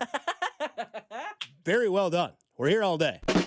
We got skin as thick as steel, just not my 7-iron, which Tom Watson also roasted. I got roasted by Tom Watson. You're a liar. You're a liar. I'm not. Last amount of clock on as possible, right? There's that too. I say clock. So now Mac is in on the trolling game. So feel free, 913-586-7965. Got to get in on it. For sure. But you look at maybe that for me when you give me a name is it's not Cam Jordan, but the DN that Washington took. Oh, great one. Chase Young. Great one. Jadeveon Clowney. Jadeveon Clowney did have the. I will because we saw the hit. Yeah. Right against Michigan. The red flags were there with Jadeveon though, because it was like, does he like football? That was the whole question with Jadeveon. That's why it was like, does he like football? Chase Young though. Chase Young, there was not. That's the answer. Can't miss. Everything works out. It was incredible. Arm size. Everything was there. Measurements, personality, interviews, the tape. What'd he go? Top 4? Had to have. Top 3? 1 overall? Now you could be like, well, injuries derailed him, but like, okay, but like still. Because I mean, I that don't even to know me, if that's the case though. That to me was the name that came to my mind. I think that's a great answer. Because somebody said Trent Richardson. Good answer too. Yeah. Good answer too. 2020. Let me see. Top 3 pick. Number 2 overall. If I could Google second. Yep. Second overall, 2020. That was Burrow's year? And now he's been, I believe that would have been. Burrow, Clowney? Yeah. Or Burrow and Chase Young? Would Burrow have been 2021 though? Yeah, he was 2021. Yeah, that's what I thought. Year after COVID. Yeah. Yeah, that's a good one. He was a absolute can't miss. Ryan Leaf was the no red flag guy. That's fair. That's a good one. Todd Blackledge? I don't know. I don't know. I'm not ramped up on the 1984 draft research there. Can I roast somebody who tried to roast me? Yes, please. Somebody says, Dusty, your first hour is almost as bad as Blaine Gabbert's the next Tom Brady take on this show a few years back. It was not Blaine Gabbert, it was Blake Bortles. You're going to come with the king. Don't miss. Do better. But still feel free if you want to have some fun because it is a Friday. We're supposed to have some fun. So, yeah. Dusty was so bad this morning, I'd rather listen to Cody sing. That's tough. Oh, wow. Come on. That Because he's hits. Casey. Start bench cut. Dustman in the first hour. Orlovsky running out of the back of the end zone. MJ Melendez in 2025. My goodness. BBL Stinky. Wow. That's a dagger, dude, to the ego. My ego is as deflated as a balloon that was at a party 2 weeks ago, and it's now in the corner of your room, and all you can do is smell that balloon. No, we had a fun first hour. Somebody says Josh Chosen Rosen. Were there red flags, though? I don't really remember Rosen's. Like, I remember Arizona took him, and he was out of UCLA. I was going to say, yeah. UCLA, because that's the Darnold draft, right? No. Darnold drafts like Lamar, Josh Allen, Darnold, all those guys. But I am interested to go back to the Brian Thomas Jr. Yeah, that was a fun one. Because that seems like a guy that they're ready to give up. Yeah. And if they want to get better defensively, I think McDuffie's that guy that maybe you shop that. Yeah. Because what we heard from Brett Veach earlier this week at the Combine sounded like, again, we don't know what everybody's doing. It's all, spooky season or whatever you want to call that. It's, it's one of those things where you look at it and you tell yourself, you're like, okay, well, we're not going to get rid of him if we don't get what we want from him. But if you can get a guy with A, control, B, talent, and C, ready to move on, it sounds like, maybe, then maybe that's your avenue of where you go with Trent McDuffie. Now, you lose a very big piece on your defense, which is secondary, but Mitch Holthus had also said in our interview, he had talked about, people that had gone like in the 9th overall pick. And we asked Mitch, like what he would do if he was a GM at 9. What you want at 9, what that player should be is a day one, snap one, I can help win the game the opening week of the season, and then become a Pro Bowler within 2 to 3 years. It's the Creed Humphrey, Trey Smith. But if you take it at 9, that's what you want. Is that a corner? Could be a safety if it's a guy like Downs. It could be Bain. It could be Bailey. Who's going to drop to you there? So any of those guys, they've got to be a Pro Bowler, minimum, if you're picking at 9. So do you believe that Ruben Bain is that Pro Bowler, or do you believe that Jeremiah Love is that Pro Bowler? Yeah, if we're talking better chances, I think Jeremiah Love's got the higher floor. I do. I think there's a bigger chance Ruben Bain's a bust. Yeah. Because I just look at this and I'm telling myself, there are so many needs on this team. And I understand that free agency is where it's at. I think that what we did is what you called it, the galaxy of the mind, right? Yeah, the galaxy braining. Yeah. Whereas Breece Hall was the guy, right? Mm-hmm. But if you don't get Breece Hall, then who's the guy? Is it Travis Etienne? That's a name that a lot of people like. We did the Chiefs offseason roundtable, and that was the first name Cody Tapp said. He was like, Travis Etienne. And we're seeing that maybe there's, like the Grinch's heart grew 3 sizes in one day. Maybe the Jets ownership's brain has grown 3 sizes in one day. And they're like, what, maybe with Garrett Wilson and Breece Hall and going and getting a quarterback, we can maybe build the foundation of this franchise and get somebody to patch over. To me, that's where a Kirk Cousins makes sense. I don't think the Jets are ready to win now, but in next year's draft, if you were to take that quarterback in next year's draft, it's not going to be more out of Oregon. Obviously, we know that. But maybe you take a guy like Trinidad Chambliss in next year's draft, and all of a sudden you have him paired with Breece Hall and Garrett Wilson. You built your defense in this draft where it's heavy, and they take a guy like Caleb Downs. Then all of a sudden you've started to build that nucleus. Whereas the Chiefs have lost that nucleus because it's either A, aging, or B, it's been figured out. And now you've got to revamp that. And do you revamp that more with those positions in free agency or in the draft, especially if there's a guy at 9, if he does get that far? But from what I've kind of recapped over the last few days, I don't think Jeremiah Love's going to make it to 9. No, I think now Ruben Bain has that chance to fall to 9, whereas Jordan Love has a chance to rise to the top 4. Which, if that's the case, if that's what Brett Veach has garnered this week, then he needs to be, and I'm sure he is, talking to Jacksonville Jaguars GM, who's my age, right? He needs to be talking to the Falcons, or Tyler Allgeier's a free agent, so he doesn't need to be. He needs to be calling Tyler Allgeier's agent. Those are the things that need to be figured out. Because if Jeremiah Love's gone, then you shouldn't care. You should know what your running back plan is going into the draft. Because if you think Jeremiah Love's going to be there, or if you really love him, then figure out the trade piece. Maybe it's McDuffie, and we swap picks, and you give us something like that. I don't know, but yeah, I think you have to have your running back plan figured out. Draft your offense, or excuse me, draft your defense. Get your offense in free agency. Somebody says I'm not against giving Brian Thomas a shot on his rookie contract. I'm completely against giving McDuffie for him. I feel like we could get him for much, much less. Maybe. Like, what do you give him your second? You give him pick 40? Would you do that? Mm-hmm. Absolutely. And now we're obviously talking. something else. Yeah. Now I'm in on that for sure. Well, there's a nice person on the text line. As the roasts continue to come in as we wrap up this segment before we get into the Richer of the Week, which might just be me. First hour wasn't bad, and I'm quite the critic. Okay, that's fair. Somebody says, Dusty, what if I told you that Sum 41 is better than Blink-182? Now you're coming after my feelings, and I don't like that. Love Sum, though.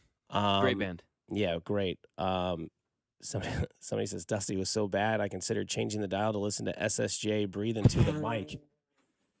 That's two hosts getting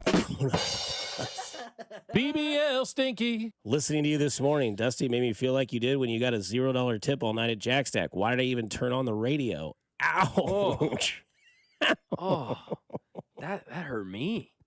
Oh, it's great. No, it's good. It's funny, though. It's all in fun. I deserve it. Dusty's first hour, worse than C-Dot on the Kiss Cam. That's tough. That's tough.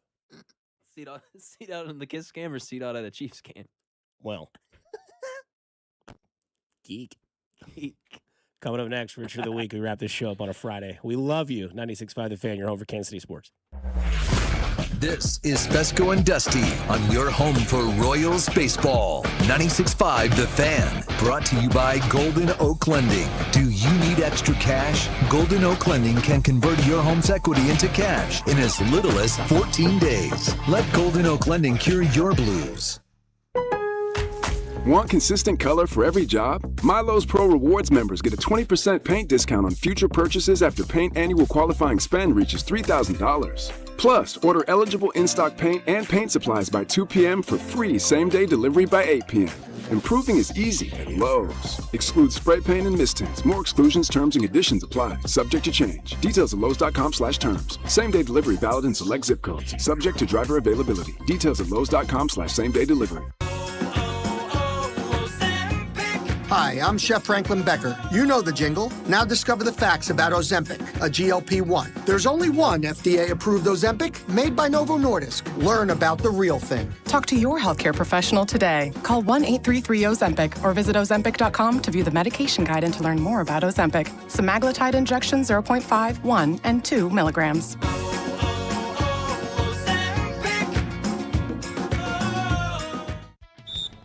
As the owner, coach, and quarterback of your small business, you call the shots. From inventory to payroll and more. Now it's time to bring in LendSeek, your funding MVP. No delay of game here. Get up to $2 million in as fast as 24 hours for business lines of credit or term loans. Let LendSeek's AI marketplace assist you in making the winning play and score that touchdown. Apply at lendseek.com. LENDSEEK.com. Get in the zone, AutoZone.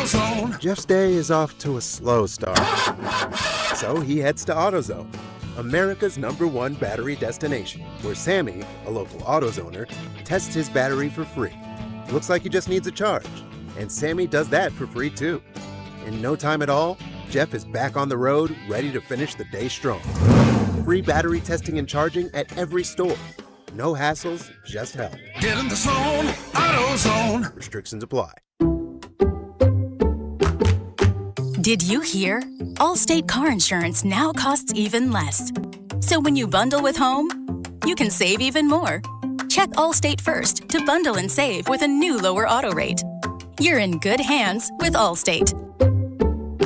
Not available in every state. Only applicable for new auto insurance business. Rates will vary by several factors, including how you purchase the policy. Potential savings may vary. Allstate North American Insurance Company and Affiliates, Northbrook, Illinois.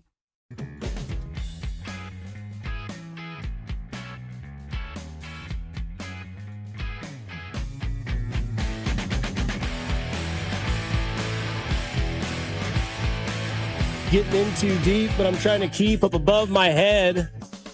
You like that? You like that? You like that?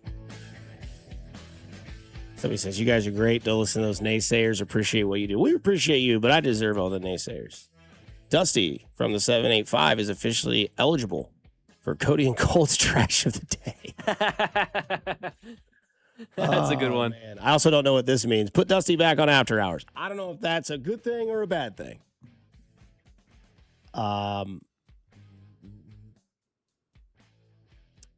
Star bench cut. Dusty this morning, Eudora referee flopping or the freshman in that frat house raid. That was a scary scene. I don't know. That was crazy. That was weird. I thought that was like the Blair So Witch Project. weird. At first, I didn't know if it was real. And then I started getting in a rabbit hole and reading about it. I'm like, yeah, it's real. Yeah, it's very But real. did you hear about that story about that lady that was recently found after disappearing from her kids for like 50 years? Whoa. Yeah, so this mom tucked her kids into bed, said she was going to go Christmas shopping, never seen again. Just left the family. They found her. Jeez. And she said, please keep my name and location away from everything. Damn. Oh, wow. Oh, wow. Dusty's first hour was so bad, I'm going to start calling him the sports machine. Wowzers. Right cheer. All right. Richard of the week. Oh, dang it. Oh, so now we can roast Matt. Now we can roast me. Now we Absolutely. can Open roast it up, you. baby. Oh, Richard, I'm so happy. Hold me. Not that guy, though. Richard of the week. Not that guy, pal. Trust me. You're not that guy.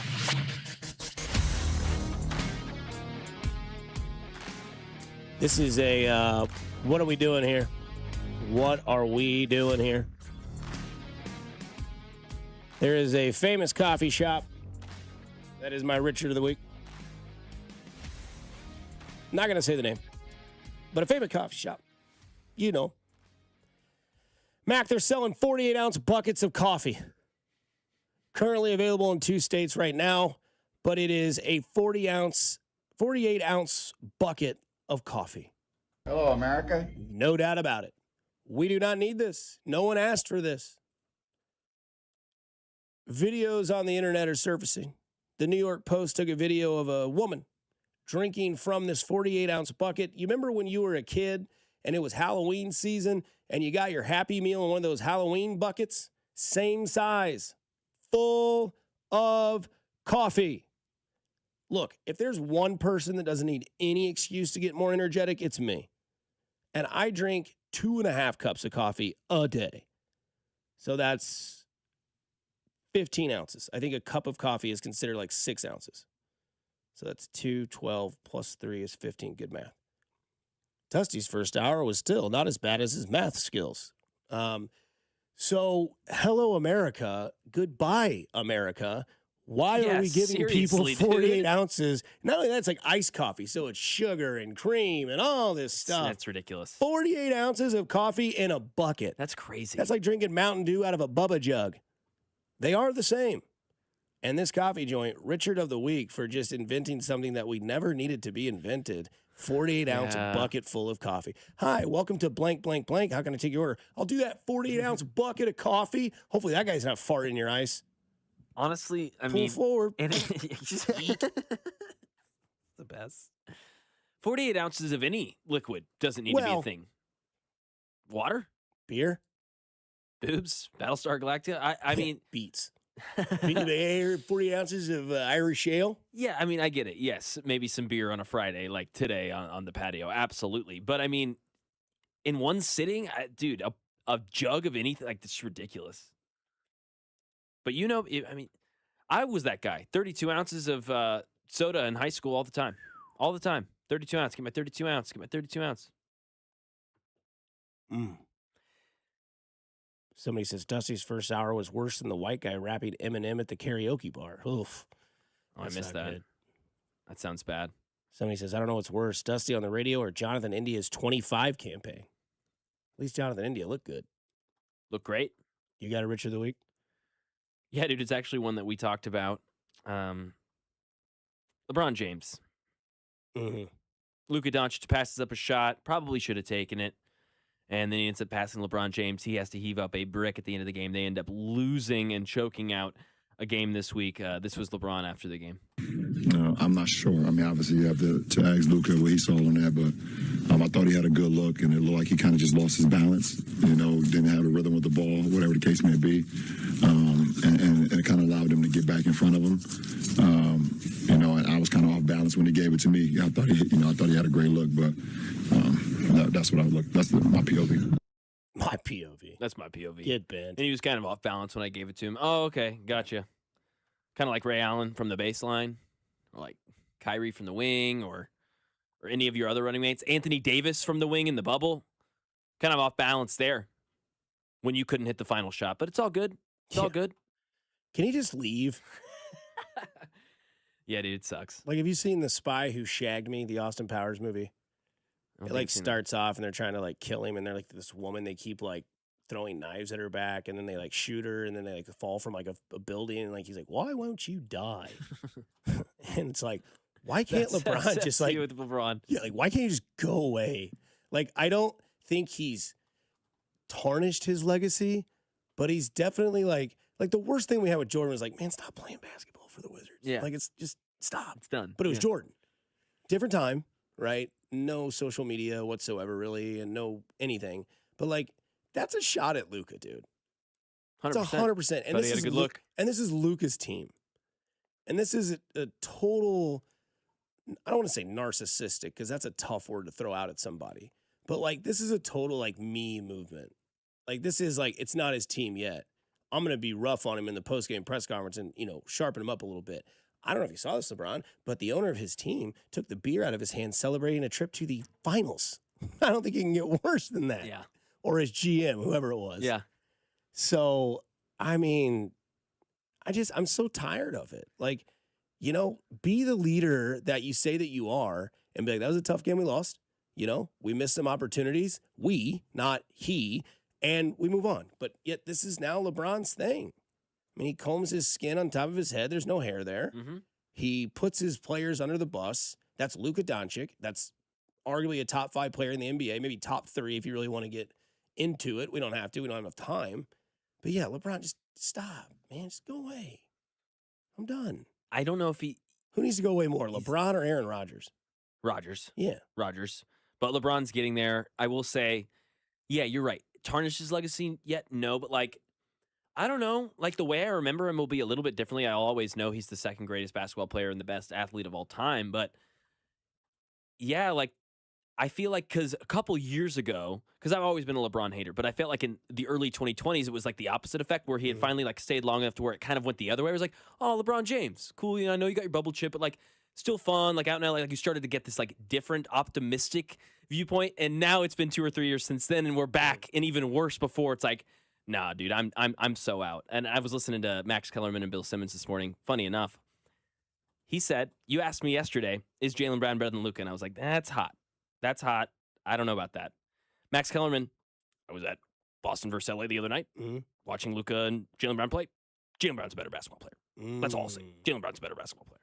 And they got in a big argument about that, or a big discussion rather, really good discussion about what better means and what you're discussing, and if you're talking about winning or if you're talking about individual skills and what's that. And it was a fun discussion on what you talk about, because it's like Mahomes, he's the best quarterback, probably for skill and for winning. He's the anomaly, right? But then there's other guys like Josh Allen. I was trying to think of a different sport. Like LeBron James, he was the best, but was he the most skilled? Like, no, Kevin Durant was a better offensive player than him. But LeBron James, better for winning. Yeah, because I feel like Kevin Durant's narrative of his career, he was always the second best player, but it was unfortunate that the best player in the league was just far and away much better. LeBron and then, Steph. He's like, all right. I also don't know whose impersonation was better, Max on Max Kellerman or Tom Watson on Jack Nicklaus. When you play Augusta, all you have to do is hit 3 or 6 shots. You have to deal with 6 shots on the golf course. Somebody says from the 913, I'm drinking a 44 Route 44 of tea right now. That's fine. Is it iced tea or is it sweet tea or is it a little half and half? Is it really sweet tea? Yeah, hopefully it's not really sweet. Dusty's first hour was worse than LeBron James's hairline. Whew. I don't know if that's possible. The roast of the Dustman continues, which is great. Richard of the Week goes to Cags and the abuse of a baseball of 120 miles per hour with the bat. Damn that right. ball has a family. Let's go. Hello, America. Oh, man, that was great. Somebody says 48 ounces of coffee equals 48 seconds to a bathroom dash. Somebody says you should drink 40 ounces of Mickey's all the time. Damn, that's tough. Royals today at 2:05, speaking of Cags. Yep. And then they are, let's see. Somebody says LeBron's best take was saying Bronny was as good as Cooper Flagg. Is that real? I don't know if that happened. Is that real? I don't think that happened. Oh. Dusty and Mac talking NBA should be illegal. Cool. Yeah. Not going to get rage baited. It's Friday. I watch NBA every week, though, but it's all good. So, prediction on Saturday for Arizona, Kansas. You taking Darren Peterson and Bill Self on the road in Arizona, or are you taking the number 2 team in the league in Arizona? You want to know what the spread is? Let me guess. It's Arizona by 6.5. You think that's what Arizona 6.5? Yeah. Terrible radio, like at 6 o'clock in Maybe the morning. 5.5. I'll stick with it. 6.5. We got, well, the big ones tonight. Illinois is plus 2.5 at home, but Arizona, Kansas. Kansas is getting 8.5 points.